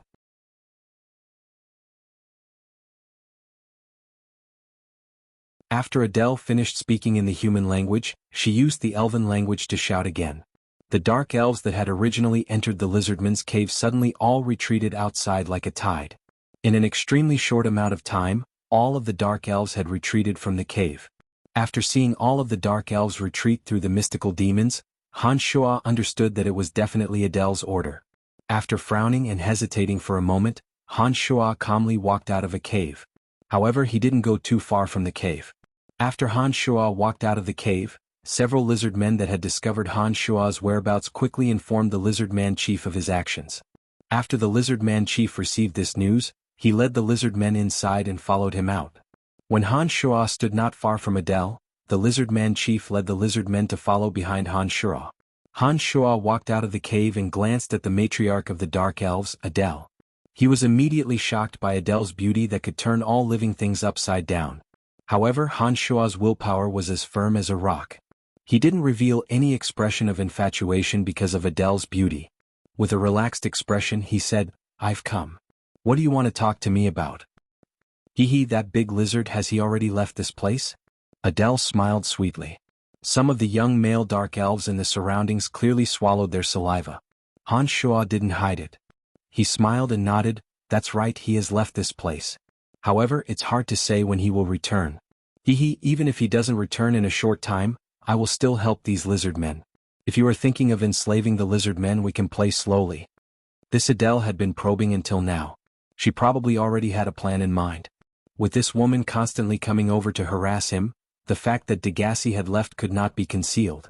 Now that Han Shuo had arrived in the underground world, he would naturally do his best to help the lizard men deal with the invasion of the Dark Elves. There was no need to rely on an illusory lie to maintain the lizardmen's safety. Adele giggled endlessly, causing Han Shuo's heart to ripple with lust. She sized up Han Shuo with interest and said, "Play slowly? Once that big lizard leaves, do you think you can stop me?" "Who knows?" Han Shuo's expression was calm. The corner of his mouth hooked up into a pondering smile. He looked at Adele and said, "Do you want to try?" "Of course I really want to try. You were able to force Sikong to retreat from there. This shows that your strength should be extraordinary. However, young man, how old are you? I believe that in terms of human age, there is a limit to your strength. I don't think you can stop us Dark Elves from dominating the underground world." Adele smiled sweetly, full of confidence. Shrugging his shoulders, Han Shuo said in a carefree manner, "Then there's nothing to talk about. How do you want to play? No matter what method you want to use, I'll be happy to accompany you. If it's a hand-to-hand battle on the bed, I'll welcome it even more, ha." With the lizard men led by the lizard men leader behind him, in addition to the number of undead creatures from another world, Han Shuo did not have much confidence in this Adele. After all, Adele's strength alone was powerful enough. The strength of those handsome male dark elf elders also could not be underestimated. In addition, they had close to 10,000 dark elf experts. However, Han Shuo did not believe that Adele would fight him to the death for the sake of the lizard men. Therefore he was not afraid of Adele's threat and even dared to tease her.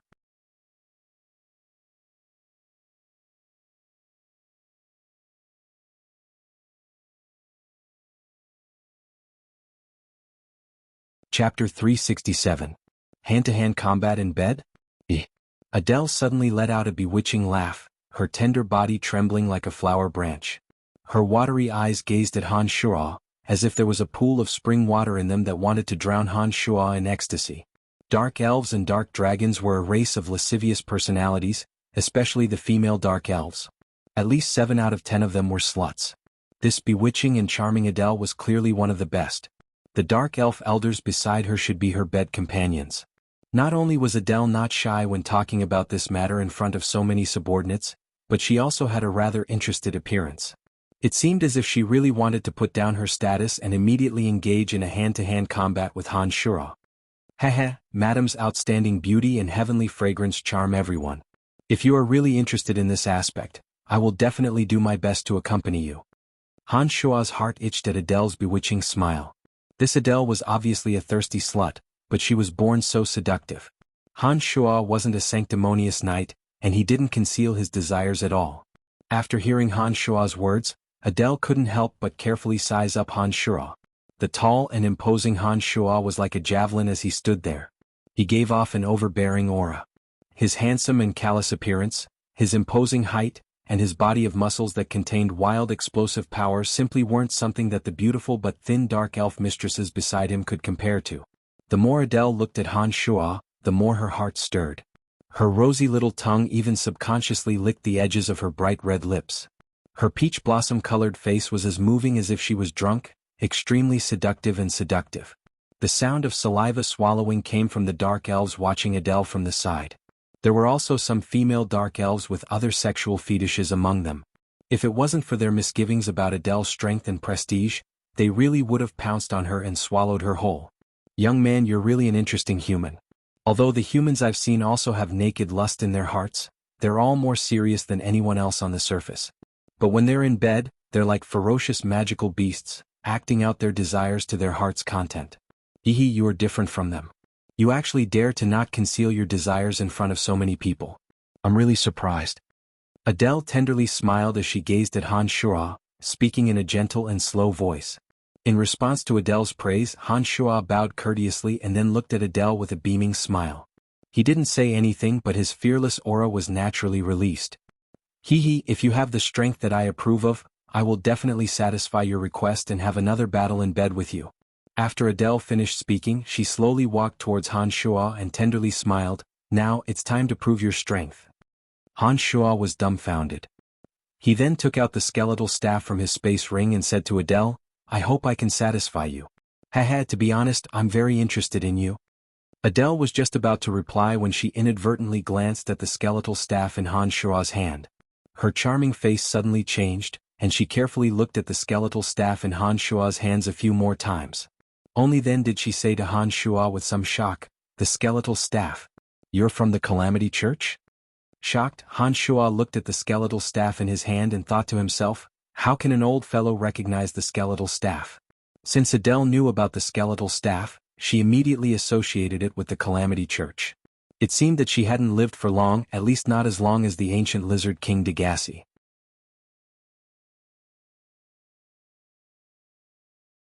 When did your Calamity Church's tentacles extend into the underground world?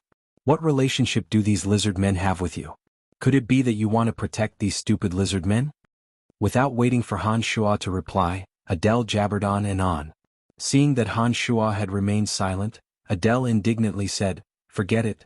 If you insist on protecting these lizard men, I will give you face. However, the underground world is our territory after all. If you want to conquer the underground world, we dark elves will definitely fight to the death. Looking at Adele's self-righteous words, Han Shuo, who'd been prepared to have a big battle with Adele, suddenly froze in place. From Adele's tone, Han Shuo understood that Adele wasn't afraid of him. However, Adele was obviously afraid of the Calamity Church. She actually didn't dare to make a move against the lizard men just because Han Shuo was a member of the Calamity Church. In the entire profound continent, the Calamity Church was an evil existence that caused people to tremble in fear at the mere mention of its name.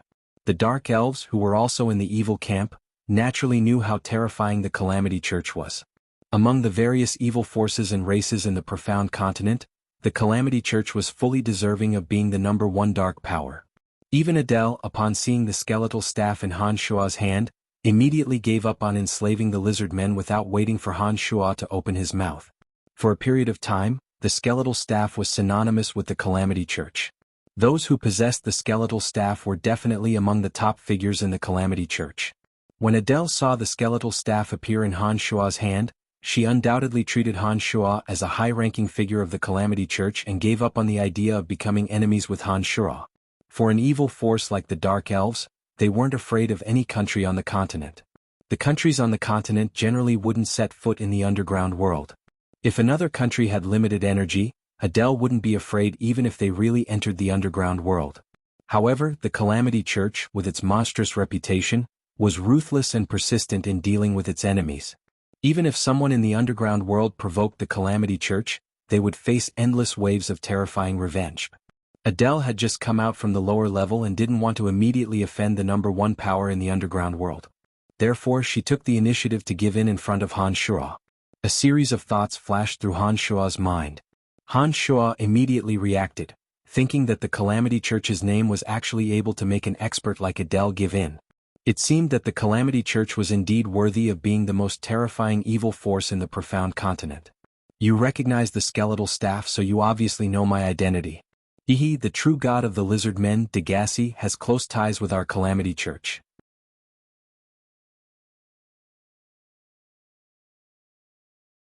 You might not know this, but Degassi has already left this plane and won't threaten you Dark Elves. Degassi has already left this plane, so he won't be a threat to you Dark Elves. But before he left, he asked the Calamity Church to look after the lizard men, so we won't let the lizard men be enslaved by you. Towards the Dark Elves of the underground world, our Calamity Church doesn't have any unfriendly behavior. In fact, we are all considered to have been harmed by the light and shouldn't be fighting each other. If you can give our Calamity Church some face and don't look for trouble with the lizard men, I believe that we will have a very pleasant encounter this time. Han Shua had the appearance of a high-ranking member of the Calamity Church. He spoke to the matriarch of the Dark Elves, Adele, in an arrogant yet courteous manner. Of course, since the lizard men are under your protection, we Dark Elves will not attack them in the future. Adele didn't hesitate and giggled, saying, "Honored friend, since you've come to the underground world, please come to our Dark Elves territory as a guest." As expected, Adele immediately agreed to Han Shua's request. Then she giggled and made a sincere invitation. As she spoke, Adele threw Han Shua a seductive glance. That kind of naked seduction made Han Shua's heart itch unbearably. Since things had come to this, there was no need to fight. Adele had given up on the idea of dealing with the lizard men because of the skeletal staff in her hand. In addition, she sincerely made an invitation in an attempt to establish a good relationship with Han Shua. This was out of Han Shua's expectations. The result was obviously more ideal than Han Shua had imagined. Han Shua turned his head to look at the leader of the lizard men and said with a smile, "I'll make a trip over. I think the Dark Elves shouldn't cause trouble for you in the future." In the underground world, the slow-witted lizard men weren't as well informed as the Dark Elves. This lizard men leader had never heard of the existence of the Calamity Church. However, from Adele's words, the lizard men leader understood that Han Shua came from an extraordinary great power. This great power made even the most powerful Dark Elves on this layer feel fear. The Dark Elves were originally the most powerful race on this layer. Now that they had abandoned their internal strife and gathered together, their strength was even more terrifying. In addition, they now had a mysterious group of experts.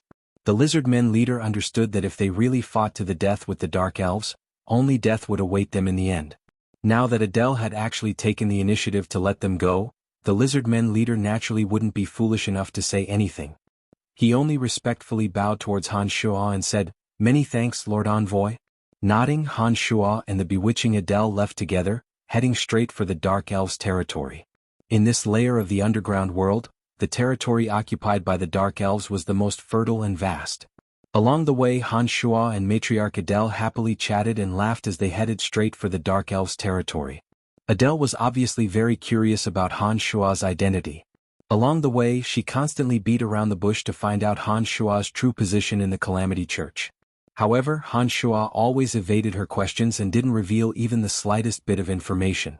Han Shuo didn't reveal anything even if he wanted to. He wasn't familiar with the Calamity Church to begin with and simply didn't know what the distribution of positions was inside. However, after Adele took out Han Shuo's skeletal staff and sensed the strange power contained within it, she didn't doubt Han Shuo's identity at all. The more vague Han Shuo's words were, the more Adele felt that Han Shuo had an extremely high position in the Calamity Church.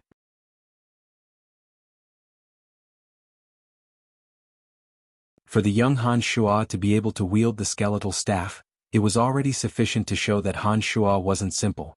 The smiling Adele didn't forget to seduce Han Shuo. She didn't sit within the purple gauze tent along the way, but instead returned shoulder to shoulder with Han Shuo. Every swaying posture she made while walking was extremely seductive. From time to time, Adele would unintentionally lean against Han Shuo, the side of her beautiful legs slightly separated from Han Shuo's. This caused Han Shuo to be unceasingly flirtatious as he walked, his lust soaring. Adele was obviously very apprehensive about the Calamity Church and was also filled with respect for Han Shuo. When she discovered that Han Shuo wasn't too willing to reveal his identity, Adele didn't continue to work on this topic. Instead, she introduced some of the scenery along the way to Han Shuo. The underground world wasn't as dark and damp as the rumors made it out to be. It wasn't bad to never see the light of day. However, the rock walls tens of thousands of meters above the underground world sparkled with a strange light. In addition, there were some sparkling plants growing everywhere, causing many places in the underground world to be filled with light day and night. Just like the world above ground, the underground world had mountains and streams. There were even some places with beautiful scenery that was even more magnificent than the world above ground. A coquettish woman like Adele was actually a wonderful person who longed for beautiful scenery. She wasn't in a hurry to return along the way and forcefully ordered a portion of them to return first. She led a few hundred experts in Han Shuo on a detour, helping him point out all kinds of peculiar scenery. The dark elves of this layer were the true hegemons of the underground world. Adele had absolute confidence in her own strength and believed that there weren't many creatures on this layer that could threaten her. When the Batmen and goblins that frequently appeared along the way saw Adele's group, they all fled far away as if they were avoiding the plague. They seemed to be extremely afraid of Adele. After walking through 12 of the wonders of the underground world, Adele finally brought Han Shuo to the territory of the Dark Elves. Along the way, she smiled sweetly as she led the way for Han Shuo. It was a vast forest with all kinds of strange plants growing. Among them, there were a few trees of life that were more than 10 meters tall. They were brimming with an enchanting emerald green aura of life, nourishing this forest that seemed to be brimming with vitality. Along the way, all kinds of plants were lush and verdant, and the aura of nature carried a hint of evil. Beautiful and bewitching spider webs were exaggeratedly spread across the towering trees. These spider webs had different colored crystal balls within them. They seemed to be using the web to absorb the energy within the forest.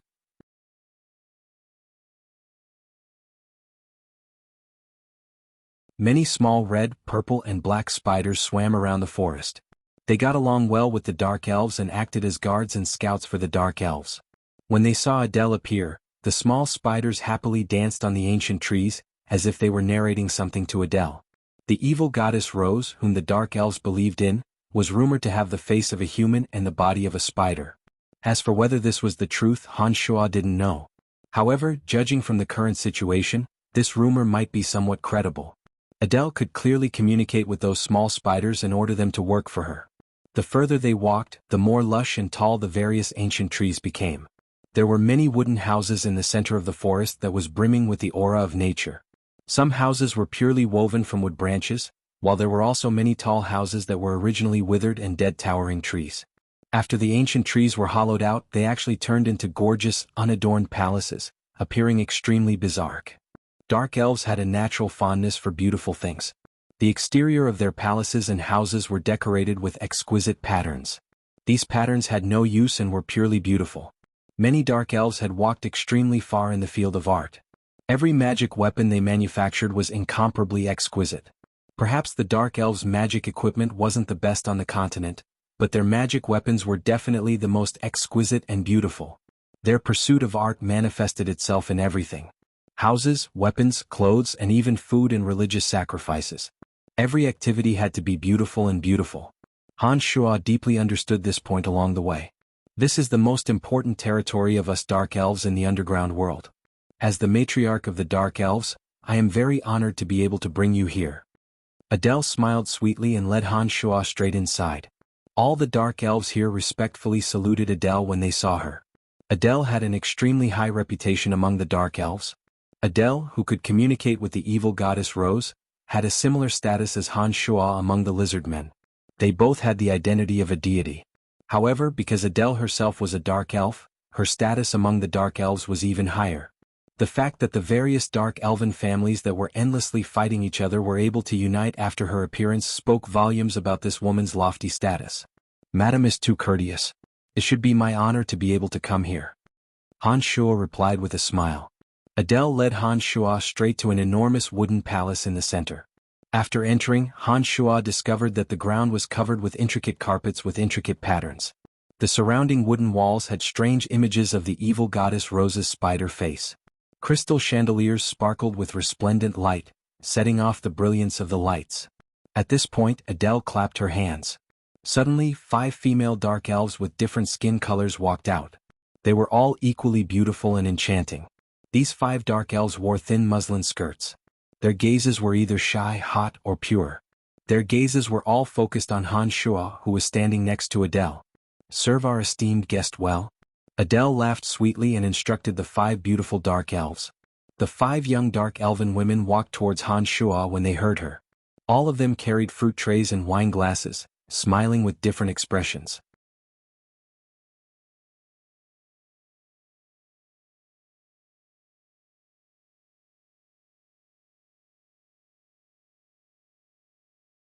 Chapter 368.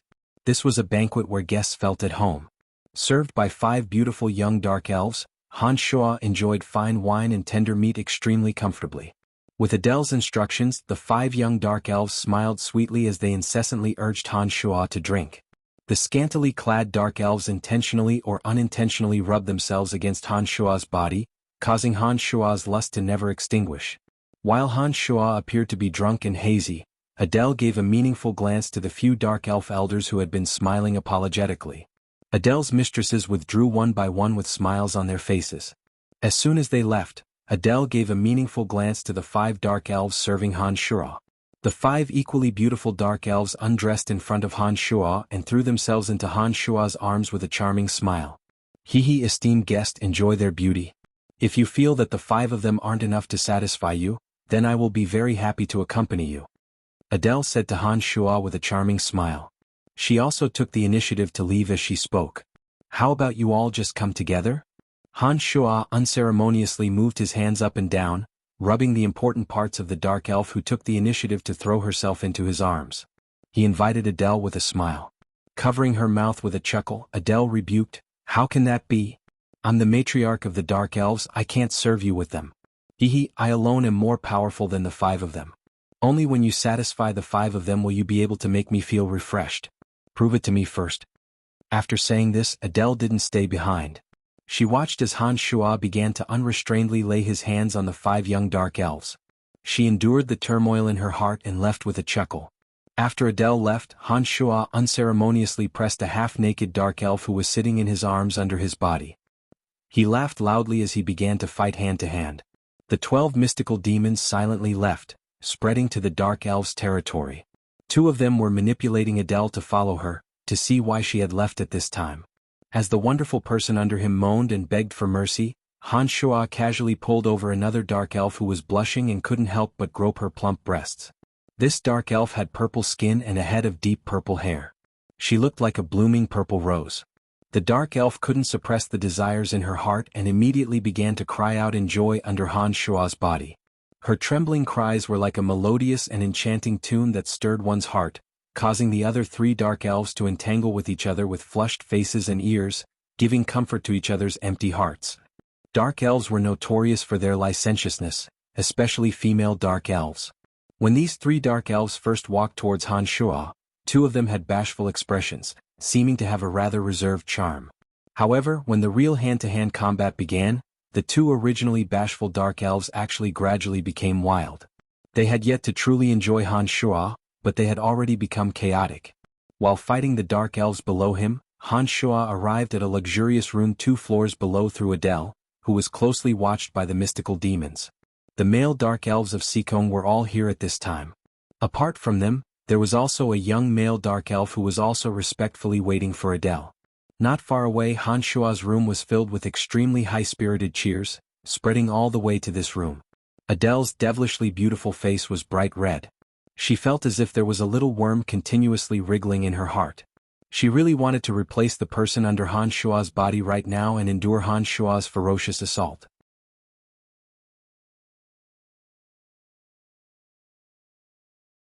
Subconsciously licking her red lips, Adele forcefully suppressed the restlessness in her heart and asked Sikong, "Tell me everything about the battle you just had with him."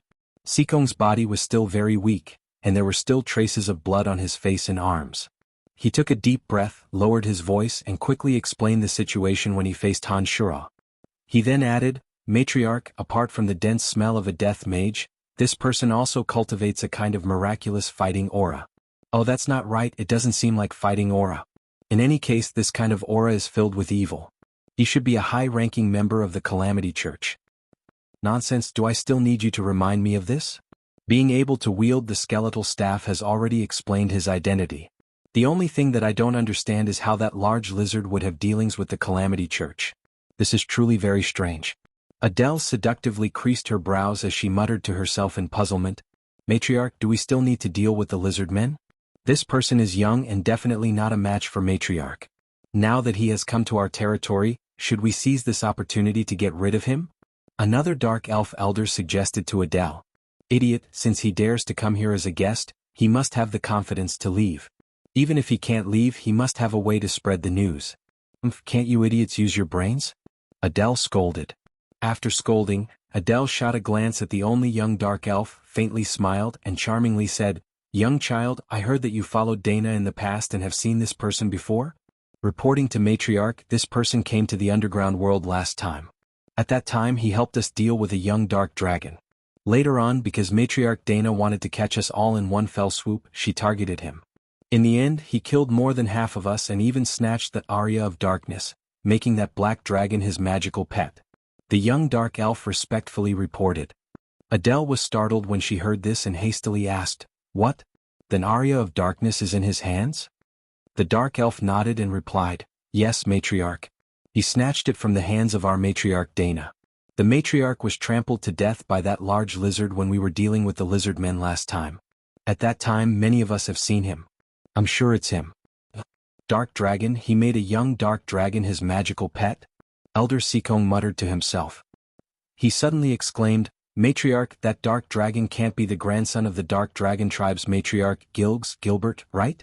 When we left from the lower level, we promised that old fart Gilgs that we would help him find his grandson." Adele's expression stirred when she heard Sikong's words. She said, "It's very possible. That little lewd dragon's personality is somewhat similar to this Brian's. I think he might be hanging out with him. It looks like we definitely can't touch him. This person isn't someone we can provoke."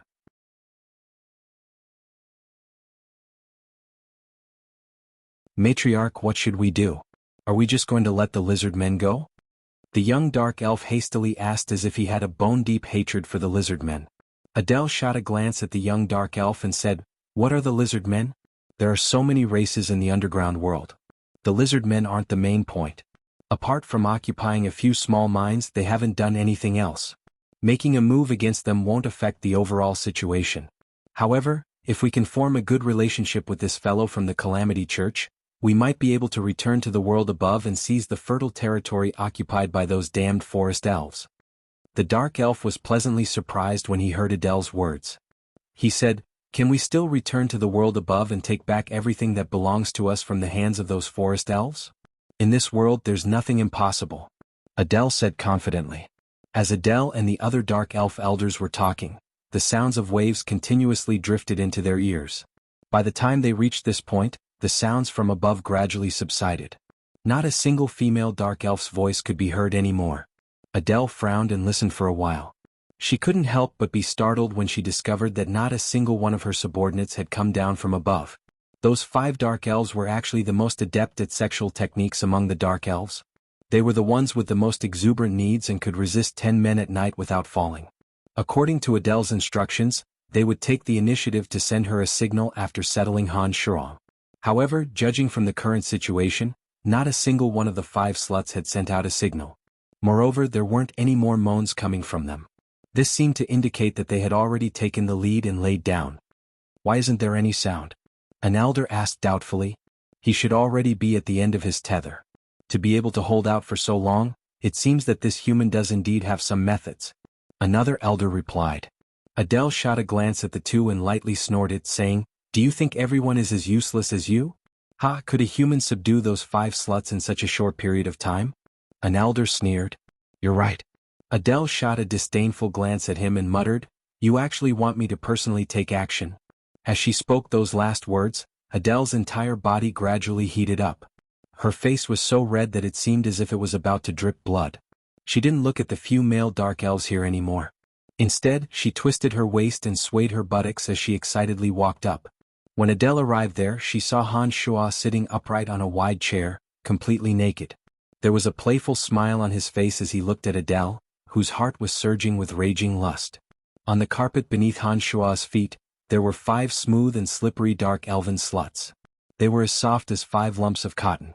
It seemed as if they didn't even have the strength to lift their toes. Adele only shot a glance at the ferocious, high-spirited thing on Han Shuo's lower body, and her heart immediately trembled. When she looked at the messy scene again, her heart began to beat more and more intensely. She could no longer suppress the thumping of her heartbeat. "I've been waiting for you." Han Shuo smiled as he looked at Adele. He opened his arms and invited, "Madam, come up." Adele let out a moving moan.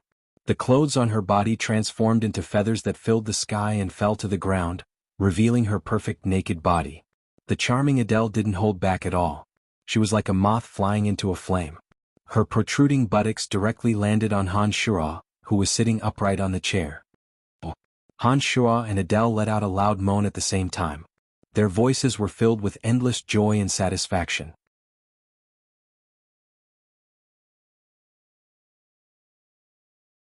In the room where Adele had left earlier, a few male dark elves were still discussing spiritedly. It seemed as if they didn't believe Adele's words before she left. However, after Adele let out a drawn-out moan, the faces of the male dark elves became extremely unsightly. From the sound of Adele's voice, it was clear that Adele's judgment was correct. Han Shuo had indeed subdued 5 sluts in an extremely short period of time. Now he had begun his conquest against matriarch Adele. Some human males were indeed stronger than dark elves in this aspect. However, the abilities of female dark elves in this aspect were also well known throughout the profound continent. Even a human male with extraordinary talent wouldn't have any advantage when facing a female dark elf. Those 5 sluts selected from among the dark elves were even more outstanding. Who would have thought that Han Shuo would really settle them? When Adele personally took action, her previous words of contempt towards them became a reality. It was as if someone had slapped them in the face, causing their self-esteem in this aspect to receive an enormous insult. What a frightening fellow. It seems that only matriarch Adele can subdue him. Sikong said to the few beside him as the bloodstains on his body gradually disappeared. The others clearly had expressions of jealousy on their faces. However, after hearing Sikong's words, they all nodded and said, "That's only natural." Sikong and the others were originally Adele's mistresses. In the dark elven race, this kind of matter was common. However, even if these few people were added together, they still wouldn't be Adele's match. They knew that Adele was extremely frightening in this aspect. Perhaps it was precisely because they couldn't raise their heads in this aspect that they always feared Adele from the depths of their hearts. Just as Sikong and the others were discussing spiritedly below, Adele suddenly let out a drawn-out moan from above. Upon hearing this, the expressions of the 5 forest elf elders greatly changed. Sikong was the first to be unable to help but cry out in alarm, "How is this possible?" The others also had faces of disbelief. Each and every one of them looked at each other in dismay, not knowing what to do. From that drawn-out moan, they could clearly tell that Adele had released herself. However, before the 5 dark elves could react, Adele let out an extremely carefree moan and suddenly screamed, "No!" The 5 dark elves were once again dumbfounded. Among them, Sikong shouted, "He's still coming. Could it be that the matriarch can't take it anymore? That's impossible. Even if the matriarch has released herself, she still wouldn't say the word no. Perhaps she's using a secret technique to deliberately do so. You also know that the weaker a woman is, the more she can let a man release himself." One of the dark elf elders thought for a moment and analyzed with great experience.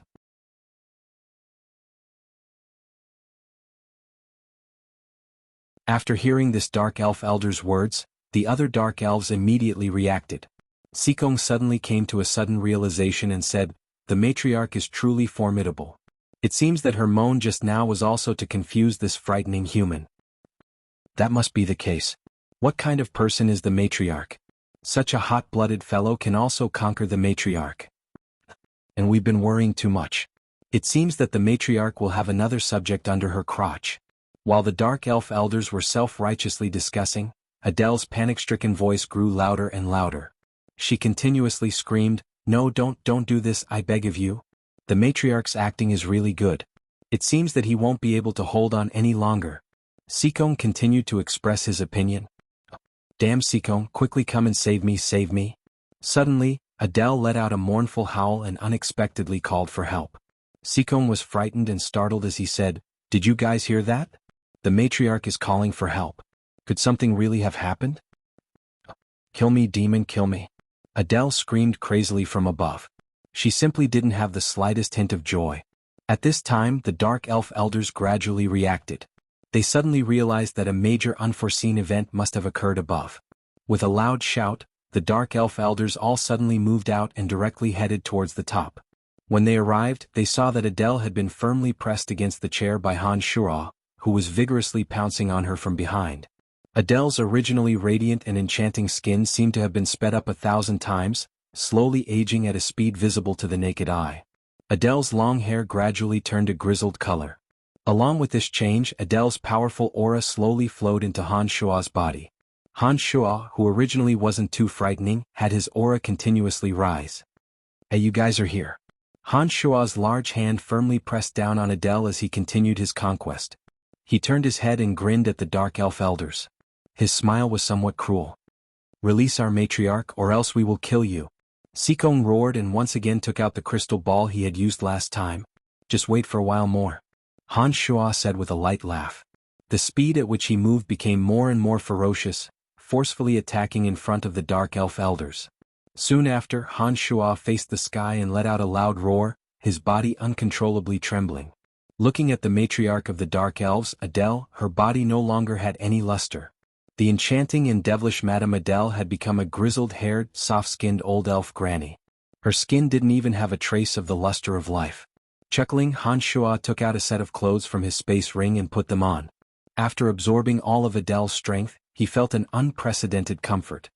He smiled at the dark elf elders and said, "Adele is dead, you guys should also leave together."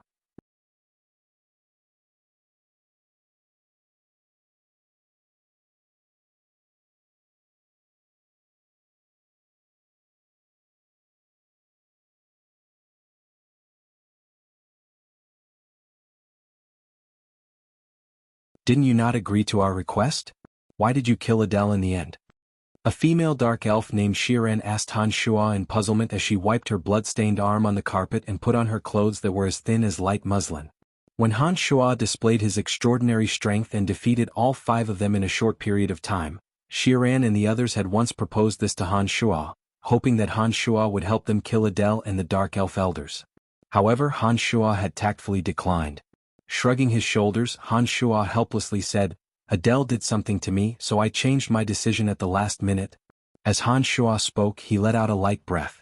There seemed to be red threads swimming inside his body. 2 small black dots were slowly being chased by the red threads from his shoulders to his palms. Then the skin on Han Shuo's left and right palms suddenly broke open, and 2 tiny blue spiders the size of soybeans drilled out. 2 balls of flame soared out of Han Shuo's palms, burning the 2 blue spiders to ashes. Han Shuo opened his mouth and blew, disappearing. Originally, Han Shuo really didn't intend to make a move against Adele. However, Adele was obviously plotting against him. With Han Shuo's separate demon realm, his consciousness could clearly detect all abnormalities in his body. Adele had used 2 small spiders to infiltrate Han Shuo's body, obviously harboring unfriendly thoughts. These 2 small spiders had been drawn into Adele's body from under her tongue when she and Han Shuo were passionately kissing. Even Han Shuo hadn't felt the existence of the soybean-sized spiders when they were passionately kissing. If Han Shuo's consciousness hadn't been strong enough, he really wouldn't have known that Adele had secretly done something to him. With Han Shuo's temperament, this Adele actually dared to make the first move. Naturally, he wouldn't have any benevolence towards her. In this kind of intense hand-to-hand combat, he suddenly used a secret demonic technique and used the demonic technique of gathering yin to replenish yang to absorb the energy in Adele's body bit by bit. This Adele was a strange dark grand magus. Apart from this, there was another bizarre energy in her body. This energy was completely different from ordinary fighting aura. It had some kind of evil energy that could stimulate lust. Han Shuo felt a bit of evil divine energy from that energy and guessed that it should have come from the evil goddess Rose. It was precisely because Adele had this bizarre evil energy in her body that the Dark Grand Magus Adele, who was originally only at the Dark Grand Magus realm, appeared so frightening. When Han Shuo used the yin to replenish Yang's secret technique, Adele frantically resisted. However, Adele's body still only had the strength of a mage. When facing an expert like Han Shuo, whose body was as tyrannical as a magical beast, her body's struggles were completely futile. When Han Shuo used the demonic technique to absorb Adele's energy, he mainly absorbed the evil energy that came from the evil goddess Rose.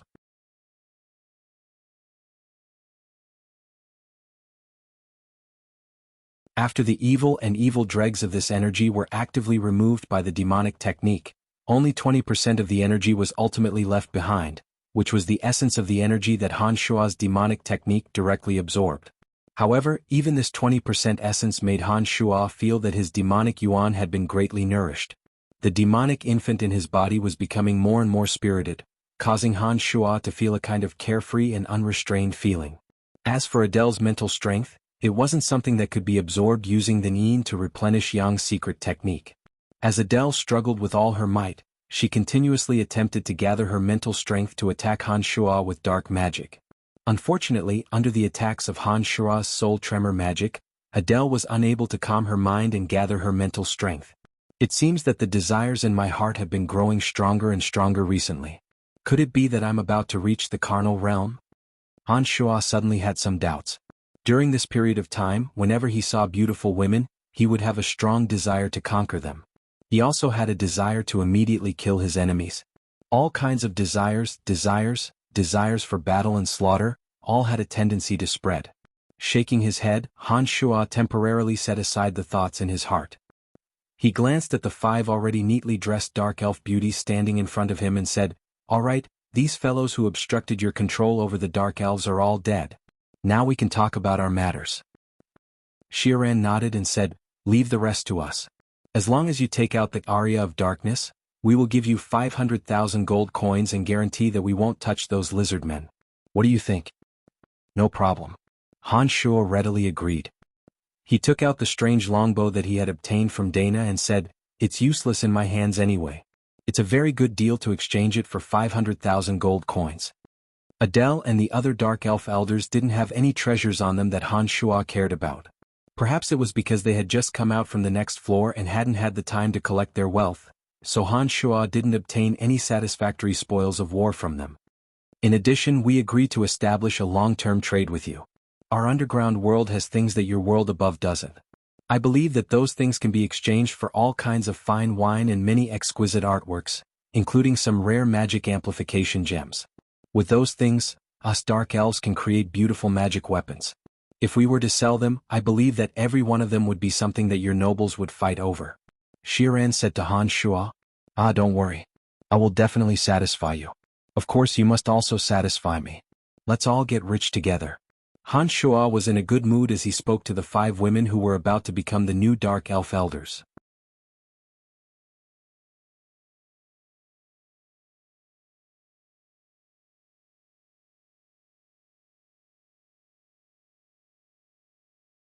Chapter 370. After Han Shuo left the Dark Elves' territory, the 5 female Dark Elves worked together to drag the corpses of Adele and a few elven elders to the lowest secret cellar. They announced to the outside world that Adele and a few elven elders had gone to travel to the world above. After a few days, tens of thousands of small spiders suddenly gathered in the cellar. It was as if all the small spiders in the Dark Elves' territory had gathered. These small spiders had used some unknown method to arrive in the cellar, but the Dark Elves in the territory hadn't noticed them. Millions of tiny spiders filled the entire cellar. They crazily wriggled on top of Adele's corpse. Each of the tiny spiders spat out a strange power that fell on Adele's corpse. After the tiny spiders spat out the power they carried in their bodies, each of them became dry and lifeless. This process continued for a period of time. The millions of small spiders that had rushed into the cellar all spat out the energy they carried in their bodies, and all of them died in the cellar one after another. Adele's shriveled corpse slowly weathered, and after a few days, only a white skeleton remained. However, a thumb-sized bead that sparkled with a blue halo appeared within Adele's skull. This bead was filled with the obscene energy of spider goddess Rose that Han Shuo had previously absorbed. Suddenly one day the blue bead suddenly shot out thousands of blue silk threads, which pierced into the corpses of the elven elders. Those blue silk threads were like pipes that transported liquid, and actually drew out strands of blue light from the corpses of the elven elders. In just a short while the corpses of the elven elders had all turned into flying ashes. That blue bead slowly flew out of the cellar in the middle of the night, and flew towards Spider Goddess Rose's temple in this area. Within the temple, a pure and innocent female dark elf was piously praying to the statue of Spider Goddess Rose. This dark elf girl looked to be only 17 or 18 years old, as if she hadn't been deeply corrupted by the dark elves' obscene culture. Her expression as she prayed to the statue of Rose was that of the most devout believer. As she muttered to herself in the language of the dark elves and continued to worship the statue of Rose, the blue bead that flew out of the cellar suddenly hovered above her head. Suddenly the blue bead burst out with thousands of rays of blue light, tightly wrapping the girl below. An enormous amount of energy suddenly gushed out from the blue bead and was transmitted into the young girl's body through the strands of blue light. The young dark elf girl who was entangled by the blue light let out a blood-curdling scream. Unfortunately, because her lips were also covered by the blue light, her screams couldn't escape. The girl's emerald-green pupils gradually turned white, and her screams gradually subsided. After a while, the blue bead and the thousands of blue lights slowly entered the girl's body. The girl collapsed in front of the statue of Spider Goddess Rose with blue light lingering around her body. Only when it was almost daybreak did the blue light in the girl's body completely disappear, and her white pupils regained their emerald-green color. When the girl stood up from the ground, she deeply bowed to the statue of Spider Goddess Rose, then gnashed her teeth and said, "Brian, I will definitely let you taste pain and kill you in the same way." At this moment, Han Shuo, who had been bitterly cursed and hated by others, was laughing heartily. Han Shuo's wild laughter lingered in the cemetery of death, brimming with joy and satisfaction. In front of Han Shuo, an old fey demon about 2 meters tall, with long green fur, dense fangs, and sharp claws had finally descended into this plane under his summoning art. The old fey demon roared incessantly as soon as it appeared.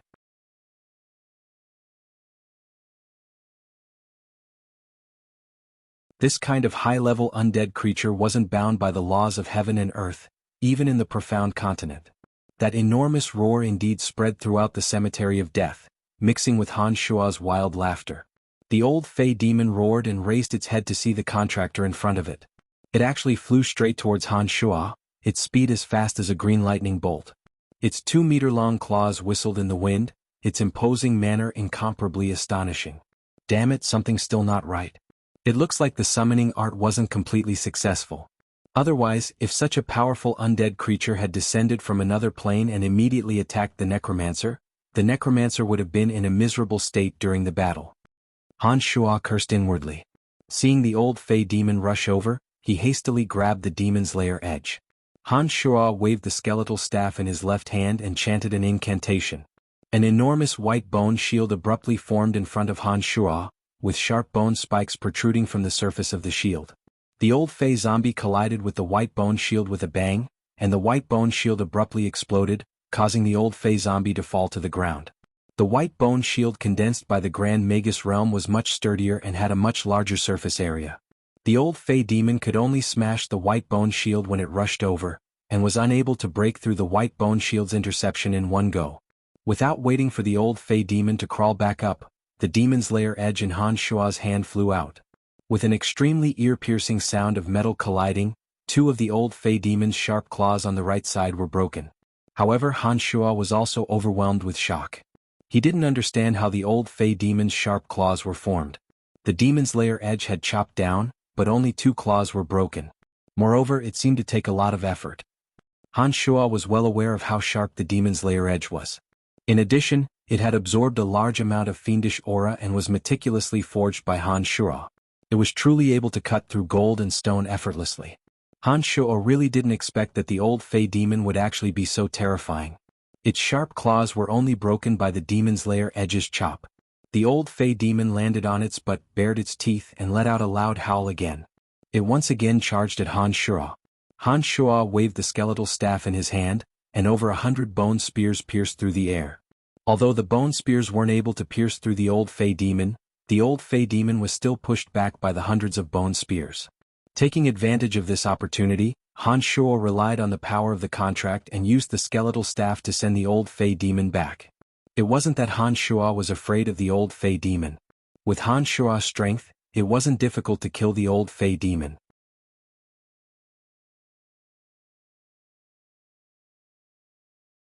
However, the old fey demon that attacked its master as soon as it was summoned was obviously caused by a problem with the incantation. Currently, the most important thing was how to chant the correct summoning incantation, and not waste time with the old fey demon. After leaving the underground world, Han Shuo had been practicing the Grand Magus level summoning incantation in the Cemetery of Death for the past few days. After a period of study, Han Shuo had gradually grasped the technique. Only then was he able to summon the old fey demon from the other dimension today. The old fey demon immediately attacked me as soon as it descended from the other dimension. It definitely wasn't completely bound by the power of the contract. Otherwise it definitely wouldn't dare to attack me. Han Shuo muttered to himself. He furrowed his brows as he pondered over the details of the summoning incantation. Casually taking out the thick necromancy book, Han Shuo once again deeply read it. After a while, a thought flashed through his mind, and he suddenly cried out in surprise, "Shouldn't I have created the contract midway?" When using the summoning incantation to lure the old fey demon into the profound continent, Han Shuo had first used the incantation to communicate with the other dimension. After chanting the incantation to search for the old fey demon, Han Shuo's mental strength would traverse the boundless space and instantly descend into the other dimension. At this time Han Shuo would be able to randomly lock onto an old fey demon. The following process was to use the mental strength to firmly suppress the locked old fey demon, then use the mental strength to suppress and destroy the old fey demon's resistance. Then take the opportunity to form the contract and bring the old fey demon into the space tunnel. In the blink of an eye, the old fey demon would pass through the mysterious space tunnel and descend into the profound continent. However, from this cryptic necromancy book, Han Shuo noticed a note in a remote corner. The meaning was that the creatures from the other dimension were the strongest in the other dimension. However, once they left the other dimension and escaped into the space tunnel, they would instantly enter the weakest state. Once they descended into the material world from the space tunnel, they would be able to recover. Of course, the undead creatures would forever be the strongest in the netherworld. When they arrived in the material world of the profound continent, because there wasn't a dense death aura, their strength would be limited to a certain extent. However, even so, the undead creatures in the material world could still display formidable strength. As long as there were living creatures in the material world, there would be the presence of the aura of death from the souls of the dead. Although it wasn't as much as their world that was purely formed from the aura of death, it could still provide them with the energy they needed. In addition to the aura of death that they themselves possessed, even if they descended into the profound continent, their strength wouldn't be too different. However, in the process of going from the netherworld to the material world of the profound continent, they would have to traverse through the mysterious space tunnel in the blink of an eye. Originally, the distance should have been endless, but under the influence of the contract and mental strength, or perhaps the incantation contained the mysteries of the law of space, it caused the distance that should have been endless to shrink to the size of an instant. According to the difference in mental strength and proficiency in the summoning incantation of a necromancer, the time taken for the undead creatures to pass through the space tunnel from the netherworld to the material world was also different.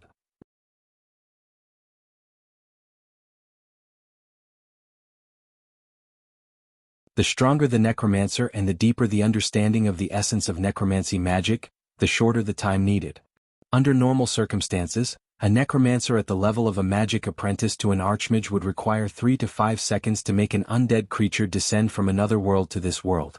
The current Han Shuo could already be considered to have advanced to the level of a Grand Magus necromancer. This time it would only take the short span of a second. If it was a necromancer at the level of a sacred magus, the time needed to traverse could even be calculated in milliseconds. That was practically the time taken for the summoning incantation to be completed, and the undead creature would instantly descend into this material world. However, regardless of whether it was a magic apprentice who had just peeked into the door of necromancy magic, or a sacred magus necromancer who had a deep understanding of the essence of necromancy magic, regardless of whether he was summoning the lowest-level skeletal warrior or the terrifying undead creature Bone Dragon, the summoned undead creature would always need to pass through the space tunnel. Although the time needed for this process varied according to the strength of the magus, this step was always unavoidable. According to this note, it seemed that no matter how strong an undead creature was, it would be extremely weak in this space tunnel that did not have any aura of death. Referring to the law of necromancy magic that forming a contract while the undead creature was at its weakest, Han Shuo seemed to have suddenly understood something. His heart stirred. Han Shuo once again chanted the incantation of necromancy magic, focusing his attention to the optimal state. As the syllables of the incantation changed, he suddenly formed a connection with an old Fey demon from another world. As the old Fey demon struggled with all its might, Han Shuo's mental strength erupted like a flash flood, firmly suppressing the old Fey demon's struggles. As the incantation of necromancy continued, Han Shuo's mental strength gradually suppressed the old Fey demon's resistance. When the incantation reached the syllable of traversing, Han Shuo suddenly brought the old Fey demon to traverse through the space tunnel. Once the old Fey demon entered the space tunnel, in that 1 second Han Shuo used all his strength to quickly form a contract with the old Fey demon. 1 second passed, and the old Fey demon suddenly descended in front of Han Shuo in the cemetery of death. Letting out a light breath, Han Shuo's eyes glistened as he stared at the old Fey demon that had reappeared, ready to react at any time. The old Fey demon landed in front of Han Shuo. The terrifying old Fey demon didn't make any movements, and didn't madly charge at Han Shuo like last time.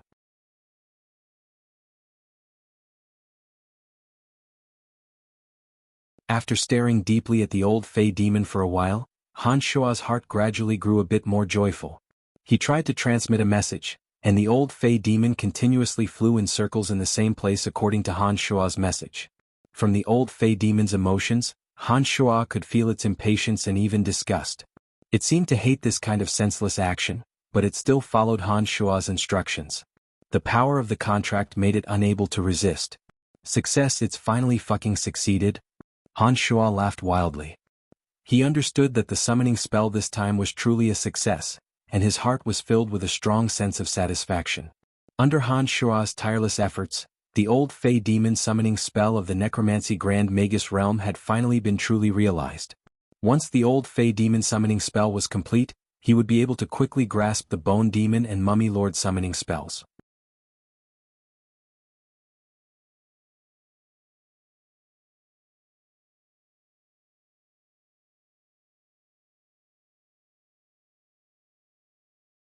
Chapter 371. Passing through the transportation array in the Cemetery of Death, Han Shuo arrived at the depths of the desolate outskirts of Seagate City and walked out of the transportation array. Summoning the Earth Elite Zombie, Han Shuo opened up a tunnel leading to the top of his head and left the depths of the underground, hurrying towards Seagate City. For an expert like Han Shuo, any city's defenses were practically useless. Descending to a remote corner of Seagate City, Han Shuo headed towards the area where Helen had originally stayed. However, when Han Shuo arrived, he discovered that Helen and her personal guards had long since left Seagate City. Arriving at the Dark Mantle stronghold in Seagate City, Han Shuo summoned Delante. From Delante, Han Shuo found out that Helen had gone through a bloody purge in Seagate City and was now completely under Helen's control. Han Shuo's letter from last time had already reached Dick's hands. According to Han Shuo's instructions, Dick spread the news from Brettel City, saying that Helen had never had an intimate physical relationship with Han Shuo, and that the rumors of Helen being raped were purely the conjectures of the servants. Brettel City issued an official statement in accordance with Han Shuo's instructions. This time, the statement was deliberately spread throughout the 7 Grand Duchies. Indeed, some people believed the news, but some people with filthy hearts still didn't believe the authenticity of the news. As for the citizens of Helen Duchy, when this statement arrived, out of respect for Grand Duke Helen, a portion of them truly believed the statement.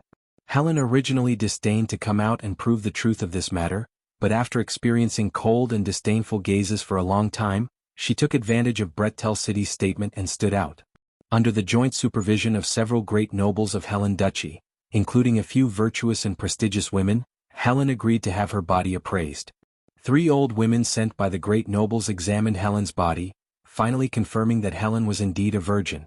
After these great nobles, as well as the highly respected women of Helen Duchy, issued an official statement to the citizens, All the citizens truly believed the truth of this matter and no longer had any doubts about Helen's identity.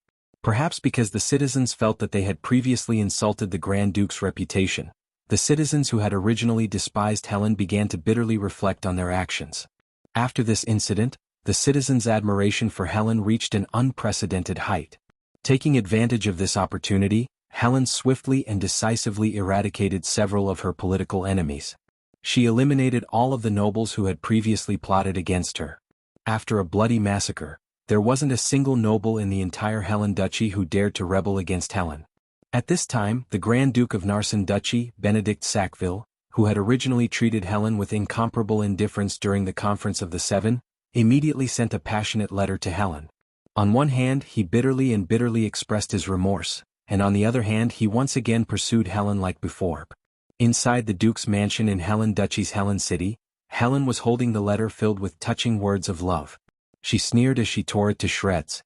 She said to Firewind beside her, "After experiencing this matter, I've thoroughly seen through Benedict Sackville's true colors. It seems that Benedict Sackville has always been pursuing Helen Duchy and not me. When all the citizens and nobles of Helen Duchy rebelled against me, not only did he not help me, he even schemed against me in secret. However, now that I've regained control of Helen Duchy, he's once again begun to chase after me like a housefly. It turns out that Benedict Sackville has only been pursuing Helen Duchy from beginning to end."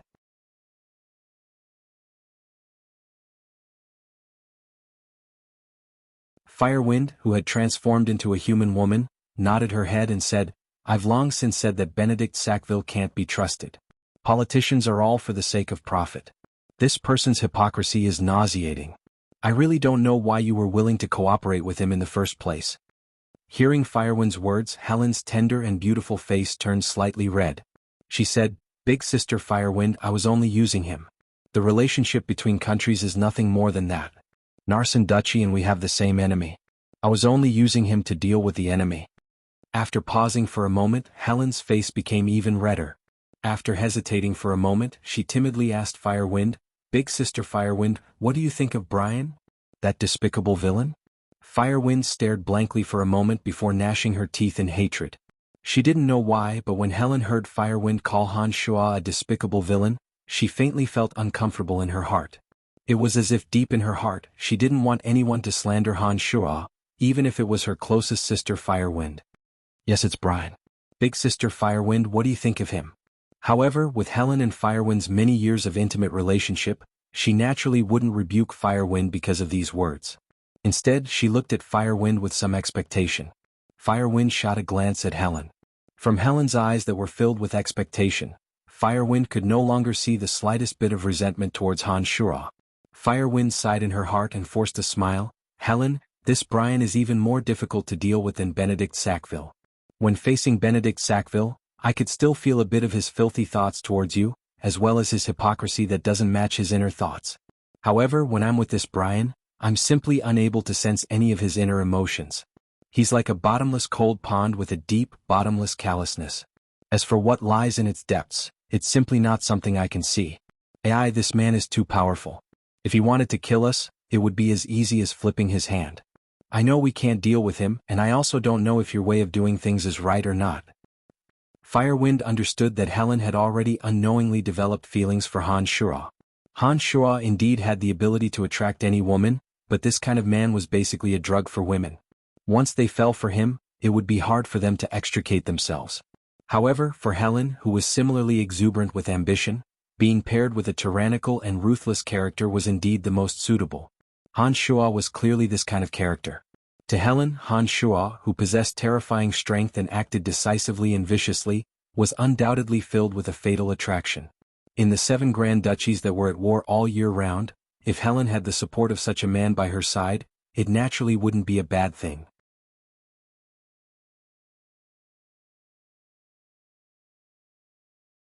Unfortunately, this man's schemes were too many. A single Helen Duchy was obviously not enough to satisfy him. When he attempted to dominate all 7 grand duchies, Firewind didn't know whether it would be a blessing or a disaster for Helen to follow him. "Elder Sister Firewind, I know what I want. Benedict Sackville can't give me something, but I think Brian can. In addition, I don't know why, but I've discovered that I can no longer hate him. Perhaps women are just this emotional. They can hate a person to the bone, but because of one thing this hate can turn into love. Ah. Helen sighed as she spoke with deep feelings. While Helen and Firewind were pondering, a cloud of light smoke slowly drifted over from within the Duke's mansion. It passed through the courtyard and curled up towards Helen's window. Helen, who was in the middle of talking to Firewind, couldn't contain the pleasant surprise in her heart when she saw the light smoke slowly approaching. Suddenly she happily said, "He's here." Firewind stared blankly for a moment. Then she sensed an evil aura slowly entering the room. Firewind was somewhat afraid of the necromancer and demonic aura on Han Shua's body. Seeing the light smoke approaching, Firewind furrowed her brows and retreated a few steps, pulling apart some distance from the gradually visible Han Shua. "You've come?" When Helen saw Han Shua calmly appear, she had an impulse to throw herself into Han Shua's bosom. However, the joy on her face was sincere. "Yes, some matters were delayed for a few days. But fortunately you've already taken over Seagate City. Right now the entire Helen Duchy should be even more secure than before, right?" Han Shua smiled as he nodded. Seeing the sincere joy on Helen's face, Han Shua was indeed very happy in his heart. He was happy that this woman had gradually fallen deeply in love with him. In such a short period of time, Helen had eradicated her political enemies in a bloody purge and reorganized the Helen Duchy. This made Han Shua somewhat admire Helen's strength. He thought to himself that this woman was able to ascend to a high position in the Helen Duchy. It seemed that she really did have some methods. "Oh right, the matter you mentioned last time, how is it going?" Seeing that Firewind was here, Helen couldn't act too intimately. After the initial joy, she immediately began to inquire about the proper business. "My people have arrived in Helen City. It's only because I haven't come over that I haven't dared to contact you. Yes, they're currently outside the door. I think that now that the Helen Duchy is in your hands, you should be able to secretly conduct some transactions." Han Shua replied with a smile. "Big Sister Firewind, I'll have to trouble you to invite them in." When Helen saw that Han Shua was speaking, he took the opportunity to give her a meaningful look. Her charming face reddened as she blushed and said to Firewind. When Firewind saw Helen's face rippling with love, she sighed in her heart. How could she not know that Helen wanted to send her away so that she could say some intimate words to Han Shua? "Yes, I'll go out for a while," Firewind replied and directly walked outside. She couldn't help but silently criticize Helen for valuing a lover over a friend. As soon as Firewind left, Helen retreated a few steps with a red face. Looking at the approaching Han Shua, she said in a low voice, What do you want to do now?"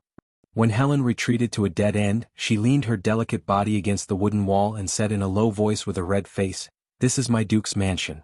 Don't you dare act recklessly." Han Shua stretched out his hands and pressed them against the wooden wall on either side of Helen's shoulders.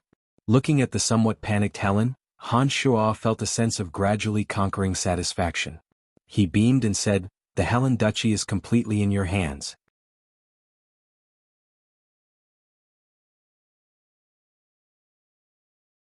"According to our agreement, shouldn't you take the initiative to serve me in bed?"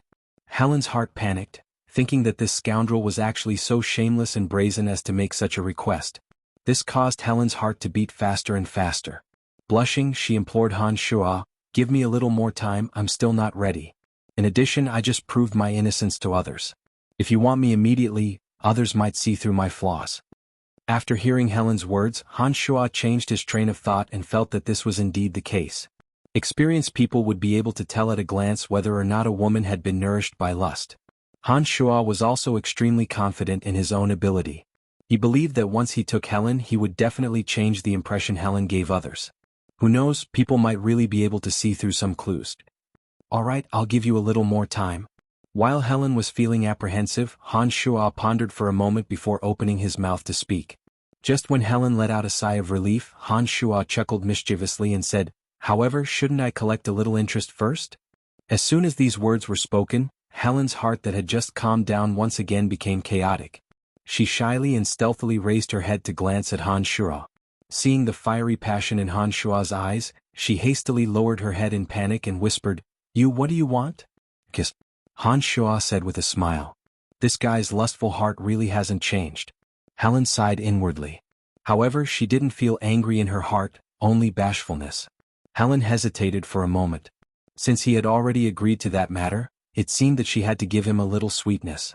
Then her heart became chaotic. In any case, she would be his sooner or later. Forget it." As she thought of this, Helen blushed and closed her eyes as she raised her head, waiting for Han Shua's hot kiss to arrive. However, after waiting for a while, Helen discovered that Han Shua didn't move. She couldn't help but open her eyes in confusion and look at Han Shua, who was looking at her with a smile. Pointing to his own lips, Han Shua said, "I want you to take the initiative to kiss me." This bastard, how embarrassing, he actually wants me to take the initiative to kiss him. Helen's heart thumped wildly and even her neck was covered in a red tide. That red tide was spreading to the rest of her body. She was so embarrassed that she didn't know what to do.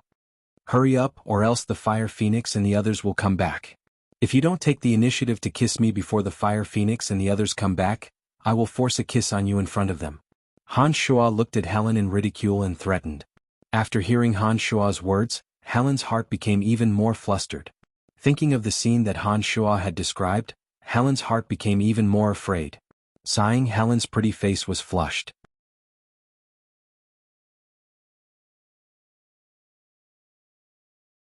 She closed her eyes and stood on her tiptoes to kiss Han Shua's big mouth.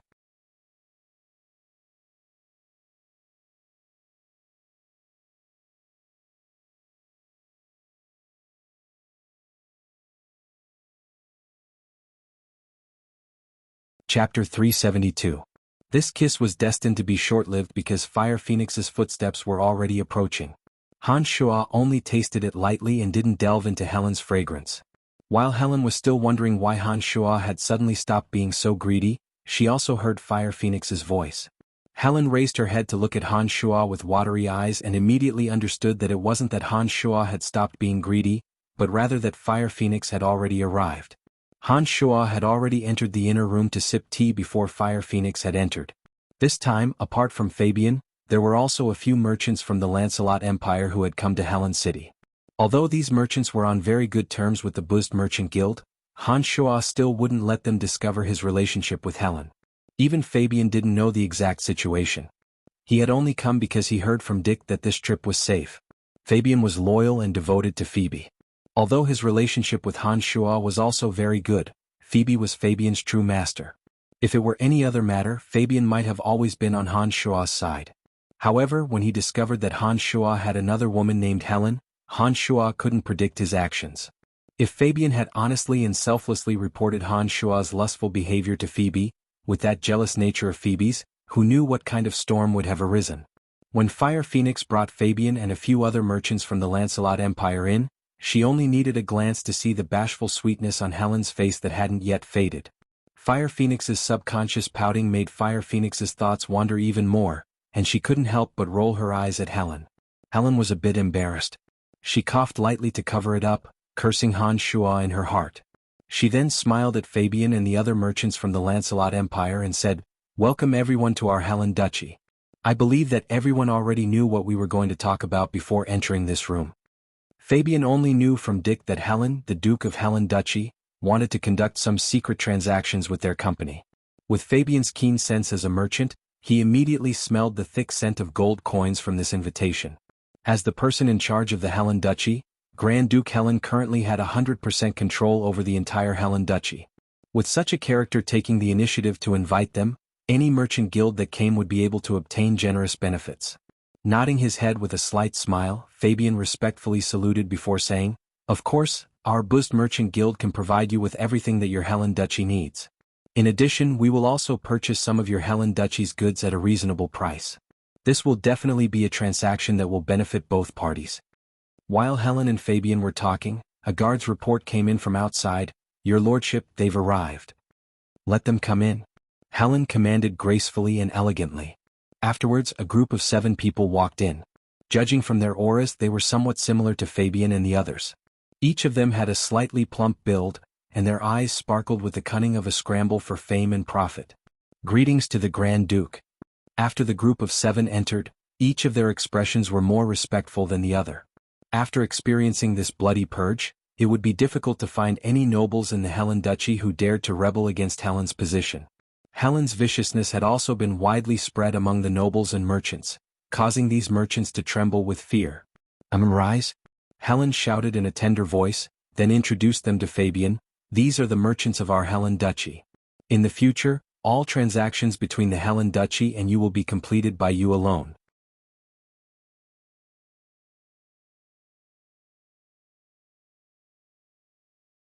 However, you can rest assured that in the future, within the borders of the Helen Duchy, all of you will definitely be guaranteed. Thank you, your lordship. This kind of transaction that benefits both of us will definitely satisfy all of us, Fabian said with a relaxed smile. Helen nodded and said, Today, I will only introduce both of you to each other so that you can rest assured that the transaction between you two will be under my protection. Alright, you can find a place to discuss the specific details. My request is that you don't let anyone know about the transaction between you two. The more secretive the better. Your lordship can rest assured we know what to do. Fabian and the merchants of the Helen Duchy answered together, their hearts bright as snow. Afterwards, under Helen's signal, they left the place. These merchants began to discuss the details of the transaction on the road. After Fabian and the others left, Han Shua walked out from inside and said to Helen, I think that with the merchants of the Lancelot Empire, some of your goods will no longer have to pass through the Narsen Duchy in the future. The Brute Merchant Alliance and your Helen Duchy are too far apart, and there's also Benedict Sackville in the middle. Instead of trading with them, it would be better to cooperate with Fabian and the others. You were so enthusiastic to bring these merchants here. Isn't it because you have taken a fancy to our Helen Duchy's valiant warhorses? Helen glanced at Han Shua, who had just walked out from the inner room, and said with a snort. After hearing Helen's words, Han Shua laughed dryly and said, This is originally a mutually beneficial transaction. You and I can both benefit from it.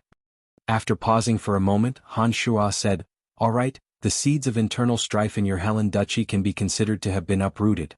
I think it's time for me to leave the Helen Duchy. You're leaving so soon? A sense of loss suddenly rose in Helen's heart. She said to Han Shua, There are many wonders in the Helen Duchy that are worth exploring. How about I personally take you on a tour? In any case, I don't have much official business to attend to during this period of time. When she heard that Han Shua was leaving, Helen was somewhat reluctant to part with him. She wanted Han Shua to stay in the Helen Duchy for a while longer, so she couldn't help but suggest this. Han Shua laughed involuntarily and said, Do I look like such an elegant person to you? Helen's expression darkened. After a moment of silence, she suddenly said in a low voice, You've only been in Helen City for less than a day, yet you're leaving so soon. Can't you stay with me for a few days? Helen's slender, shapely eyebrows slightly knitted, her eyes filled with loss and sadness. She understood that a person like Han Shua wouldn't be tied down by a woman. However, for some reason she couldn't help but miss Han Shua during these few days that he was away.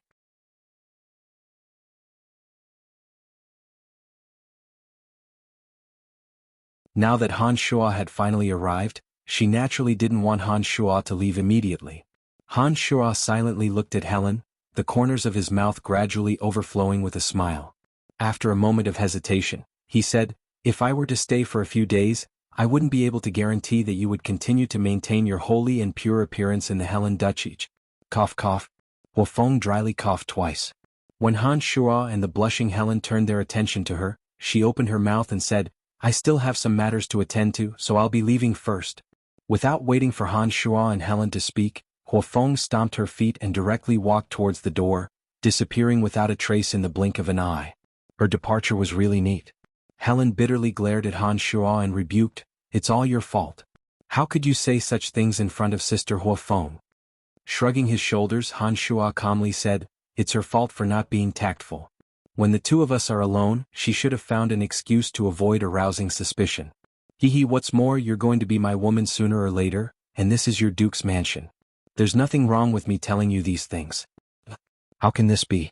Sister Wu Feng is just like my own sister. She'll definitely make fun of me. Helen angrily shouted at Han Shua, as if she was a little girl who had just tasted love for the first time. All right, I won't argue with you anymore. I'm also leaving. Han Shua was preparing to leave the Helen Duchy and make a trip to the other duchies. He wanted to see if he could find an opportunity to enchant the mystical demons into the minds of the several Grand Dukes. He wanted to seize the opportunity to control the Grand Dukes and gradually nibble away at the 7 Grand Duchies. You're really leaving immediately? Helen bit her lips and looked at Han Shua with eager eyes. After hesitating for a moment, she blushed and lowered her head to suggest, If you're willing to stay with me for a few days as long as you don't really want me, I'll let you do anything else. When she said these words, Helen's head was almost buried in her towering breasts. She couldn't help but secretly curse herself for being so lowly. How could she take the initiative to surrender to Han Shuo so quickly?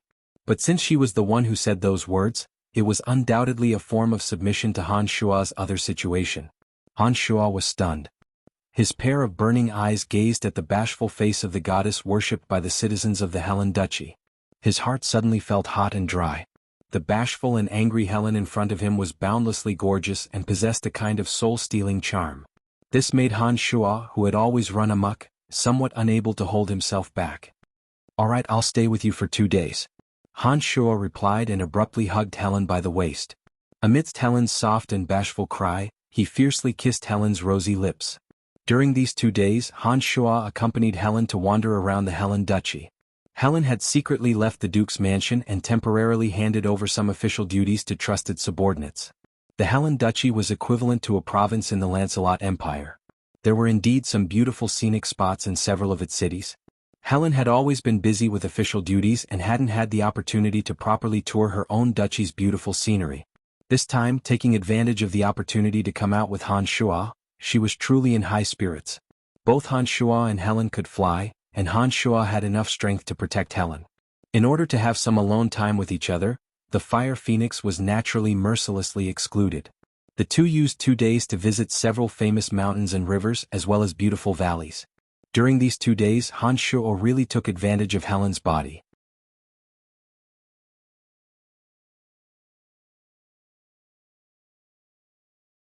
Except for the lack of true ecstasy, every part of Helen's body had been explored by Han Shuo. At first, Helen was reserved and resistant, but as she slowly became intimate with Han Shuo, she gradually let go of herself. After 2 days, Han Shuo and Helen no longer had any barriers between them. The surging waterfall was like thousands of silver ribbons pouring down in torrents. It fell into a bottomless cold pool, splashing up sparkling and translucent water droplets like crystals. There were many lush plants growing around the cold pond.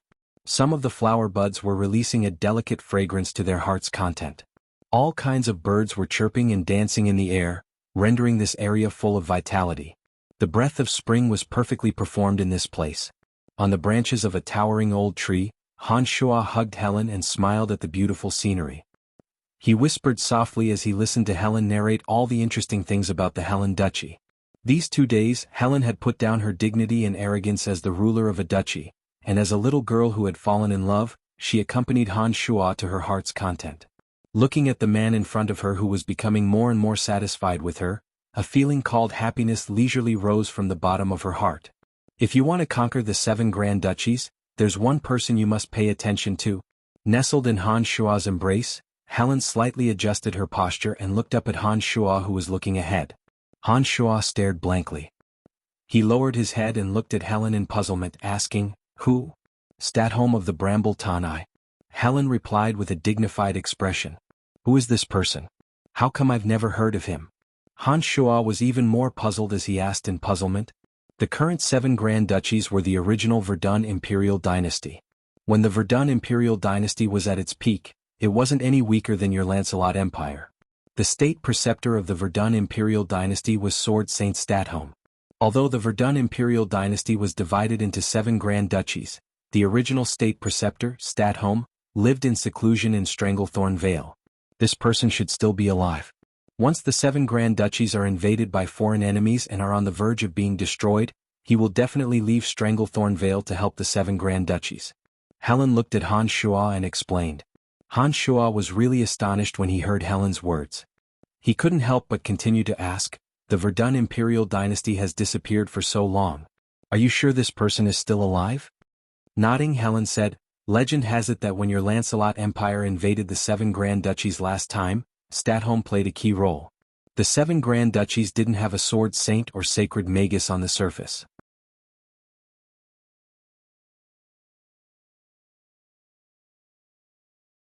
When your Lancelot Empire invaded our 7 grand duchies last time, your Lancelot Empire didn't send a sword saint or sacred magus because they were warned by Statholm. When the Verdun imperial dynasty was still around, State Preceptor Statholm was a sword saint renowned throughout the continent. So long after the Verdun imperial dynasty, State Preceptor Statholm is still alive and well. No one knows exactly how powerful his strength is. However, after the last time, legend has it that State Preceptor Statholm warned the experts of your Lancelot Empire. They indeed didn't dare to use the forbidden magic of a sacred magus to reverse the situation of your Lancelot Empire's defeat. Han Shuo was overwhelmed with shock. He silently nodded, firmly engraving the name Statholm in his mind.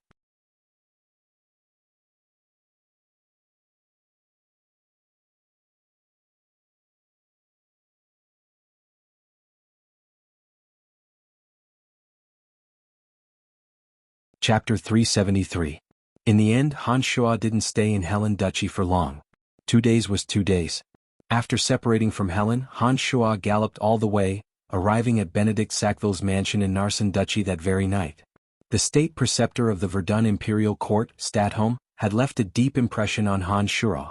From Helen's words, Han Shuo understood that this state preceptor of the Verdun Imperial Court was perhaps still alive. Generally speaking, the lifespan of an expert who had advanced to the sage realm would naturally extend. Statholm had been a sacred sword master for many years. After reaching the sage realm, Statholm had always lived in seclusion in Stranglethorn Valley. According to reason, he should indeed be alive and well. This person was the state preceptor of the Verdun Imperial Court, as well as the only sage realm expert in the 7 Grand Duchies. If Han Shuo wanted to take the 7 Grand Duchies for himself, then Statholm would indeed be a threat. Fortunately, this person had long since lived in seclusion. What Han Shuo needed to do was to use his mystical demons to enchant each and every one of the Grand Duchies, using the power of the mystical demons to slowly turn them into his puppets. This was different from the previous large-scale invasion by the Lancelot Empire. Han Shuo believed that this method should be more reliable. Statholm, who had always lived in seclusion in Stranglethorn Valley, shouldn't be able to sense anything. When the 7 Grand Duchies were all secretly under Han Shuo's control, Han Shuo's strength should be able to take another step forward. At that time, even if it was Statholm, Han Shuo might not necessarily be unable to do anything to him. Benedict Sackville's mansion was brilliantly illuminated at night, as if a banquet was being held. The shadows of people could be seen moving about in the central courtyard. Many knights in full armor were tightly guarding the place. Inside a large hall with crystal lamps hanging high above, Narsen Duchy nobles in formal attire and elegant bearing were currently holding wine glasses and happily chatting with each other. Among them, Grand Duke Benedict Sackville, who was dressed in a white ceremonial robe, was naturally the most dazzling. All of Narsen Duchy's great nobles surrounded Benedict and incessantly beat around the bush in an attempt to obtain some information from his mouth. The last meeting of the 7 nations in Sakimir Valley had ended on bad terms. Several of the Grand Duchies had lost some of their troops in the chaos of the assassination and war. Narsen Duchy also had many high-ranking generals assassinated in this battle. After Benedict returned to the duchy, the first thing he had to do was naturally to replace the lost outstanding generals. Upon hearing this news, all of Narsen Duchy's great nobles spared no effort in recommending their own descendants, hoping that they could fill in the gaps and become people with real power in Narsen Duchy. Benedict understood the intentions of these nobles. He also knew that this was a time of need, so he held this banquet in the Duke's mansion, intending to probe them and gain some personal benefits. After releasing the mystical demons, Han Shuo had a clear understanding of the situation in Duke Benedict's mansion.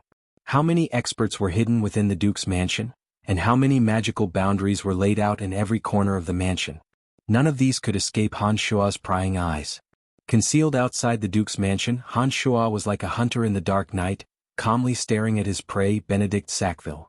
In his heart, he was constantly searching for the most appropriate opportunity to enchant the mystical demons into Benedict Sackville's brain.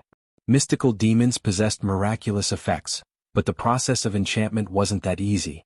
First, Han Shuo had to be personally by Benedict Sackville's side.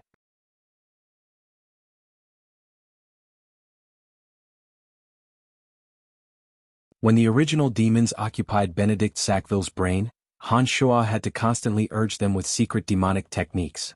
Otherwise, if he wasn't careful, Benedict Sackville might immediately die a miserable death or become an idiot, unable to achieve the effect Han Shuo needed. During this process, Benedict Sackville couldn't resist in the slightest. His mind had to be maintained in a muddled state.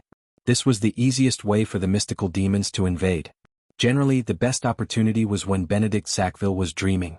Only when Benedict Sackville had entered a deep state of a nightmare and Han Shuo had suddenly descended to Benedict Sackville's side, Would he be able to take advantage of Benedict Sackville's muddled state to successfully implant the mystical demons into Benedict Sackville's brain?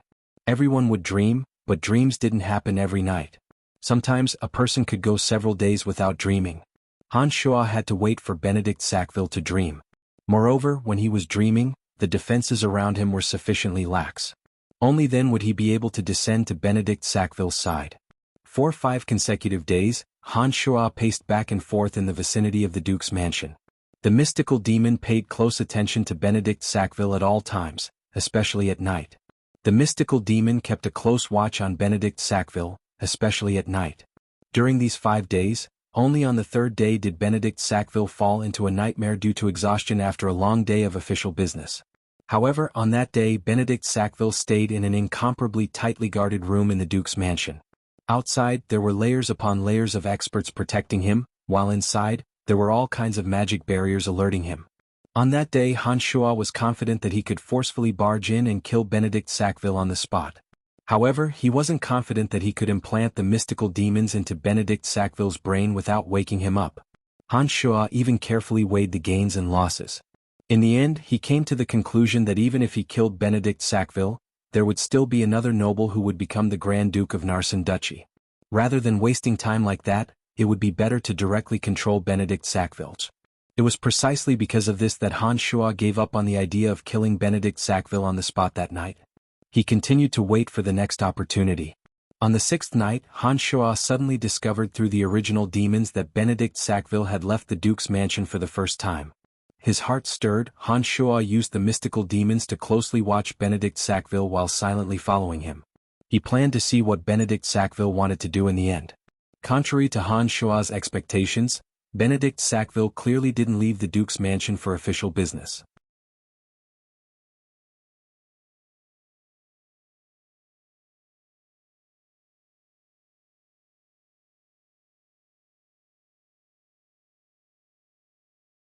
Often, when he saw a beautiful and moving woman, he would have a ruthless impulse to recklessly press them down and ravage them.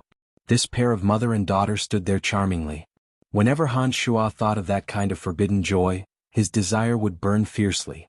Just as Han Shuo was thinking about this, the demonic infant within his body suddenly overflowed with a bizarre energy. This energy circulated faster and faster within Han Shuo's demonic infant, causing Han Shuo's face to flush red. He found it difficult to control his own desire. Han Shuo was suddenly startled as he suddenly reacted. The bizarre energy rapidly circulating within the demonic infant carried a nefarious aura. This aura clearly came from the energy absorbed from the dark elf matriarch Adele last time. What's going on? Last time I clearly got rid of the dregs, so that nefarious aura should have been expelled from my body. Why is there still this aura flowing within the demonic infant? That's not right. Why wasn't there such a big movement the last time I faced Helen? Han Shuo's consciousness could clearly pry into all the unusual movements of the demonic infant. When he discovered that the demonic infant was rapidly rotating and that nefarious energy was unexpectedly rotating faster and faster, he felt somewhat puzzled. He understood that he had yet to advance to the realm of carnal lust. Logically speaking, when he was about to reach the realm of carnal lust, he might have an intense desire. However, this desire should be multifaceted and not limited to just lust. Could it be because of the nefarious energy that was absorbing Adele's energy causing mischief? Han Shuo was somewhat puzzled. However, he gradually discovered that the intense lust in his heart was slowly becoming uncontrollable as the nefarious energy circulated within the demonic infant. As a demonic cultivator, Han Shuo was particular about doing as he pleased. Add to that the fact that Han Shuo wasn't averse to this kind of lust to begin with, it caused his lust to gradually overflow. I can't let Benedict Sackville take advantage of me. I need to think of a way. While Han Shuo was allowing his lust to spread, his brain was actually operating at high speed. Since this place wasn't Benedict Sackville's Duke's mansion, its defenses were much weaker. Benedict's elegant room was only surrounded by his personal experts.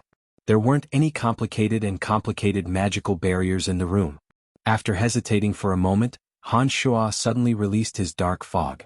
Seizing the opportunity, he slowly floated into the room where Benedict Sackville, Madame Delbert, and her daughter were in. At this time the three were still drinking and flirting. After Han Shuo arrived, his body uncontrollably overflowed with specks of blue light. Under the cover of Han Shuo's dark fog, These specks of light weren't that obvious. Gradually, Benedict Sackville, as well as the mother and daughter, inhaled them through their noses and mouths.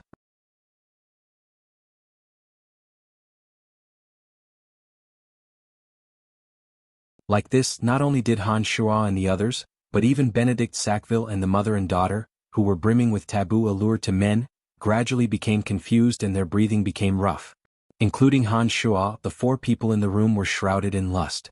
The blue specks of light drifted and enveloped the entire room. As the one who unintentionally released the lust, Han Shuo was still somewhat clear-headed, but the other 3 were still completely unconscious. At this time, the mother and daughter sitting together were the first to be unable to resist the lust in their hearts due to their weak willpower. The mother and daughter hugged each other and started rubbing against each other with their bare chests exposed. Just as Benedict Sackville growled and attempted to pounce on them with bloodshot eyes, Han Shuo, who was still somewhat clear-headed, stomped on him and knocked him out. Like a wild beast, he pounced on the confused mother and daughter who were only filled with pure lust. Unsuppressible moans suddenly rang out from within the room. The mother and daughter and Han Shuo crazily wriggled together. They simply didn't have the shame of serving the same person as a mother and daughter. On the contrary, under the influence of Han Shuo's lust, they crazily fawned on Han Shuo. Outside the elegant room, the experts that Benedict Sackville had brought along revealed envious expressions as they listened to the melodious moans. They whispered to each other, completely unaware that their Grand Duke had already been knocked unconscious. After a long while, the moans within the room gradually subsided. The window suddenly opened on its own, even though there was no wind. A puff of smoke drifted past, and the naked Han Shuo disappeared like a ghost.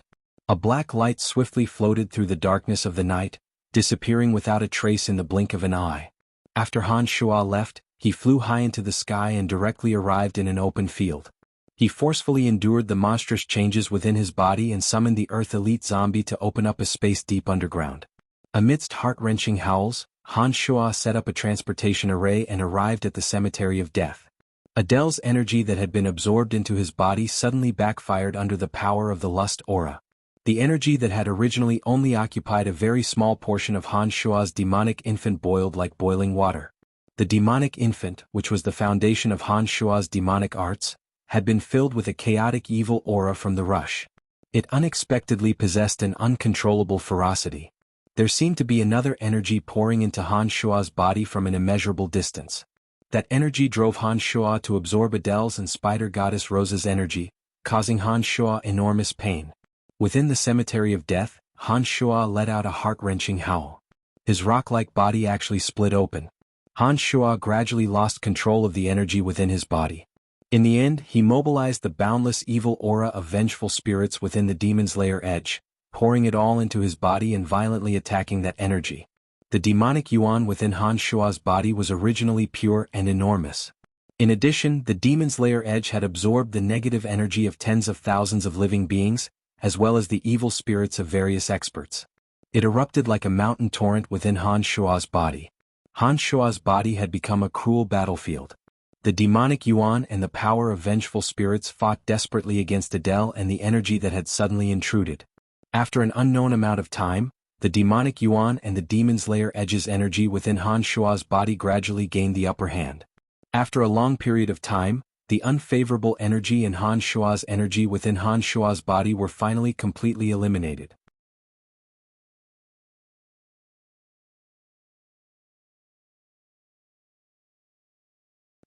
In the distant underground world, within the Dark Elves' temple that worshipped Spider Goddess Rose, a young girl in the center of a dark, spider-shaped altar suddenly spat out a mouthful of blood. She looked at the statue of Spider Goddess Rose in front of her and murmured, "God that wields boundless darkness, why is it that even your divine power cannot imprison him and make him my captive?" After spitting out another mouthful of blood, the young girl fearfully kowtowed towards the statue of Spider Goddess Rose. She hastily said, "I'm sorry, I shouldn't have doubted your greatness.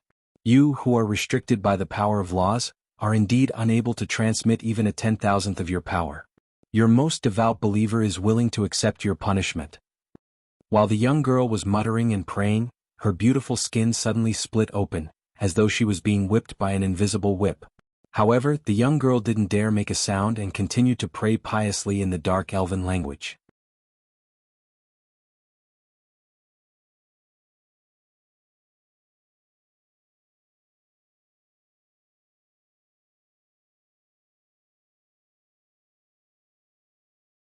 Chapter 374. Han Shuo was lying in the middle of the large transportation matrix in the middle of the cemetery of death. His body was curled up in a fetal position, fresh blood flowing out of it. All of the clothes on his body had long since been torn to shreds. His naked body was covered in wounds that were so deep that bones could be seen. Magical yuan silently circulated within Han Shuo's body while he was unconscious, nourishing his withered meridians and body like a trickle of water. It flowed through every nook and cranny of his body, bringing a cool and comfortable feeling to him. Unknowingly, the wounds on Han Shuo's body gradually healed at an astonishing speed. It didn't take long for his body to return to its original state. There were no longer any traces of injuries. His body seemed to have become even more sturdy after being reconstructed after going through such painful torture. The cemetery of death didn't see the sun or the moon all year round. After an unknown amount of time had passed, when Han Shuo slowly awoke, he felt that his entire body was no longer in pain. Every cell in his body seemed to be brimming with energy. Han Shuo moved his body from his curled-up position, and when he stood up, his body continuously crackled and popped, as if every bone in his body was cracking. Inspecting his body with his consciousness, Han Shuo suddenly discovered that his internal organs had yet to completely recover. With a thought, Han Shuo enveloped his internal organs with demonic yuan. Wave after wave of bizarre energy flowed into Han Shuo's internal organs. Under the nourishment of the demonic yuan, Han Shuo's internal organs recovered 100-fold faster. After a short while, Han Shuo could no longer feel any abnormalities in his body. Letting out a light breath, Han Shuo left the cemetery of death and arrived at the nearby waterfall. He sat cross-legged, naked, on top of the most turbulent rock of the waterfall. He allowed the incomparably ferocious water to pour down in torrents, battering his unmoving body on top of the rock. After a few more days, Han Shuo finally walked down from the rock. He looked in the direction of the entrance to the underground world and hesitated for a while. In the end, he walked towards the cemetery of death. Then a mark caught Han Shuo's attention. Han Shuo walked over and looked at it for a while. He pushed aside a few rocks and took out a letter from the depths of the ground. He used a special method to rearrange the words on the letter, and Han Shuo understood the contents of the letter. The letter should have been sent by Emily. The letter was written by Emily herself, and it explained some key matters. The health of Lancelot Empire's king was getting worse and worse. Currently, the struggle for power between the princes in Asen City had reached a white-hot stage. After Lawrence's identity was exposed, he became the most disadvantaged party. Because Lawrence was the child of King Uhtred and the wife of the finance minister, Lawrence's identity was rejected by the nobles. Some people who valued tradition even clearly expressed that Lawrence could not have the right to inherit the throne. Now that King Uhtred was still alive, those voices of discussion were forcefully suppressed, and could be considered to have straightened out Lawrence's identity. However, even if Uhtred acknowledged Lawrence's identity, the situation was still developing in a disadvantageous direction. Currently, Lawrence's position in Asen City was somewhat awkward, and he was also the weakest among the princes. Seeing that His Majesty King Uhtred's health was getting worse and worse, Lawrence was also secretly anxious. He knew that once Uhtred passed away, the situation in Asen City would be difficult to control. At that time, not only would he, this illegitimate son, be unable to obtain the throne, he might even lose his life.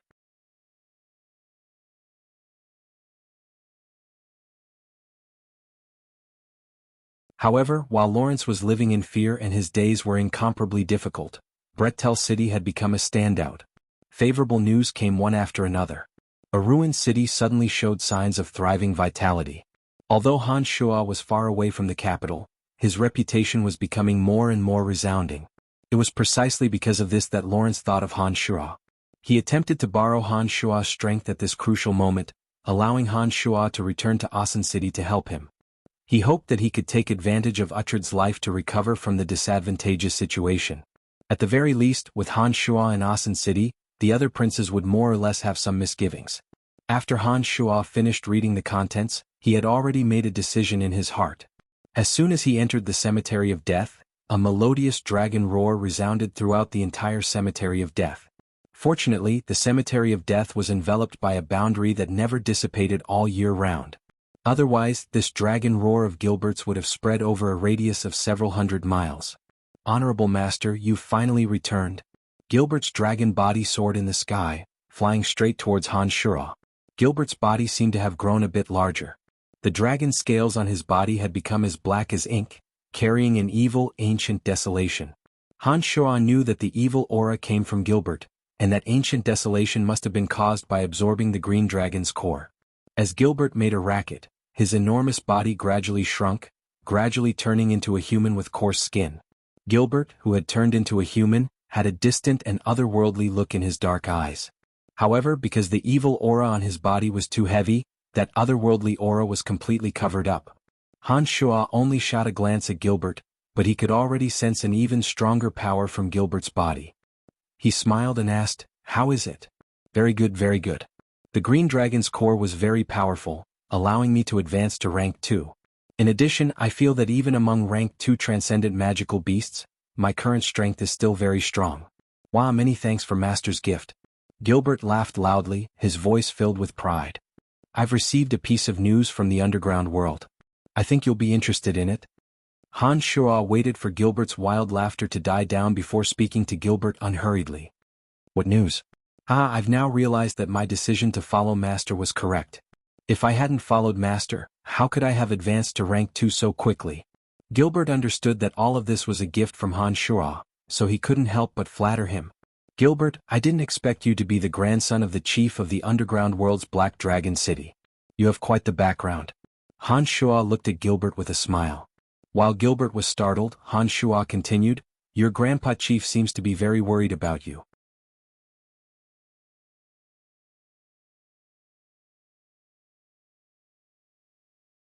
He even sent the dark elves to inquire about you. It seems that a runaway like you is quite favored." "Great Master, how do you know all this? Have you been to the underground world's Black Dragon City?" Gilbert looked at Han Shuo in astonishment, asking in confusion. He had never told anyone about his identity in the Black Dragon City. Gilbert believed that no one would know about it. Now that he heard that Han Shuo seemed to know everything about his background, Gilbert was truly puzzled. "Your Black Dragon City has imprisoned some people. Among them are the dark elves of the older generation. Do you know someone called Adele?" "Adele? I think I've heard of this name before, but I've never seen her. There are indeed some fellows who dare to offend us imprisoned in our Black Dragon City. However, I'm not interested in those things." "Master, why do you ask?" "Is this Adele? She promised your grandpa chief that she would help him find the whereabouts of the Black Dragon City. However, I killed this Adele. Because I absorbed some of her power some time ago, I almost set myself on fire and suffered a backlash. I want to ask about this Adele." Hearing Han Shuo's words, Dark Dragon Gilbert was also shocked. He stared blankly at Han Shuo, saying, "I heard that this Adele seems to be the former matriarch of the Dark Elves. This woman can communicate with the evil goddess Rose, whom the Dark Elves believe in. She has some very terrifying power in bed. Adele has been imprisoned in the Black Dragon City for many years. It's said that she's very beautiful. According to the nature of our Dark Dragon race, we should have done her long ago. However, it's precisely because she can communicate with the evil goddess Rose that no Dark Dragon dares to force himself on her. They're afraid that she'll kill them when she's happy. Master, it's said that Adele is very powerful. Even some of the rank 2 or 3 Dark Dragons in our race might not be her match. With her faith in the evil goddess Rose, legend has it that she can communicate with Rose and obtain the divine power of the evil goddess. Our race is afraid that killing her will anger the evil goddess. That's why we've always imprisoned her." "Did you really kill her?" "I killed her," Han Shuo answered calmly. "Wow." The little lewd dragon Gilbert was excited. He looked at Han Shuo in adoration, saying, "Master, what's going on? What the hell is going on? Quickly tell your loyal servant the specifics of the situation." Seeing how excited Gilbert was when he heard this, Han Shuo angrily knocked him on the head. He then told Gilbert what had happened. Finally, he told him about the situation where he couldn't control his body's lust last time. Only then did he say with a sullen face, "I can be sure that after I was carried away by lust some time ago, besides absorbing Adele's power, there was also an even greater evil power in my body. That power carried an aura that shouldn't have appeared in this plane. If I'm not wrong, it should have come from the spider goddess Rose. I really don't know what's going on. Could it be that she found out that I killed Adele? Is there really a god in this world?" After listening to Han Shuo's description of the situation, after the initial excitement, Gilbert became somewhat serious. He thought for a moment and said to Han Shuo, "Master, I heard my grandfather say that this world isn't as simple as I thought it was. Even with the strength of my race of dark dragons, We can only live in the underground world. It seems that it's because we're restrained by some kind of power. My grandfather's strength is so strong that it scares me, but even my grandfather can't escape the restraint of that power. I think that apart from the God that we know of, I can't think of anyone else that can restrain our race of dark dragons in the underground world.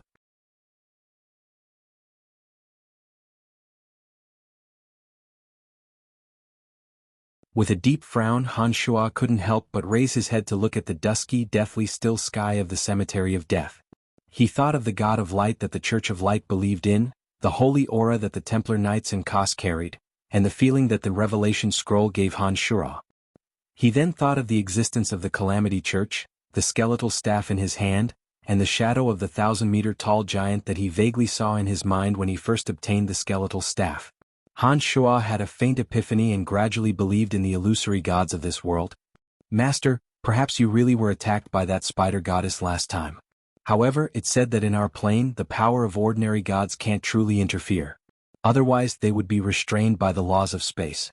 Look, even that perverted spider goddess couldn't do anything to you. This fully proves that she can't go against the restraints of the edictal forces. We don't have to be afraid of her, Dark Dragon Gilbert said in a carefree manner. Han Shuo silently nodded his head. This was the first time he realized how insignificant he was. He recalled the ancient aura of the 1,000-meter-tall giant that appeared in his mind last time and couldn't help but feel a bit more reverence in his heart. He said to Gilbert, "That's right, we can't guess the existence of gods.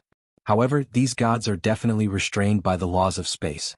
Otherwise, if they descend on this plane they might directly destroy it. Yes, gods are definitely opposed to each other. Otherwise, the Church of Light and the Calamity Church wouldn't have fought for so many years." Gilbert was also a blasphemer. He didn't have any feelings towards gods or evil gods. He was still carefree as if he didn't care about anything. Han Shuo didn't think too much about it and nodded. "All right, since you've evolved to rank 2, continue to help Trunks in the Valley of Sunshine. I think the Valley of Sunshine will undergo a great change soon. With you there, the Soul Destroyer mercenary band will be a bit safer. All right, pay attention to the matters in Black Dragon City. Your grandfather has been looking for you. I think even if you don't go back, you should send someone to send a message so that your grandfather won't worry." "Understood, Master. I think if my grandfather knew that I've advanced to rank 2 so quickly, he would definitely be very happy. That old fellow has been forcing me to train day and night in Black Dragon City. I've been training for so many years and I'm still at rank 1. Look at me, I've just come out not long ago and I've already advanced. This means that his method is obviously not working." Gilbert replied indifferently to Han Shuo. It seemed that he didn't take Han Shuo's words to heart. "All right, I have to return to Asen City to take care of some matters. However, I will continue to pay attention to the Valley of Sunshine," Han Shuo said and stood in the transportation matrix after Gilbert left.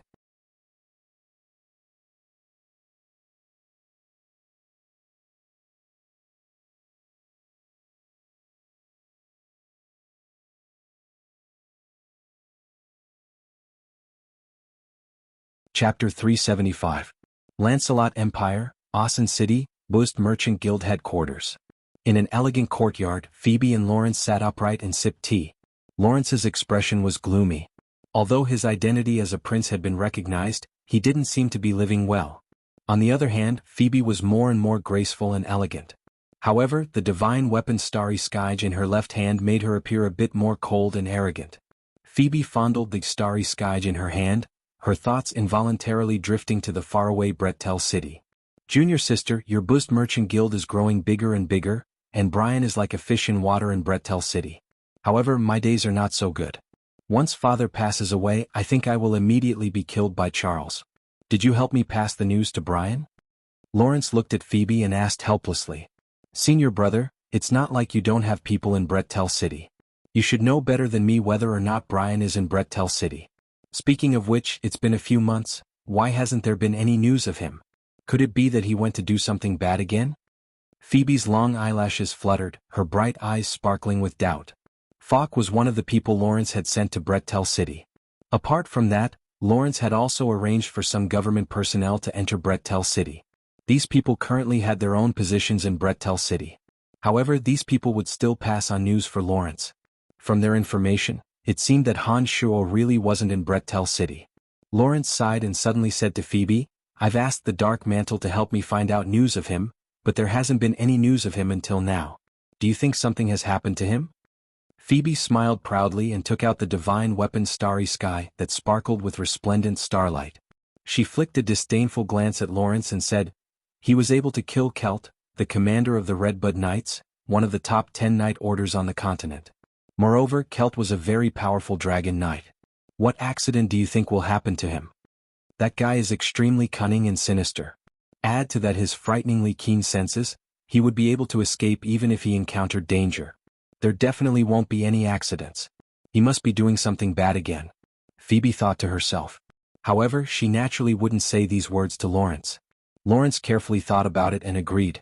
It wasn't the first day he'd met Han Shuo. He naturally knew that Han Shuo wouldn't act rashly. Once he realized that he couldn't deal, he'd quietly leave. Logically, nothing would happen to Han Shuo. Lawrence rubbed his temples with both hands and said tiredly, "Junior sister, I may have been too nervous recently. My thoughts are gradually becoming a bit chaotic." "Don't worry.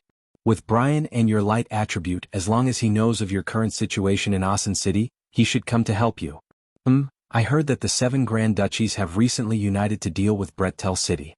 I think Brian might have gone to the 7 Grand Duchies to do some secret things. You don't have to worry too much. I think he'll definitely come to find you after he's done with his business," Phoebe comforted Lawrence. She also knew that Lawrence had been somewhat embarrassed by the princes recently. She naturally understood Lawrence's feelings. "I hope he can rush back before father passes away. Also, I don't know what's going on with our teacher. He hasn't expressed his opinion on this matter yet. I don't know if he will support me or not," Lawrence complained with a headache. He then said to Phoebe, "Junior sister, you are teacher's most beloved disciple. Do you know what teacher's intentions are? Teacher has always been responsible for teaching us all kinds of knowledge. I think he wants you to rely on your own strength to ascend the throne."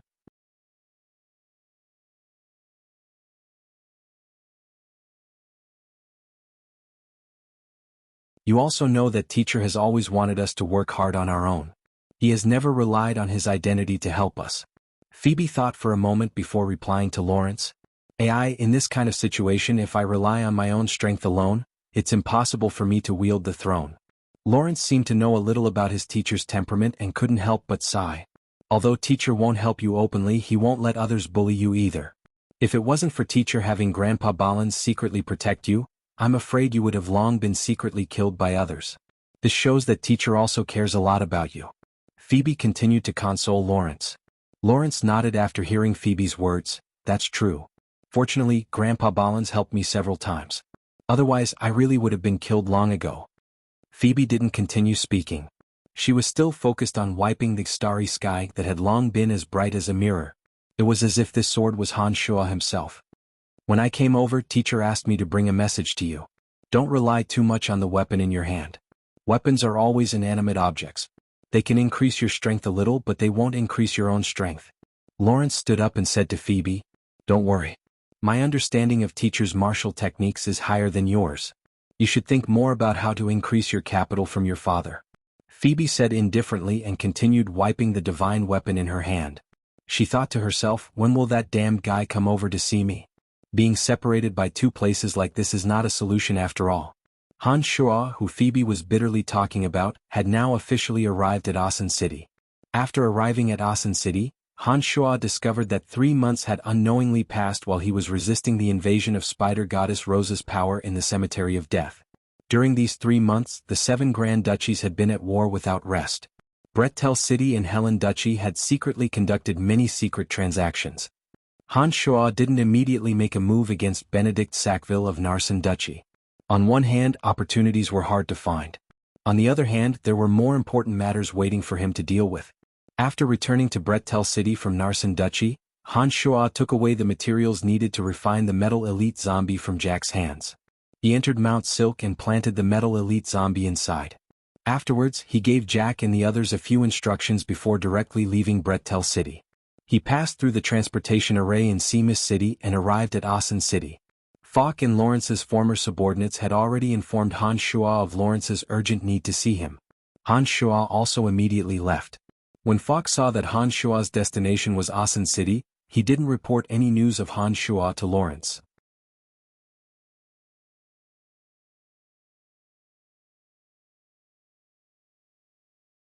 He knew that Han Shua's speed would definitely be faster than what they reported to Lawrence. After entering Asen City, Han Shua first rushed to Fanny's laboratory because the transportation array was close to the Babylon Academy of Magic and Force. He hadn't seen Fanny for a long time. Han Shua now truly missed this beautiful and moving teacher. Walking through the Babylon Academy of Magic and Force at dusk, Han Shua bypassed a few more crowded areas and headed directly in the direction of the Necromancy Major. When Han Shua had just walked to the long corridor where he and Jack often cleaned the statues, he suddenly discovered an extremely familiar new statue. The statue was meticulously carved from pure white jade. The tall and imposing statue held a magic staff in its hand and raised its head to the sky in a posture of chanting magic. A row of conspicuous small words was engraved below the new statue. Brian, a graduate of the Necromancy Major of the Babylon Academy of Magic and Force. He graduated in 2 years and 3 months, setting the fastest graduation speed in history. He is now a Necromancy Archmage and once defeated Great Swordmaster Lia Kane. Han Shua gazed at his own statue and his heart was suddenly filled with an indescribable emotion. When he and Jack had cleaned these statues together, he'd once had the ambition to become one of them. However, after such a long time, when he who had revisited this place and discovered that his own statue had appeared here, he felt an involuntary sense of pride and satisfaction. Who would have thought, I really didn't think that there would be a day when my statue would stand here and become a role model to inspire the younger generation. Han Shua looked at his own statue in front of him and muttered to himself, because of you, there are many new students in the Necromancy Major. Haha, Fanny is getting busier and busier. A kind voice sounded from behind Han Shua. Dean Emma of the Babylon Academy of Magic and Force gradually walked in front of Han Shua. As a Space Grand Magus, Emma possessed the unique ability to travel through space. In this area, as long as Emma wanted to talk to someone, she would immediately appear in front of them. When the space behind him fluctuated, Han Shua knew that Emma had discovered his arrival. When Emma's voice sounded, Han Shua wasn't surprised at all. He smiled faintly at Emma, who hadn't changed at all, and said, I really didn't think that my statue would stand here. Haha, you have this kind of strength. Just based on the fact that you've advanced from a magic apprentice to an archmage in less than 3 years, you already have the qualifications to stand here. Not to mention that everything you've done since graduating from the academy has been deafening. The Necromancy Major is also the weakest major in the academy. Now that a person like you has appeared, of course your statue should be hung here. Emma smiled benevolently and walked in front of Han Shua's statue. His large hand lightly pressed on the annotation below Han Shua's statue, forcibly adding a grand character in front of the Archmage Necromancer. It looked like Emma already knew that Han Shua had become a Grand Magus Necromancer. You're tuning in to the Han Li's Wuxia Adventures YouTube channel. We're so grateful for your support and don't forget to subscribe to join us on this incredible journey through captivating stories.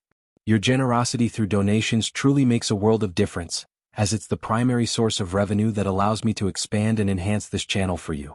Thank you from the bottom of my heart for being a part of this adventure.